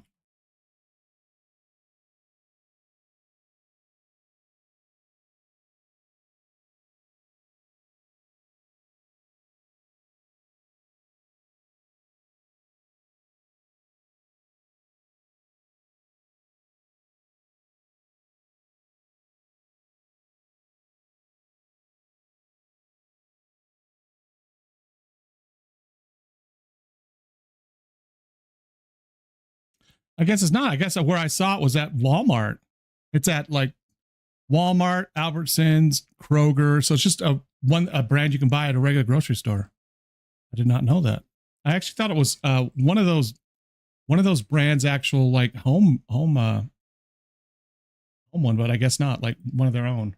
frozen pizzas you can buy. Now there's a tie for the ultimate winner, which was Francetta, I don't know how to say it, and DiGiorno. Both of them are really, really good. If I had to pick a winner between one of them, I would say Francesca. That one surprised me quite a bit. However, be careful when you put it in the oven, it's quite tricky. I hope you guys enjoyed this video. Make sure you subscribe if you haven't, and I'll see you guys on the next one. Take care, everybody. Bye.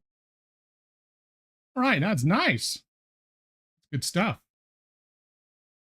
All right.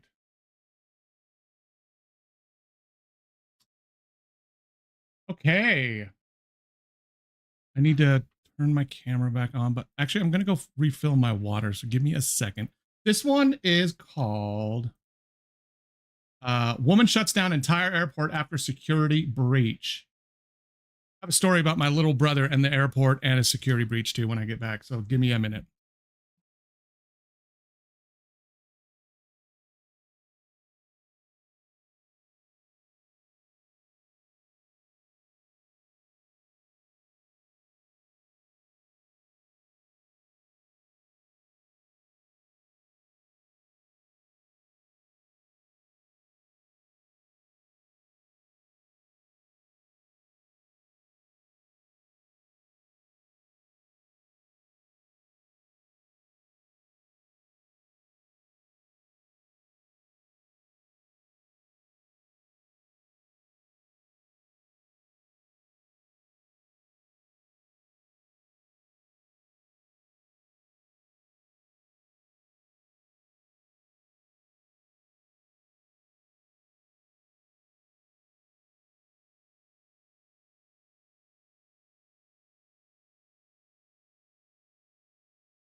All right, sounds good.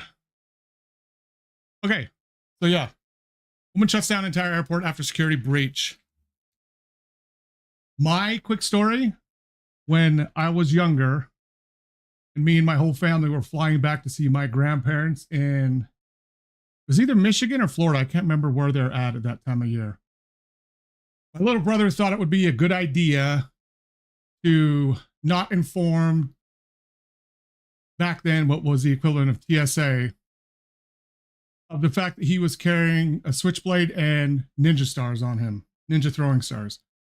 So we backed up the whole pat down line and everything like that for like 30 minutes as they patted him down, pulled all of our luggage out, searched through everything, because he thought he didn't think there was anything wrong with bringing ninja stars and a switchblade on the plane with us. So yeah, that was super fun.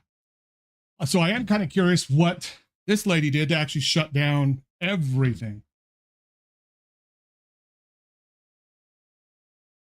I'll tell you, my mom was mortified. He was just looking at him like, what are you thinking? Like, how did you think this was a good idea? Because there's 4 of us boys and he was the youngest. And yeah, she was just like, how did you think this was a good idea? Anyways, yeah, this is real body cam. And it's, again, woman shuts down entire airport after security breach. See how she manages. Police officer, I don't care. You're not helping me if my dad's ain't here. Are you done or not? I just asked you a question. Gosh, on July 30th, 2024, officers in Washington were dispatched to the airport where a disruptive passenger triggered a major security breach just moments after getting off her flight. Honestly. The passenger bypassed a most of these things I see that are crazy like this are somehow in Florida. It seems like I can't even. I don't even know why, but it seems like most of them are in Florida. Security checkpoint pushing past airport security, triggering an alarm that forced a total shutdown of the airport's train system, causing. Who just pushes past security and thinks there's going to be no repercussions or ramifications? Like, who in their actual, and I'll use this term loosely, right mind does that? Like, who? I'm going to take a drink while this is paused. There's one thing I noticed in editing my videos to upload. When I drink, I want the video to be paused. I don't want me just drinking in the back of the video. I'd like to cut it out. Okay. Massive travel delays. Here. Does that look like Dan Clancy? Look at this. Triggering an alarm that forced a total shutdown of the airport's train system, causing massive. Like, that almost looks like Dan Clancy, doesn't it? We know it's not, but it almost does. Massive travel delays. Here's what the officers did next. How about you shut the f up? Who? I haven't talked to you at all. Yeah, you haven't. So what's up? We're trying to figure out what's going on. Yeah, where's my bags? Like, what is this we're seeing in these videos where people just tell officers to shut the F up, like straight off the bat? What is this? And why are these officers so nice? I know they have to be, but like, it's like customer service representatives. Like, they don't like, I don't know how to say this nicely.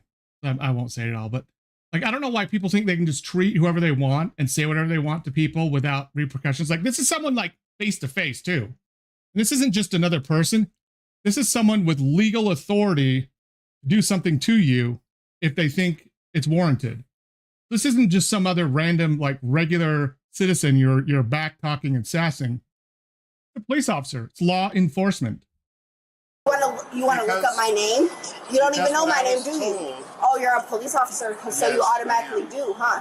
No, you don't, because my name was never a wow. issue. Am I? Why are you being such a bitch? You're raising your voice. Okay, so look me up.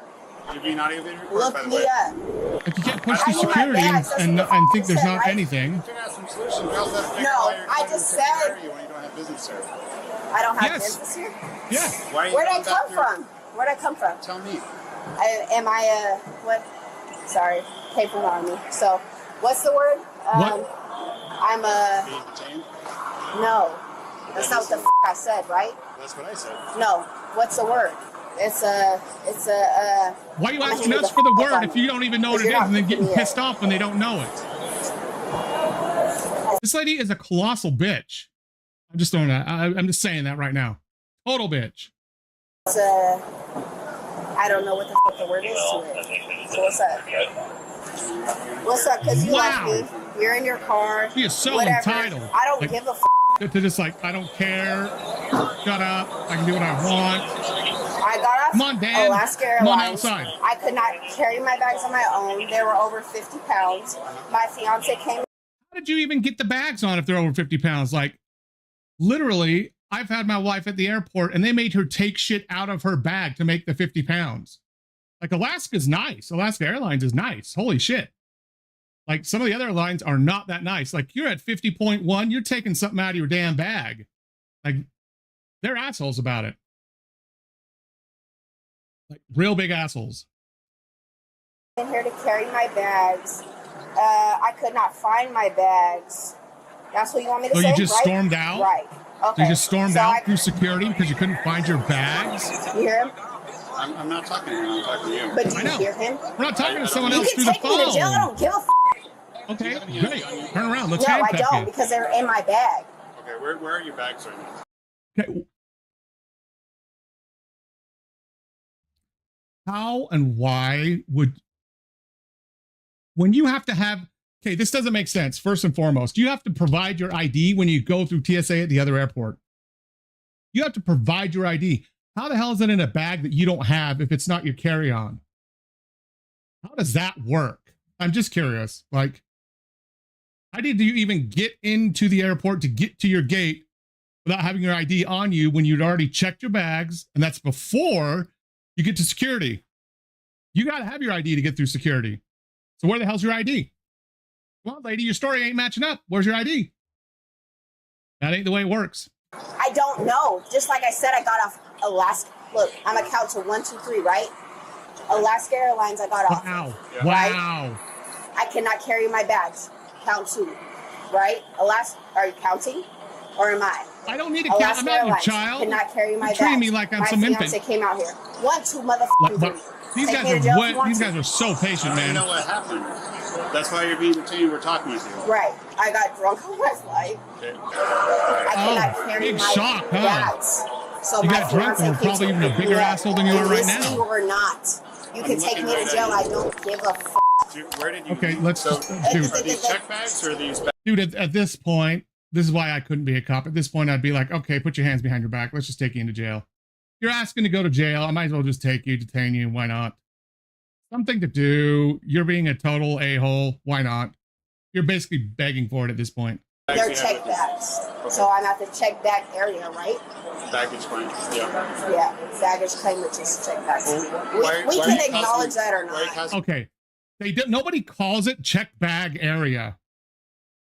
First of all, I've never heard anyone refer to it as, I need to go pick up my baggage from the checked bag area. It's called baggage claim. That's how it is on frickin' signs inside airports. If I'm wrong, let me know. Like, I've never heard anyone refer to it as checked bag area ever.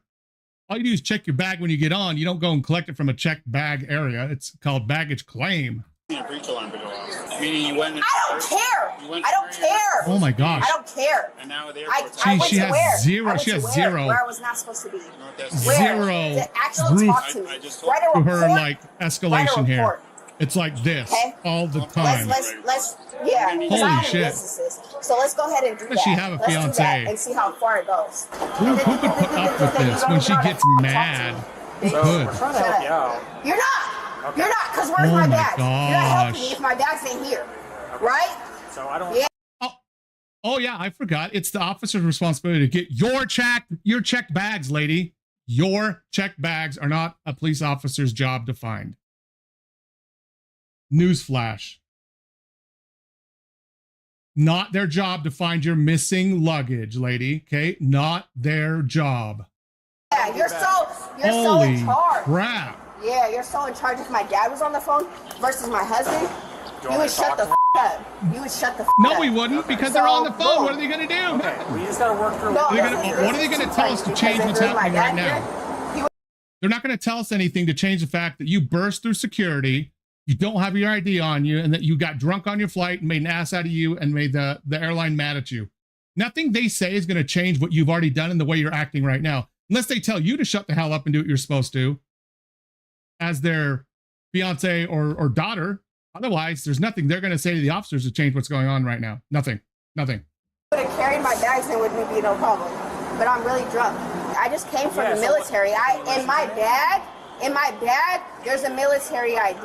Okay. On my flight, because I threw up before I came here. He's right here. Is he?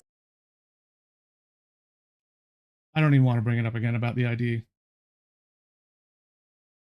Maybe there's another way she could like provide, prove who she was when she got on. But if there is, she should be able to provide that now too. This is crazy. I know. Were you traveling with her? No, I wasn't. I was coming to pick her up. You can't go talk to her right now. Okay. Like I said, what I say before I got here. I love that. You can't go talk to her right What are you now. detained for trespassing? She don't have her ID on her? No. I'm not here to hurt you or nothing like that. We never said you were, ma'am. Yeah, never said. No, she did. They come get me to go pick up the bag. But you're the police officer, right? Right? Correct. Yeah. Okay. I'm telling you, we went to go pick him up. Obviously, she went into the wrong restricted area. Yeah. And then she started flashing. She's drunk. Obviously, she's belligerent. I need my bag. Wow. Whoever that is, if that's her boyfriend, fiance, friend, they're reasonable. And she may just be like one of those people that is just unbearable when they're drunk. There are people like that. Lots of people like that. That may be what she is, because she is obviously still a little bit drunk, and she just admitted it from her flights. Okay. That's all I said. You want me to get your bags for you or not? Are you going to or not? I I'll need your bail name. myself out. I don't care. You can't go get your bags without your damn name. Right now. You know what her middle school is? I don't know. I just know her for first name. You're the boy. What? You're coming to help her and you don't even know her last name or middle initial? Who are you? Okay, are you her boyfriend? I'm her boyfriend, yeah. How do you not know her last name as her boyfriend? I can't with these people who are lying. I can't. Like, are you her boyfriend? Is this like a one night stand turned into like boyfriend girlfriend thing? Like, what? How do you not know her last name? You don't know her date of birth or anything? I don't know her date of birth. You don't know her birthday? How long you guys been dating? 7 months. The hell you don't know shit. Give me a break. You've been dating 7 months. You don't even know her last name. Are you kidding me?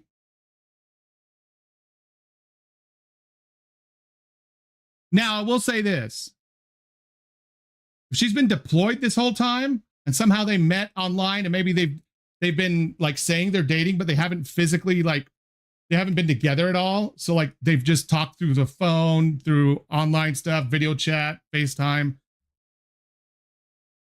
I can see in some strange world where maybe they don't know some of that information. If that's the case.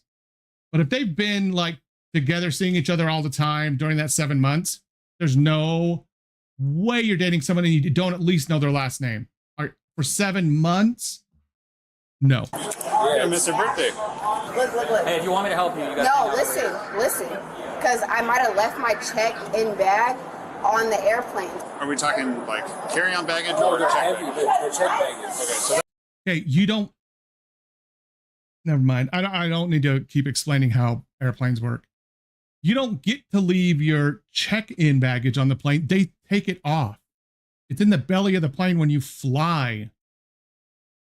Your carry-on shit could be in the compartments above, sure. And the flight attendants usually go through that and then bring it out, and it gets put in that lost luggage area for you to find or go check on. But check bags, no, they don't get left on planes like normally, unless it's like put on the wrong plane and sent somewhere else. They generally empty that whole thing, unless there's people on connecting flights, and maybe sometimes it would, but that's not what normally happens. that would be on a carousel. Yes, But exactly. I have 2 check bags because it's military and they're free. Okay. But she was trespassing down into the train station. Yeah, I was trying to grab it. Train station. What's up? No. Doesn't even know where she's going, man. I'm going to stand by him. No, No, you're no, gonna you're walk not. back up there. Why? Because they're directing, because you're being detained. You don't get to walk free right now. I already tell you you're detained right now. So walk back up. I know, lady, like, she's not understanding any of this at all.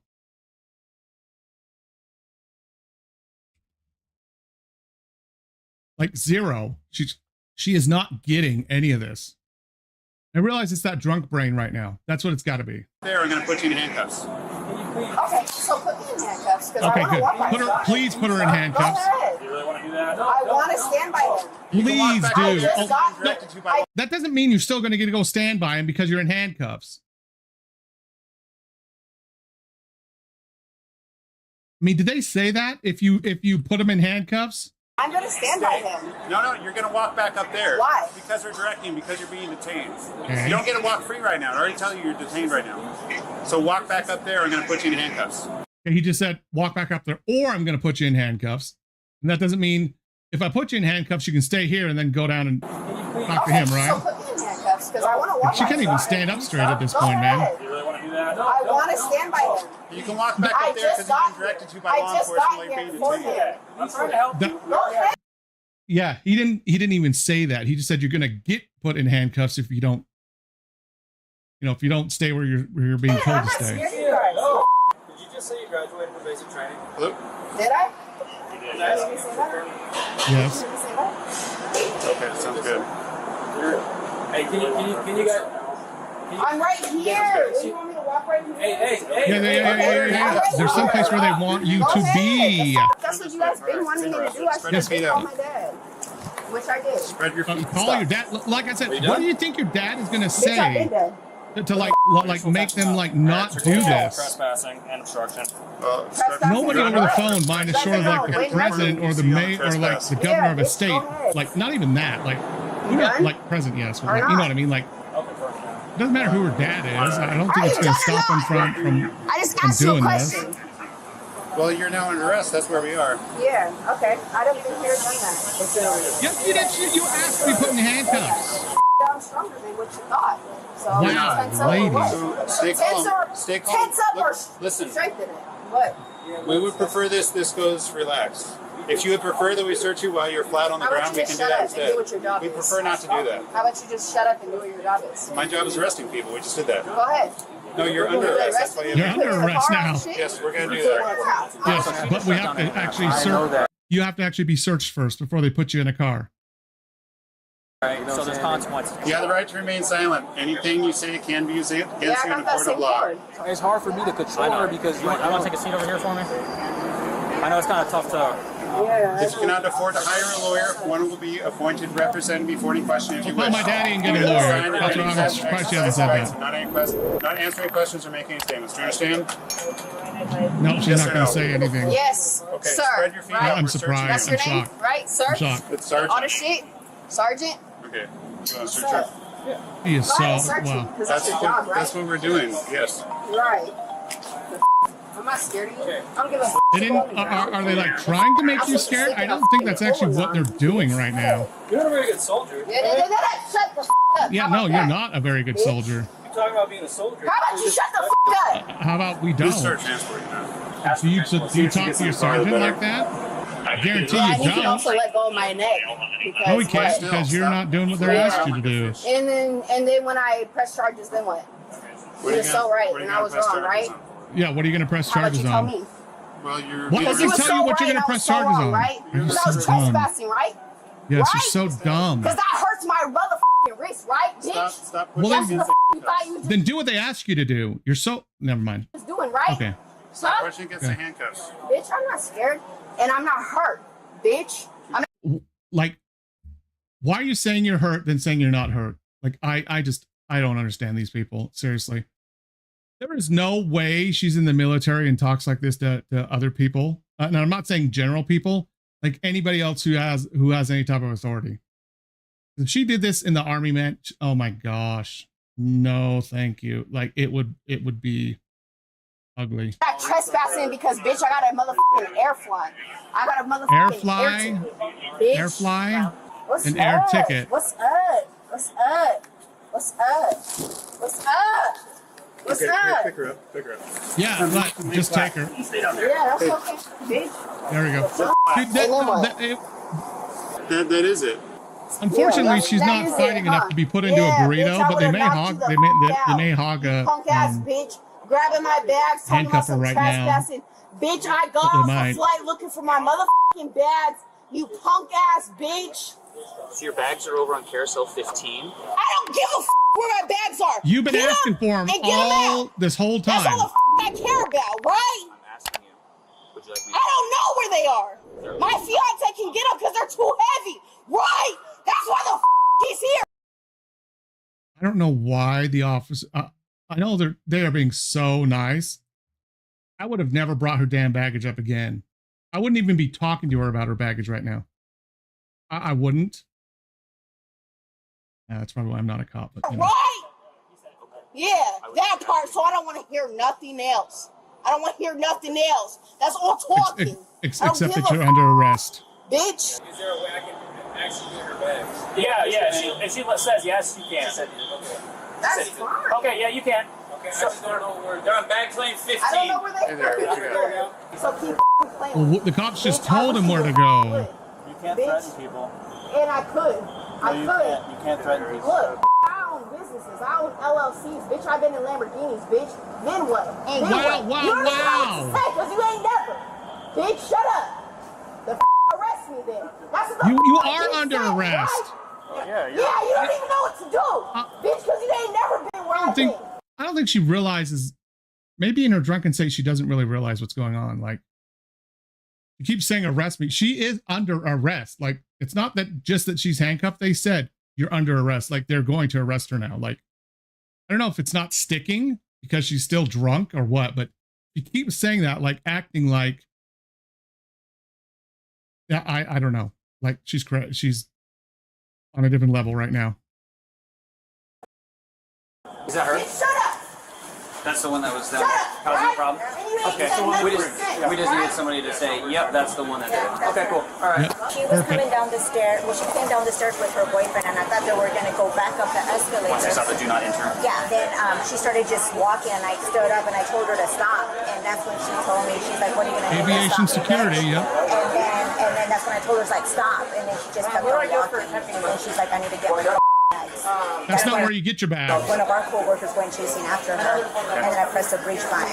Yeah. And then as she was walking out, she was just like, "You're lucky I didn't punch you." Just started walking out. I thought she was gonna punch you. I thought she, yeah. Did she, like, ball up? Yeah, she went like this to me, like that. Like really I like can totally see that. I can totally see her doing that. Okay. She is so confrontational now. Shut up, right? And you ain't I done been in What? jail. I don't care. You're not scaring me. You're not hurting me. Bitch, I done died everything. I don't care. I don't care. I really don't care. Okay, you're under arrest for trespass as well. That's fine, because I don't have an air ticket and you're gonna... No, sorry. Just because you have an air ticket doesn't mean you're allowed. Son of a bitch. Just because you have an air ticket does not mean that you're allowed wherever you want inside of an airport, wherever you want. Not the way it works at all, actually. Came from the army, I'm gonna dismiss the card. I came from the army. Like, fuck? Well, yeah, that still doesn't mean that you can just go wherever you want. I didn't trespass Boyfriend shit. said you're discharged from the army. You're not in the army. Okay, but look. Is that true? How'd I get here? How'd I get here? Right? From the army, right? Pair the shoes. My DOD, right?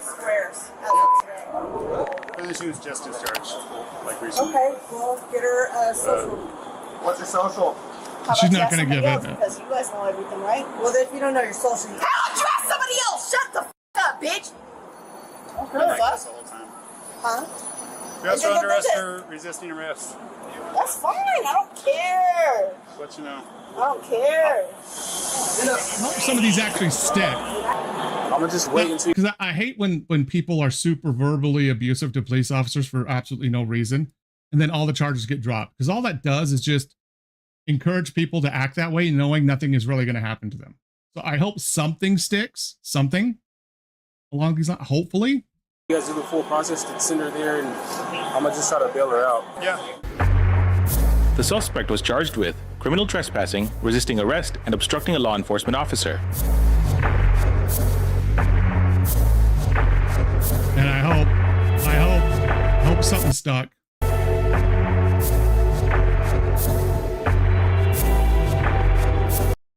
Good video. That was a good video, man. That lady was crazy. Crazy. How long is this one?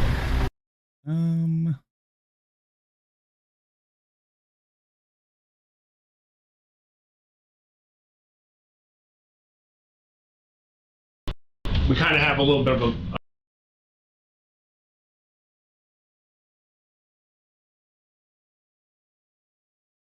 let's do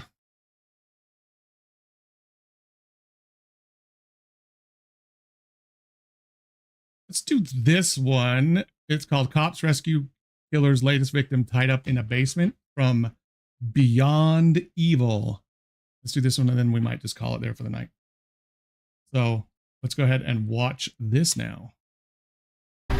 State Police, anybody in the house?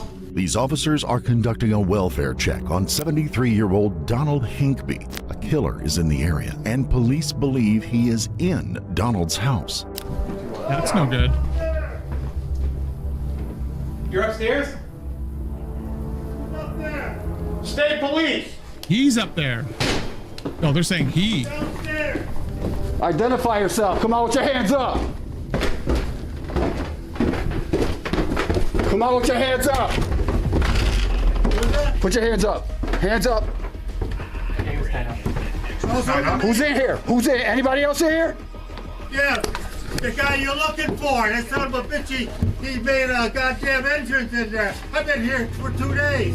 The man they're looking for is the focus of a multi-state manhunt. He's already killed one man, critically injured another, and minutes from now, he could claim his next victim.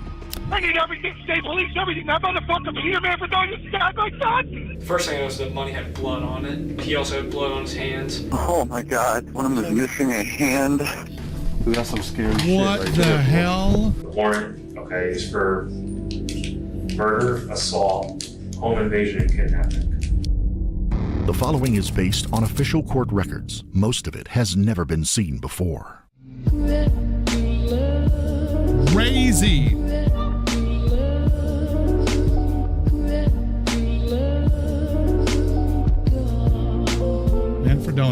Manfredonia. It's 7 a.m. on a Sunday morning when Connecticut State Police discover an abandoned truck near the Osborndale State Park in Derby. It's registered to 70. There's going to be problems if someone's like disturbing me at 7 a.m. on Sunday morning, dude. Better not.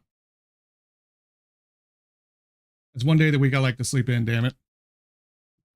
Not 7 a.m. 3-year-old Donald Hinkby, a local of Willington. But that's not all. The truck has been flagged as the potential getaway vehicle of a man who had just attacked 2 men with a samurai sword. And police suspect he's headed straight from the attack to Donald's house. Why?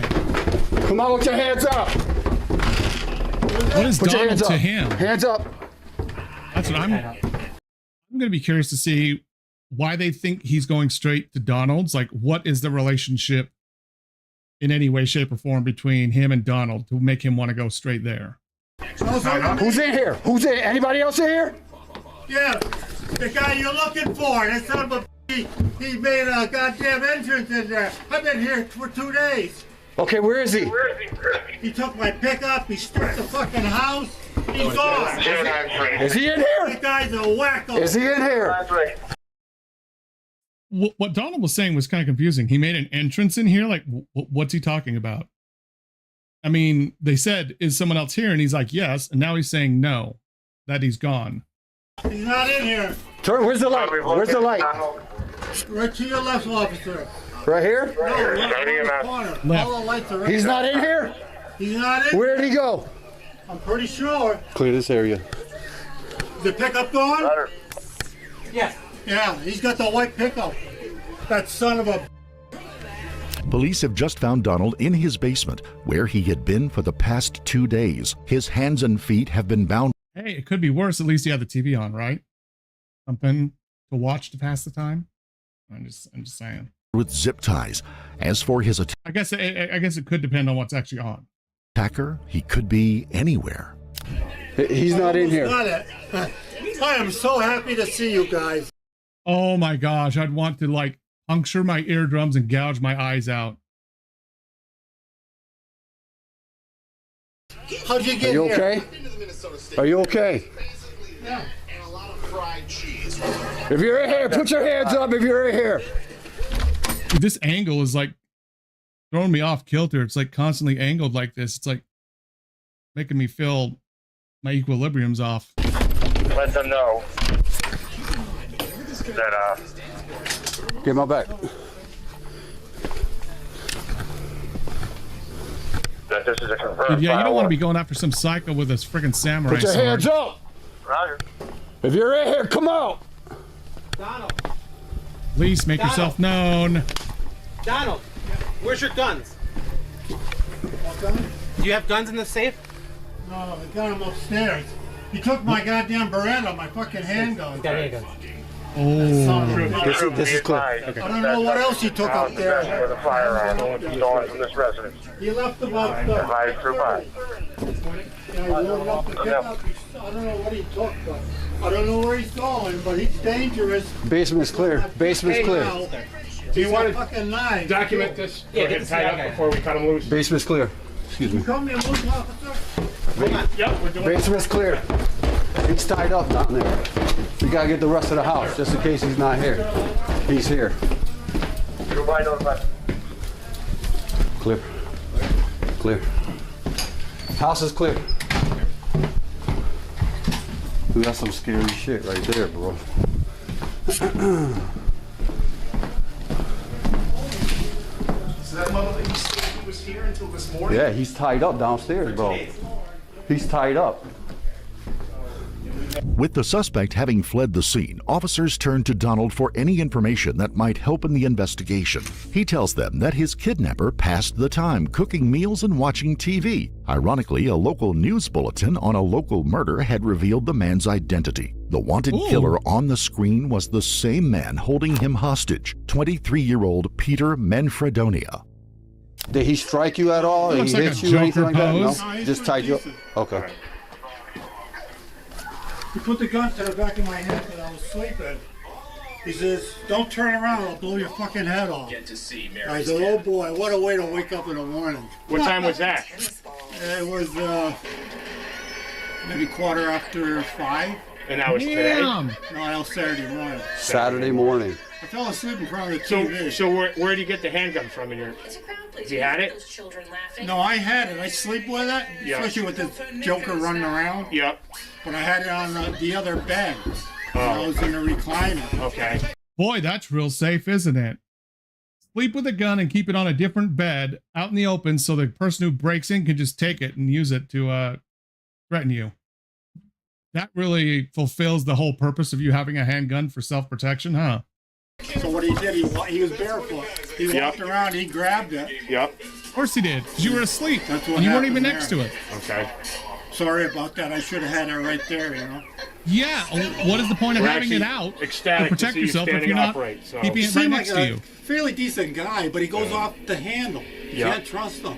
You Right. did capture him. He's I can see why you might say that. Like, he seems like a pretty decent guy. As far as decent as in like level, like maybe level-headed, but no, that's not even right, like the right word. Like he wasn't, you know, pacing, like pulling out his hair, being super unreasonable. I think what he meant was he's kind of calm and just, you know, I don't know, but yeah, his wording was kind of weird there. under. No. He's still on the run. No, he's still on the run. Really? Yeah. You know, as long as nobody Yeah. got hurt this trip, He's still on the run. down the road, you know, Right, somebody's right. going to get tripped. You, Right. you officers or whatever. Especially he's got my Beretta. That's the only gun he took that you know of? Yeah, because he had those goddamn knives because he kept on threatening me. He said, I still got those goddamn big knives. Okay. And he said, I got that gun too. For 2 days, Connecticut State Police have been searching for the man. They now know he is armed and even more dangerous. But to understand just how dangerous, we need to go back a couple of days to 9 a.m. on May the 22nd of 2020, when reports of a brutal attack on a rural road began flooding in. A dirt bike just came down. I don't know what happened. I didn't see it, but someone's hit. 2 people are hit really badly. There's someone beating my neighbor with a bat or something outside his house. What? How many injured people there? 2 injured people. They're both bleeding profusely. Soon, the calls report severe bleeding and slashing. The crazed attacker was not wielding a bat, but an edged sword. Oh, no. Oh, my God. Just stay in the Can you even imagine just getting your hand chopped off by this psycho? And if they can't reattach it, that would be such shit, honestly. Missing a hand. Stay on the phone, please. One of them, his hand is all the way off. Yeah, That he is said so the messed accuser up. left. He's saying one of the parties is missing their hand. Now, he thought it was a bat they used, but maybe there was some other instrument. Yeah, we're at Myrtle Road in Wellington, and at the end of the Myrtle Road are 2 very hurt men, and they got attacked by a guy on a motorcycle. This is an emergency. When paramedics and state police arrive at the scene, they find 62-year-old Ted Demers and 80-year-old John Franco lying in the street, What? bleeding profusely. Onlookers have Why is this guy just attacking geriatric people? Like, what's going on? What does he have against old people? done their best to stem the bleeding, but both men are in critical condition. And when they removed the makeshift bandages, they see why. Each has deep slashes to their heads and torsos. Ted's right hand has been completely severed, along with the index finger of his left hand. They are rushed to a nearby hospital, but Ted will tragically succumb to his injuries. The brutal attack leaves the community reeling, and police with an urgent task of finding the monster responsible. A statewide alert has been put out for a man on a red motorbike. Everybody he's attacked so far has been old. The two people where he chopped up with the sword, and then Donald, the other old dude that he attacked and stole the gun of and held hostage. A edged weapon. However, the exact description of the weapon I would not be able to provide at this time. But while the killer may have fled the scene, he has also left behind key evidence. Officers comb the nearby woods and find a blood-soaked samurai sword, a phone, and an identification card with the name Peter Manfredonia. Witnesses quickly confirm Peter as the attacker. What's more, many know him, and for deeply disturbing reasons. Peter is a 23-year-old honor roll student at the University of Connecticut, where he studies engineering and finance. He's also a star athlete, an outspoken advocate against gun violence, and, according to many of his friends, an unlikely murderer. From what I know about Peter and from what I've seen from other people, just, you know, he cares a lot about. So what changed? What circumstance? What situation made this drastic change for him? What happened? I heard a lot about social cause. I swear, if it's another ex-girlfriend, like the last few videos we've been watching, like I'm gonna lose it. Like, people need to stop like committing violence over exes, whether it's men or women or whatever else. They need to stop. I think he was pretty involved in Husky-thon, all kinds of community service events. It didn't strike me as the type of person for anything violent. Clearly, something had changed. Just months before the attack in Willington, concerned students had approached campus staff and police about Peter's unsettling behavior. When investigators searched his Mansfield apartment, they quickly see why. The walls are covered with messages about death, conspiracy theories, murder, and mass murderer Adam Lanza. In a chilling twist, Peter had grown up in Sandy Hook, just 6 doors down from Adam. The worst grade school shooting in U.S. history, at least 27 dead, 20 children, 7 adults, including the principal, and the gunman killed. In one message he had written, "We saw what happened when Adam snapped. We saw what happened when Thomas snapped. Now they will see what happens when I snap." Clearly, why are you snapping? That's the whole point. His appearance on Myrtle Road that day had not been by chance. His ex-girlfriend lived on that street, and oh my gosh, not again, not again. Like, I can't handle this. Like, what? Like, why?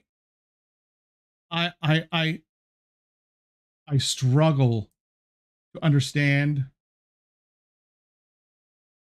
why people do these things with and to their exes. I don't understand it. I don't. I don't. It baffles me, honestly. Peter had taken to stalking and harassing her just 4 days before the attack. Do you think this is going to get her to take you back? Like, what is the end goal with this behavior? That's what I don't understand. Like, what is your end goal with this behavior? What is it? What kind of result are you, searching for, hoping for, wanting? Like, what is it? Because I guarantee whatever you think it's going to be, it's not going to be.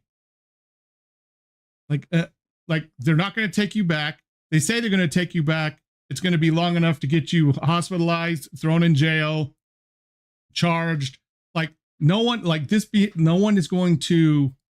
in their right mind, let me throw that out there first. No one in their right mind is going to encourage and embrace this type of behavior. Nobody.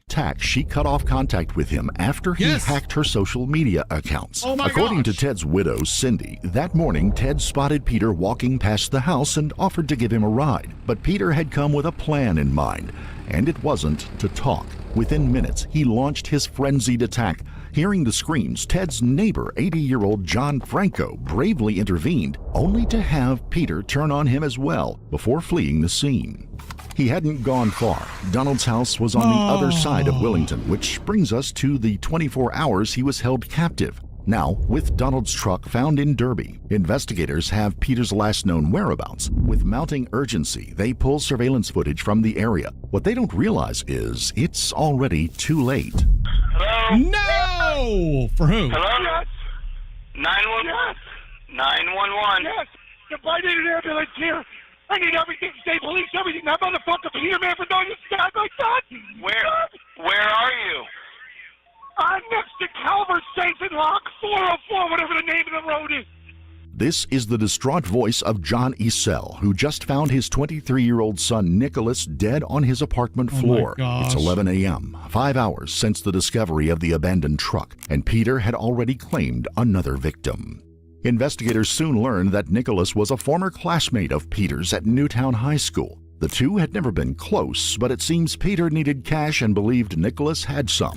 Police quickly uncover another unsettling clue. Nicholas's live-in girlfriend, Shannon Spice, was nowhere to be found, nor is her black Volkswagen Jetta. Just 2 hours from now, police will learn why. Yo, he took her hostage? And asked me to call an Uber for him. And I knew what was going on with you, so I he's in the car, just girl, whatever. He called an Uber for me. He just took off in the Uber. What's the Uber's information? He just told me that killed someone in Connecticut is on the run.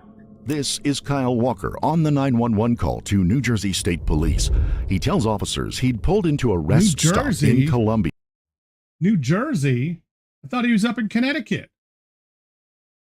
When a man in a black Volkswagen stepped out and asked him to order an Uber. The moment the man left, a young woman who had been in the car with him rushed over. Shannon tells dispatch that she's just been driven at gunpoint from Connecticut to New Jersey. Shannon is lucky to be alive, but an innocent Uber driver has just unknowingly driven away with a madman. Investigators converge on the rest stop to interview both Kyle and Shannon. Are you aware of the incident? Yes. Yeah. How are you aware of it? The girl that was at the truck stop today with the guy in her car, told 911 on the phone and told me what happened. Okay. Kyle tells police that he immediately felt uneasy around Peter, and his gut feeling would soon prove correct. And then the Uber came up, and the guy, handed me, when he handed me a $100 bill, the Uber ride was like $60, so I'll give you $100. First thing I noticed, the money had blood on it, and within the time we waited for the Uber, I noticed he also had blood on his hands. That is messed up. So by that point, I just figured the best thing to do was wait for the Uber, and then I was gonna ask the girl if everything was okay. And then he got into the Uber, and she was like this, like 1 second, like she was gonna tell me something once they left. He kept looking back, and like the Uber stopped a few times, and he's looking back, and then the Uber pulled away. Then she pulled away like she was gonna leave, and I was like, wait, and then she waited until they were gone. She said, call 911. He just killed my boyfriend, and he's held me at gunpoint, made me drive down here. And she said he's at large for murder, on the run, or something like that, one for murder. Oh my gosh. Then when she got in the car, we called 911 and started driving away. The Uber trip ended on Lincoln Avenue in East Stroudsburg, Pennsylvania. Fortunately, the Uber driver is unharmed, but Peter is still on the loose and in a new neighborhood. Investigators know they are in a race against time. Peter Manfredonia has claimed 2 lives and severely injured another man and had kidnapped 2 people. He is heavily armed and made it clear that he is capable of anything. Teams from the Maryland State Police, Connecticut State Police, the U.S. Marshals, and the FBI work to narrow his location. Search teams comb the area by air and on the ground. Public appeals are launched, and citizens in Connecticut, Pennsylvania, New Jersey, and Maryland are on high alert. When the media is in overdrive, updates are given live. The next sighting of Peter is later that same day when he's seen walking on railroad tracks behind a Walmart in East Stroudsburg. Peter, I want you to know that we are continuing our investigation. The one thing we are missing right now is you. An investigation that has led to East Stroudsburg, Pennsylvania, where Peter Manfredonia was last seen on Sunday. In this surveillance photo, you can see the 6'4", 240-pound 23-year-old wearing a white T-shirt, dark-colored shorts, and carrying a black duffel bag. That duffel bag is said to be full of guns, stolen from a Willington home invasion. For 3 days, Peter is spotted all over the place on country roads, in the woods, at convenience stores. Then, on Wednesday, May the 27th, 2020, at 10 p.m., a detective at a truck stop in Hagerstown, Maryland, is being briefed on Peter's appearance when he spots the suspect 20 feet away and draws his weapon. After 6 days on the run and a crime spree that has terrified communities in 4 states, Peter Manfredonia surrenders without a fight. With their suspect finally in custody, detectives are determined to get answers. They already have enough evidence to secure a conviction, but the whole country is asking the same question. What the hell drove this college kid with everything to live for to commit such atrocities? They will soon discover, however, that this will not be any ordinary interview. All right, so like I said, Mike Zella, Mike Grabowski. I am a state trooper. Mike Grabowski, like from Monsters, Inc.? Do you want to tell us what happened in Wellington? Not without the lawyer. Okay. I am so literally gonna put a still shot or a little video clip of him saying his name when I edit this into a video. I'm going to do that right in this spot. All right.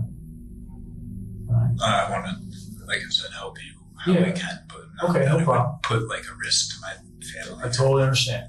And we appreciate you talking to us as little as you can, because every little bit helps, right? So, do you remember going to a house after parking the motorcycle?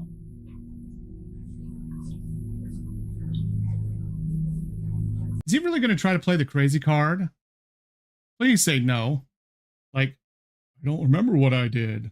I don't have any recollection. Please say he's not actually going to try to do that. That's just sad and stupid. Please don't do that.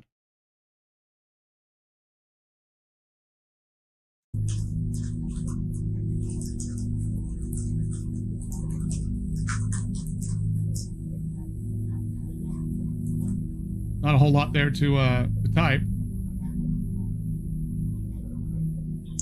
So is this has got to be May 27th, 2020?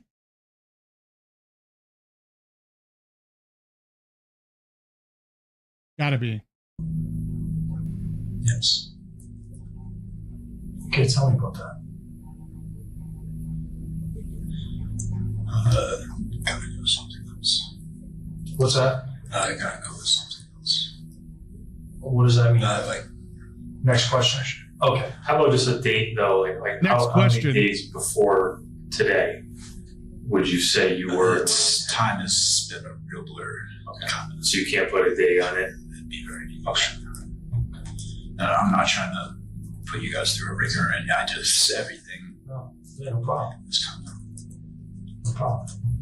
Peter clearly knows the smartest move is to skip any incriminating questions. He also has the eerie ability to remain silent for extended stretches of time, even under the gaze of two homicide detectives. In an effort to get him talking, the detective encourages him to speak about other events like where he's been sleeping. He tells them that he has been in the woods.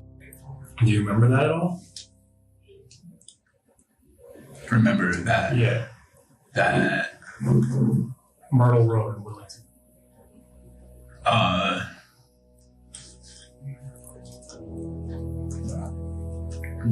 You know where he chopped off a dude's hand? It's not something that. Sliced up another guy? No. Okay, I understand. Can you tell me like a slab of venison? a little bit you know? about that when you were in Wellington?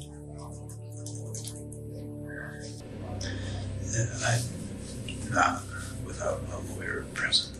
Okay. No, I can't talk about what Officers I've now done. press Peter for details that might reveal premeditation. Once again, he'll channel all of his focus into avoiding saying anything that might Sure he incriminate will. himself. But even with his carefully thought out answers, he'll slip up just enough. Hey man, like, we're just talking, and we already kind of know. But We're we just talking here, buddy. You know, man to man. How you know? You know. So when we know how smart you are. Oh, now you're just feeding that it's ego. actually impressive. The engineering. Feed it. And it's, you know, if you're going through some stuff, just tell us about it. I think that you want to tell us. Maybe. You know, I really believe that. Maybe. And why don't we not even leave it in the form of a question? Why don't we just leave the table open right now? What were you struggling with? You know, what was going on? That's You a can good even question. talk, you know, What free triggered all form. this? Talk however, it doesn't have to be a direct answer to any of our questions. You won't even take notes. Yeah, it's really just a conversation, right? This is more learning about you and any difficulties you might have had. You're a long way from home. You know, there's always a reason for it, but everyone's reasons are different. Really good background music here too. Adding to the tension. Really good. I mean, I've definitely been struggling with a lot of personal issues. Like, you know, the rough life of getting really good grades, being a 2-star athlete, or you know, a 2-sport athlete, being part of all these cool clubs at school. Like, I'm sure you struggled, but like, what did you struggle with? From the outside, it looked all pretty good. So like, obviously something triggered you. something triggered this whole thing. Yeah, the rough life of not killing people, which is why he had to do it, right? His life was so full of normal things, and he just had this constant desire to chop up human flesh and chop off hands and like murder people. Obviously, he just couldn't live without it anymore. Like, what? Like it almost like he had this morbid fascination with the Sandy Brook shooter, like because he was there at the same time. Like I don't know. I don't know. Maybe he never stopped thinking about it, and it just did something to him mentally. Can you guys track phones? Why? Just out of curiosity. Why would you ask me a question like that? Seems like an odd question to ask. If you're gonna expect him to tell you why, I would say it depends. That's the way I would have done it. If I was the officer, I would have said, well, it depends on the situation. What kind of situation you're talking about? That's something that you could have a different way to act like you're going to answer it and like get him to actually tell you, as opposed to the way the officer's doing it now. I'm curious about a couple of things too. They're reaching the end of their patience with What do you this. think I'm curious about? How about this? I need another question.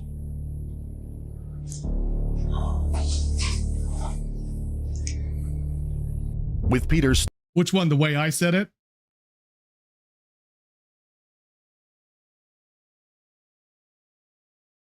Yeah, because it's a lot less. I think this officer is just kind of at a point where I'm sure he's been with him a really long time, and he's tired of the cat and mouse of him giving nothing and then asking questions. Because as you heard him say, he's like, well, I got a lot of things I want to have answered too. Let's get to it. But yeah, no, that's something that a good way to put it, to actually try to get that information out of him. Say, well, it kind of depends on, on what, like what kind of thing are you asking if it could be tracked for, like, in what type of situations? You're going to have to tell me, otherwise I won't be able to tell you if it's trackable or not. Still holding his ground, the detective narrows in on the evidence that might provoke an emotional response in Peter, namely the dark and disturbing thoughts written all over his apartment walls. Were some of the writings on your wall? My gosh. When that incident happened, was some of that because of what was personal to you? Yeah. Is that why you did that? Yeah. It's just a way to be heard? Honestly, Was his journal like, did he treat his walls like a journal? A period of that. You're just in like a bad way, like just depressed, or? Yes, extremely. Most have been nearly my entire life. And pretty much, after that, I started doing really well because that's when I did get into the fundraising. So there was that incident. What incident? So going into that year, I was extremely depressed.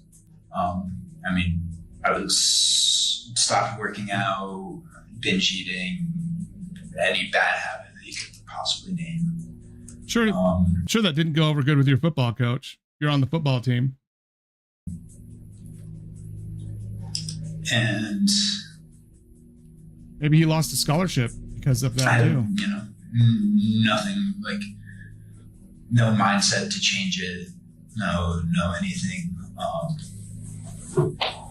And then eventually I just kind of felt like I needed something to inspire me.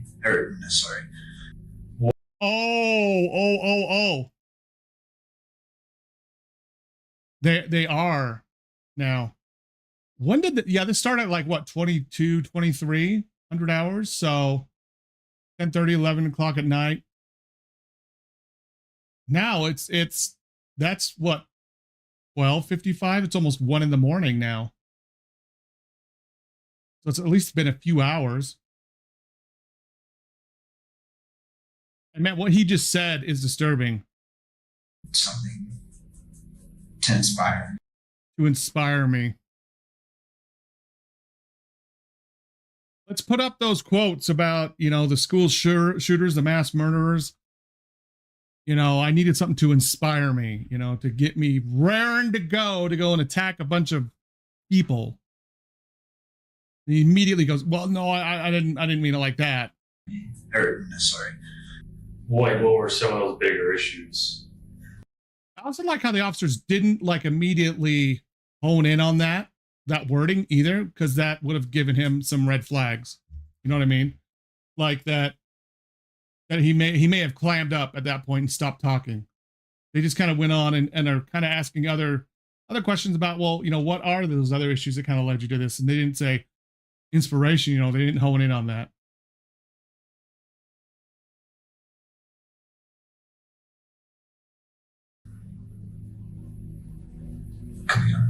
What were some of those bigger issues? Bigger issue that you were wrestling with that caused you to have to write on the wall? That's how out of left field that was. He's all, come again? What? Huh? What? I mean, I couldn't help but notice, you made a reference to Adam Lanza, which I know it's a personal. Yeah, we all know. Topic for all of us. We all have some connection to what happened. It is grainy. You grew up in Sandy Hook, okay? You went to Newtown High. I can imagine there's some personal connection there. Like, was that something that bothered you? Yes. It was? Okay. Did that make you, so then what was the reason for connecting that with the, on your wall?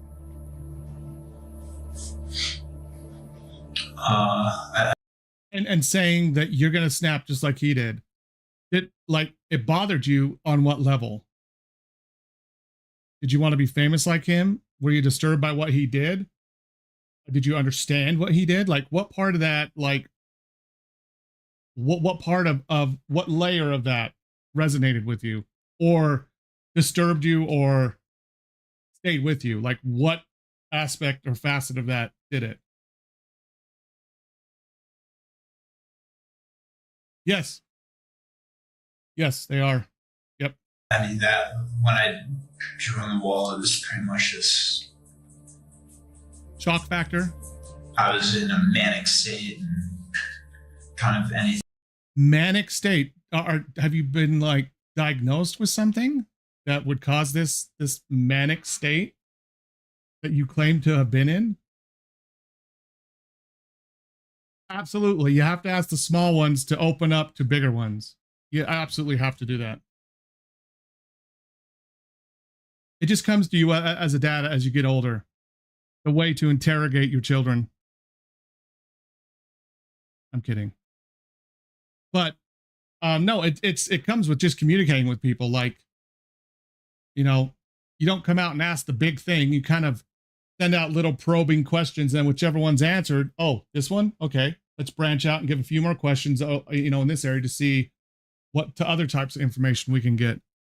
You don't go for the whole goose egg at once. You got to build up to it and build into it and find ways to get to that without derailing it by them knowing exactly what you're asking. I couldn't even remember half the things that were on it. If you asked Convenient me now. answer there. Would you compare that manic state that you were feeling then to maybe what you've been feeling the past few days? Is there any Please don't there? You had to introduce that to him. Okay, not much good. I was afraid he was going to say, yeah, exactly. If the reason why you can't remember. At least he didn't latch onto that. You know what I mean? As a possible reason. Remember why you wrote what you wrote on the wall, but you're comparing it and categorizing it as a manic state. Yeah, that's not a diagnosis. I know it's not a problem. I know you're not clinically diagnosed. I hope it's not. This is how I'm saying that's how you're describing it. It was colloquially, right? Locally, yeah. But I can't help but compare in my own mind to the fact that you're having a hard time remembering what happened the past few days, as evidenced by a lot of the gaps in what you're telling us. So are there any similarities? Yes, I would say there are definitely similarities. Okay. Do you have any understanding of what's going to happen now going forward? Were you told why you were arrested? Did you have some idea? Besides being told you have a warrant? I hope so. We can explain them to you because you're gonna be processed. You're gonna be booked from here, okay? The warrant, okay, is for murder, assault, home invasion, and kidnapping. That is a warrant from the state of Connecticut. All right, you're in the state of Maryland right now. It's an extraditable warrant, which makes you a fugitive from justice. Which means the feds are involved. Peter has managed to say enough to link himself. Whoa!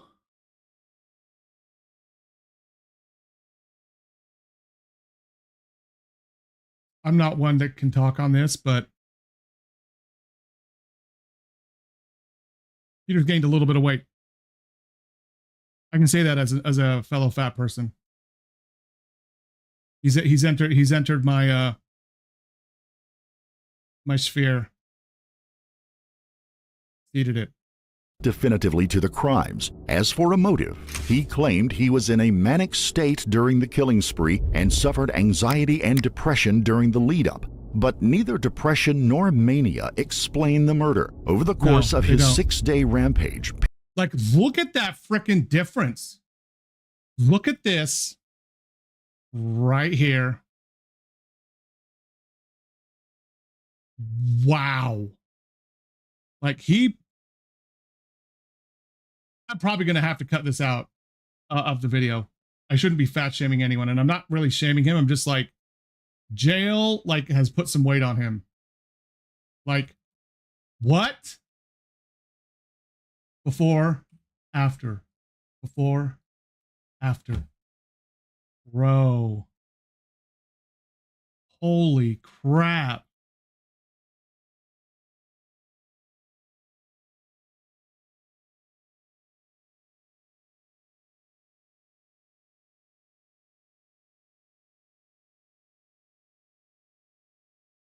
That's some crazy shit. Oh, what, mine? So I'm like, I don't think his prison jumper is very nice looking.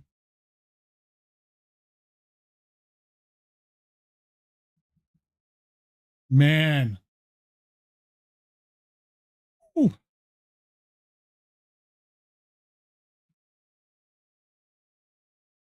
Depression nor mania explain the murder. Over the course of his 6-day rampage, Peter revealed a capacity for cruelty and violence far beyond what most ordinary people could inflict, regardless of their emotional state. As for his intentions that day in Willington, police argue that Peter went to Myrtle Street with the goal of killing his ex-girlfriend. His defense team claimed he planned to take his life outside of her home. With no clear evidence either way, we'll never know the truth. On April the 20th of 2023, Peter accepted a 55-year plea deal for the murders of Ted Demers and Nicholas Issel, and for the kidnapping of Shannon Spies and Donald Hinkby. Between hearing the gruesome details that he felt like sharing and trying to be as nice as possible, so 55, so he's going to be like 70 something, almost 80. If he doesn't get out for good behavior. Unless there is no one.